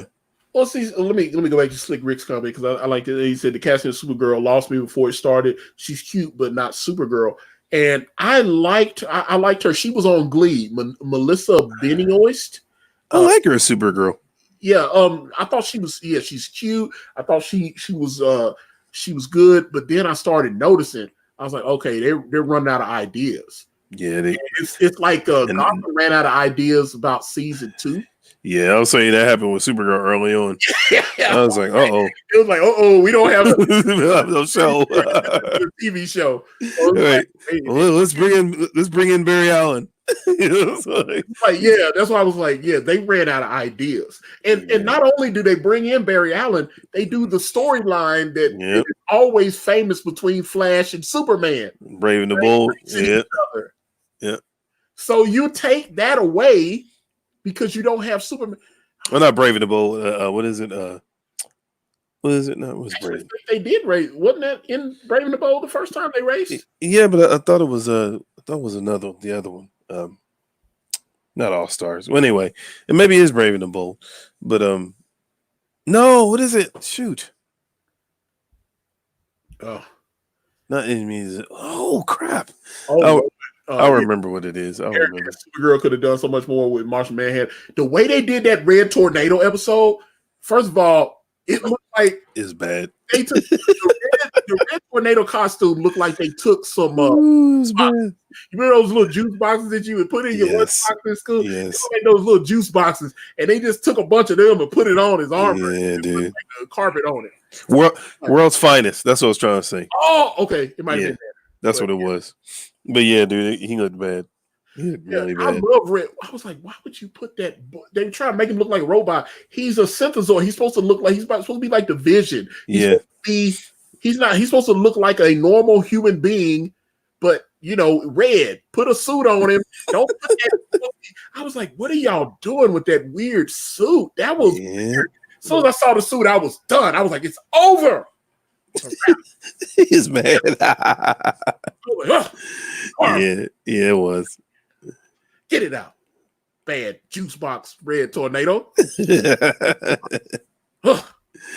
Yeah, it was definitely Dude, put red makeup on his face or something. I was like, put juice boxes. Hey, we're gonna put these juice boxes all in you, blocky suit.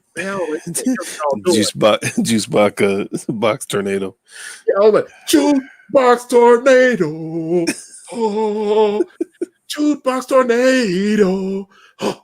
Oh.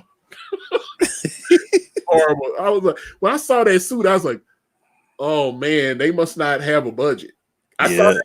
I knew. That was when I was concerned. I was like, uh-oh. They were still on CBS when that aired, though. That's what I was like. Because then when it aired, and they were like, uh-oh. How many seasons did it air on CBS before they moved to CW? I think they did 2 seasons on CBS, and then they moved it over. But I knew they weren't going to. I knew they weren't going to really last on like the mainstream kind of station. I was like, oh, this is going to be interesting. And sure enough, they went to the CW, which is where it should have been in the first place. But Eric Red Tornado looked like paper mache. I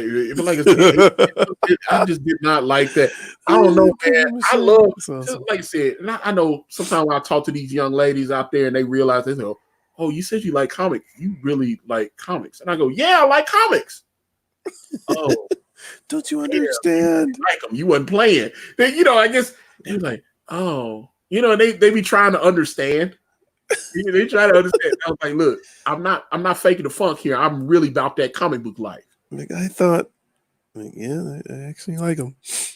And I was like, I still like girls, but And comics. yeah, I like comics too. Well, how much time are you spending with the comics, and how much time are you spending on women? Probably more time on the comics than I should be, but I still like it. Comics are life. Yo, it was like, yeah, but look, man, I love comic books. I do. Hey, man, I feel you. But Yeah. I know you love comic books. Built a career on it. Fat nerd though. I'm just a fat nerd, and I like comics, and this is what it is. So, and there's nothing wrong with that, Antonio. Yeah, but like I said, sometimes the crazy women, they be judging me and stuff, and they be like, "Oh man, you don't like." Don't forget the ring. Don't forget the ring. And oh yeah, I'm about to forget the ring. Ain't it? Like, is this hand, isn't it? Yeah, that's what it is. Don't forget the ring. And but it's like I said, I've always once I have to explain to a grown woman why I like comic books, I realized at that point you don't gel. Yeah, I was like, well, maybe I can get her back for a nightcap or something, because we're probably not going to last very long. Because if they're not in the comics, they go, and it's hard. That's another thing when you hear. Oh, that's cute. Yeah, they're very dismissive. They don't like, and like I said, obviously, I don't know. It's probably why I'm single now. So it's like I go on dates, but it's hard to, because they just don't get it. And I'm like, look, I'm too old to be changing. I'm like, a couple more months, I'll be 45 years old, bro. I'm too old to be changing up now. I like comics. I'm sorry. I like who I am. No. I used to hate me. Now I've accepted who I am. So yes, I like comics, and that's what it is. Yeah, that's what it is. Yeah. So yeah. I'm gonna be reading some Kingdom Come after we can make sweet love down by the fire, and then I'm gonna grab my trade paperbacks and start reading.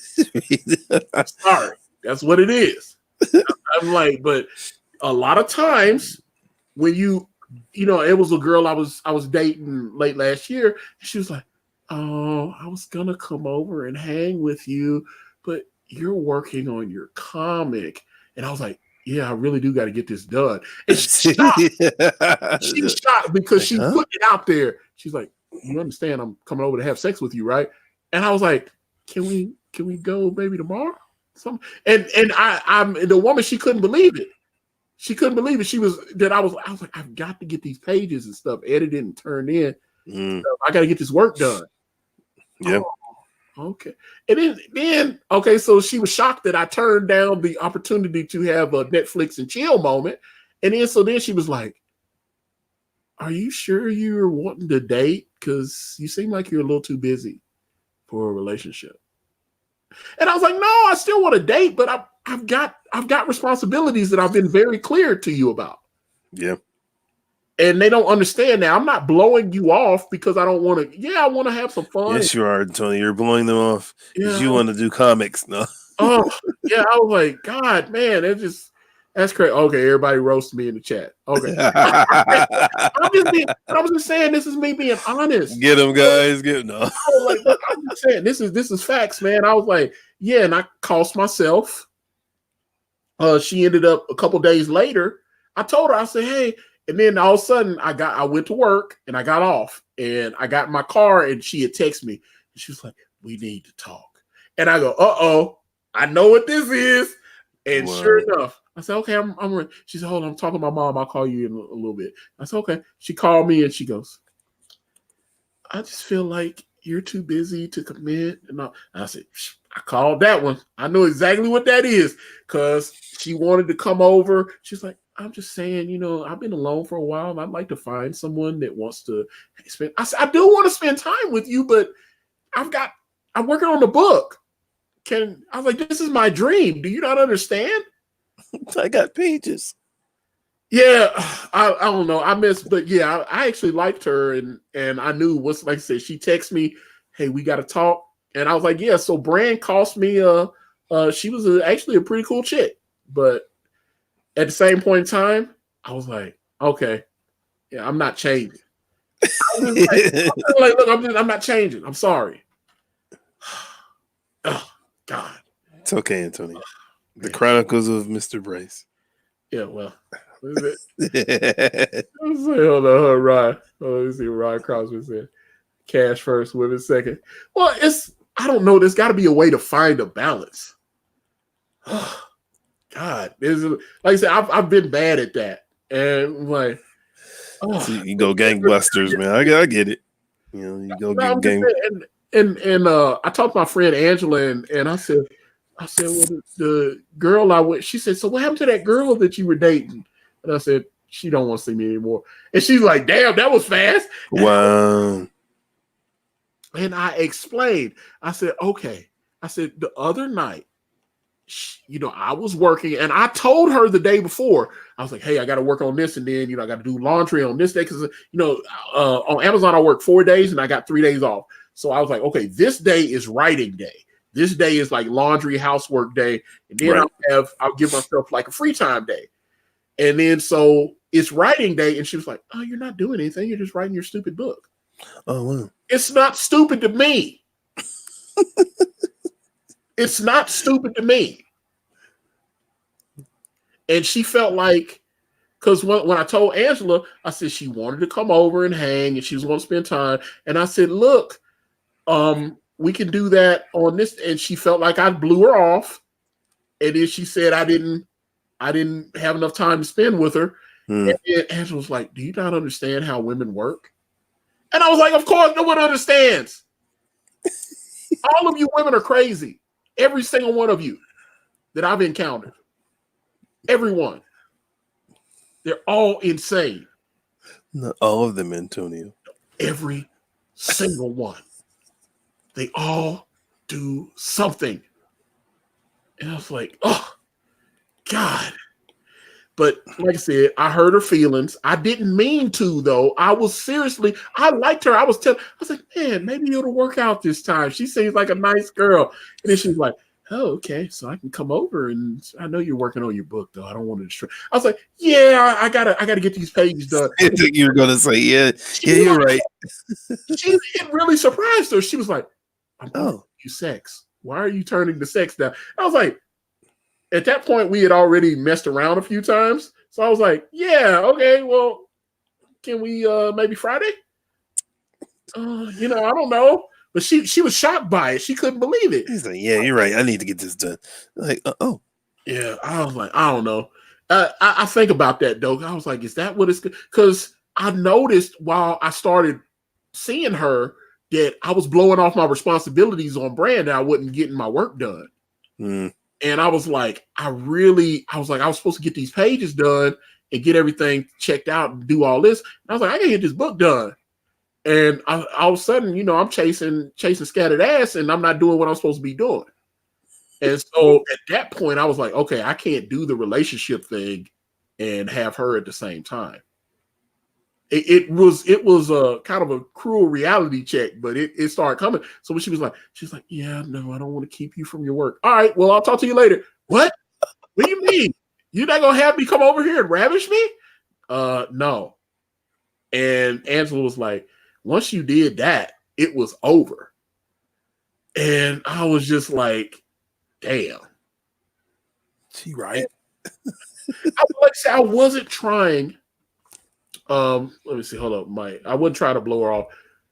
Mike said it should have been DK. And yeah, everybody that has been paying attention to what's been going on in the last few years knows why Dean Cain was not invited on the crossover. Anybody that he was on Supergirl. Yeah, that's right. He was the father. Yeah, he's her dad. Yeah, he was. That's right. They did have him on. Interesting. Mm-hmm. He was. Curiouser and curiouser. Interesting, but why didn't they ask him to wear the super suit? That's interesting. Oh no. Interesting. Yeah. Okay. Yeah. But yeah, I don't disagree with Mike. He definitely should have. Yeah, definitely should have been there. Yeah, that looks fantastic, Mr. White. I will say that. Thank you, sir. Thank you. I'm done with it. I'm gonna go ahead and save the file and all that good stuff. I was like, well, guys, Yeah, well, it looks like since Mr. White is finished, you guys have been fantastic. And unfortunately, Brand didn't close out like it was supposed to, but hey, hopefully tomorrow it will. I don't know. Would it be weird if when this one counts down to 0, it rolls over and it just creates another countdown? It's keep going and going. It's going. It doesn't stop like it's supposed to. Infinite countdown. Activate. Oh, it's like, yeah, it's like Todoroki says, it's okay, Antonio, the comic looks great. Yeah, but there's been a couple of nights that I was like, damn, I kind of fucked that one up. I kind of wish I hadn't done that. But I had to sacrifice my personal life for the greater good. I'm just being honest. I just realized I can't do both. And it's just, oh man, hold on. There's comics like cocaine, it's powerful drug. Oh man. I'm making comic book history. But yeah, well, I mean, that's what it is. I'm like, but yeah, I'm just I don't know why. Yeah, they should have DK. Yeah, that looks fantastic. Yes, all right. Well, yeah. Well, we're about to be gone too, Mike. But thank you, everybody. Thanks to everybody hanging out. This has been awesome. Hold up, Caanan. Let me just put it straight up on Caanan's piece. I don't know. Probably I'll have this colored or something, and yeah, I have to do it because this is too good not to use. So, yeah, I love this. This is awesome. Whew. Thank you. All right. Well, Mr. White, you have done an outstanding work today, sir. Thank you, Mr. Bryce. And I thought Brand was shutting down and they added all this extra time to the countdown. It was still nice to be here streaming with you, my friend. Absolutely, man. Absolutely. And I am looking forward to seeing more fantastic pages from Brand Way of the Gun. But all right, is there anything you would like to say to these fine folks who have hung out with us for 4 hours? And man, that's crazy. Oh man, but it has been amazing having you guys here with us tonight. To everybody, yes. Thank you for your time. Thank you for your support for Brand Book 1 and going into the Way of the Gun. Yes. We definitely could not have done this without you guys. You guys are amazing. I mean, you're our fans. you're branded. And we claim you as ours. And we thank you. I know Antonio and myself are speechless a lot of times, man, just at the support and rallying behind us to this point and going forward. So look for more art. For those that are interested in following me, you can follow me on my Instagram, at Caanan02, or on Twitter at cap_white. And I'm on Facebook, but not as much as I used to. I'm Art of Caanan White. You can check that out too. But most of my stuff is on Instagram. Most of my new stuff. So, and yeah, and I have a YouTube channel. I'm actually gonna be revamping that at the next start of the year, so it's gonna be a little different. Hooray! So, all right.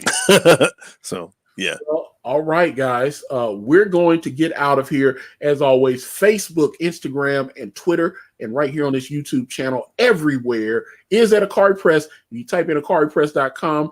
It should be taking you somewhere else, but now I'm gonna have to keep it on the Brand campaign because they didn't shut it down like it was supposed to. But we love you guys. Thank you so much for hanging out with us and trying to close the Brand campaign. Yeah, like I said, we'll see what it does tomorrow night. And if it doesn't, then I'll have to email Indiegogo and say, hey, what the hell is going on? This is weird. Right. But it was over. Awesome. But yeah, it's been awesome hanging out with you guys. Good night. God bless. We're out. Peace.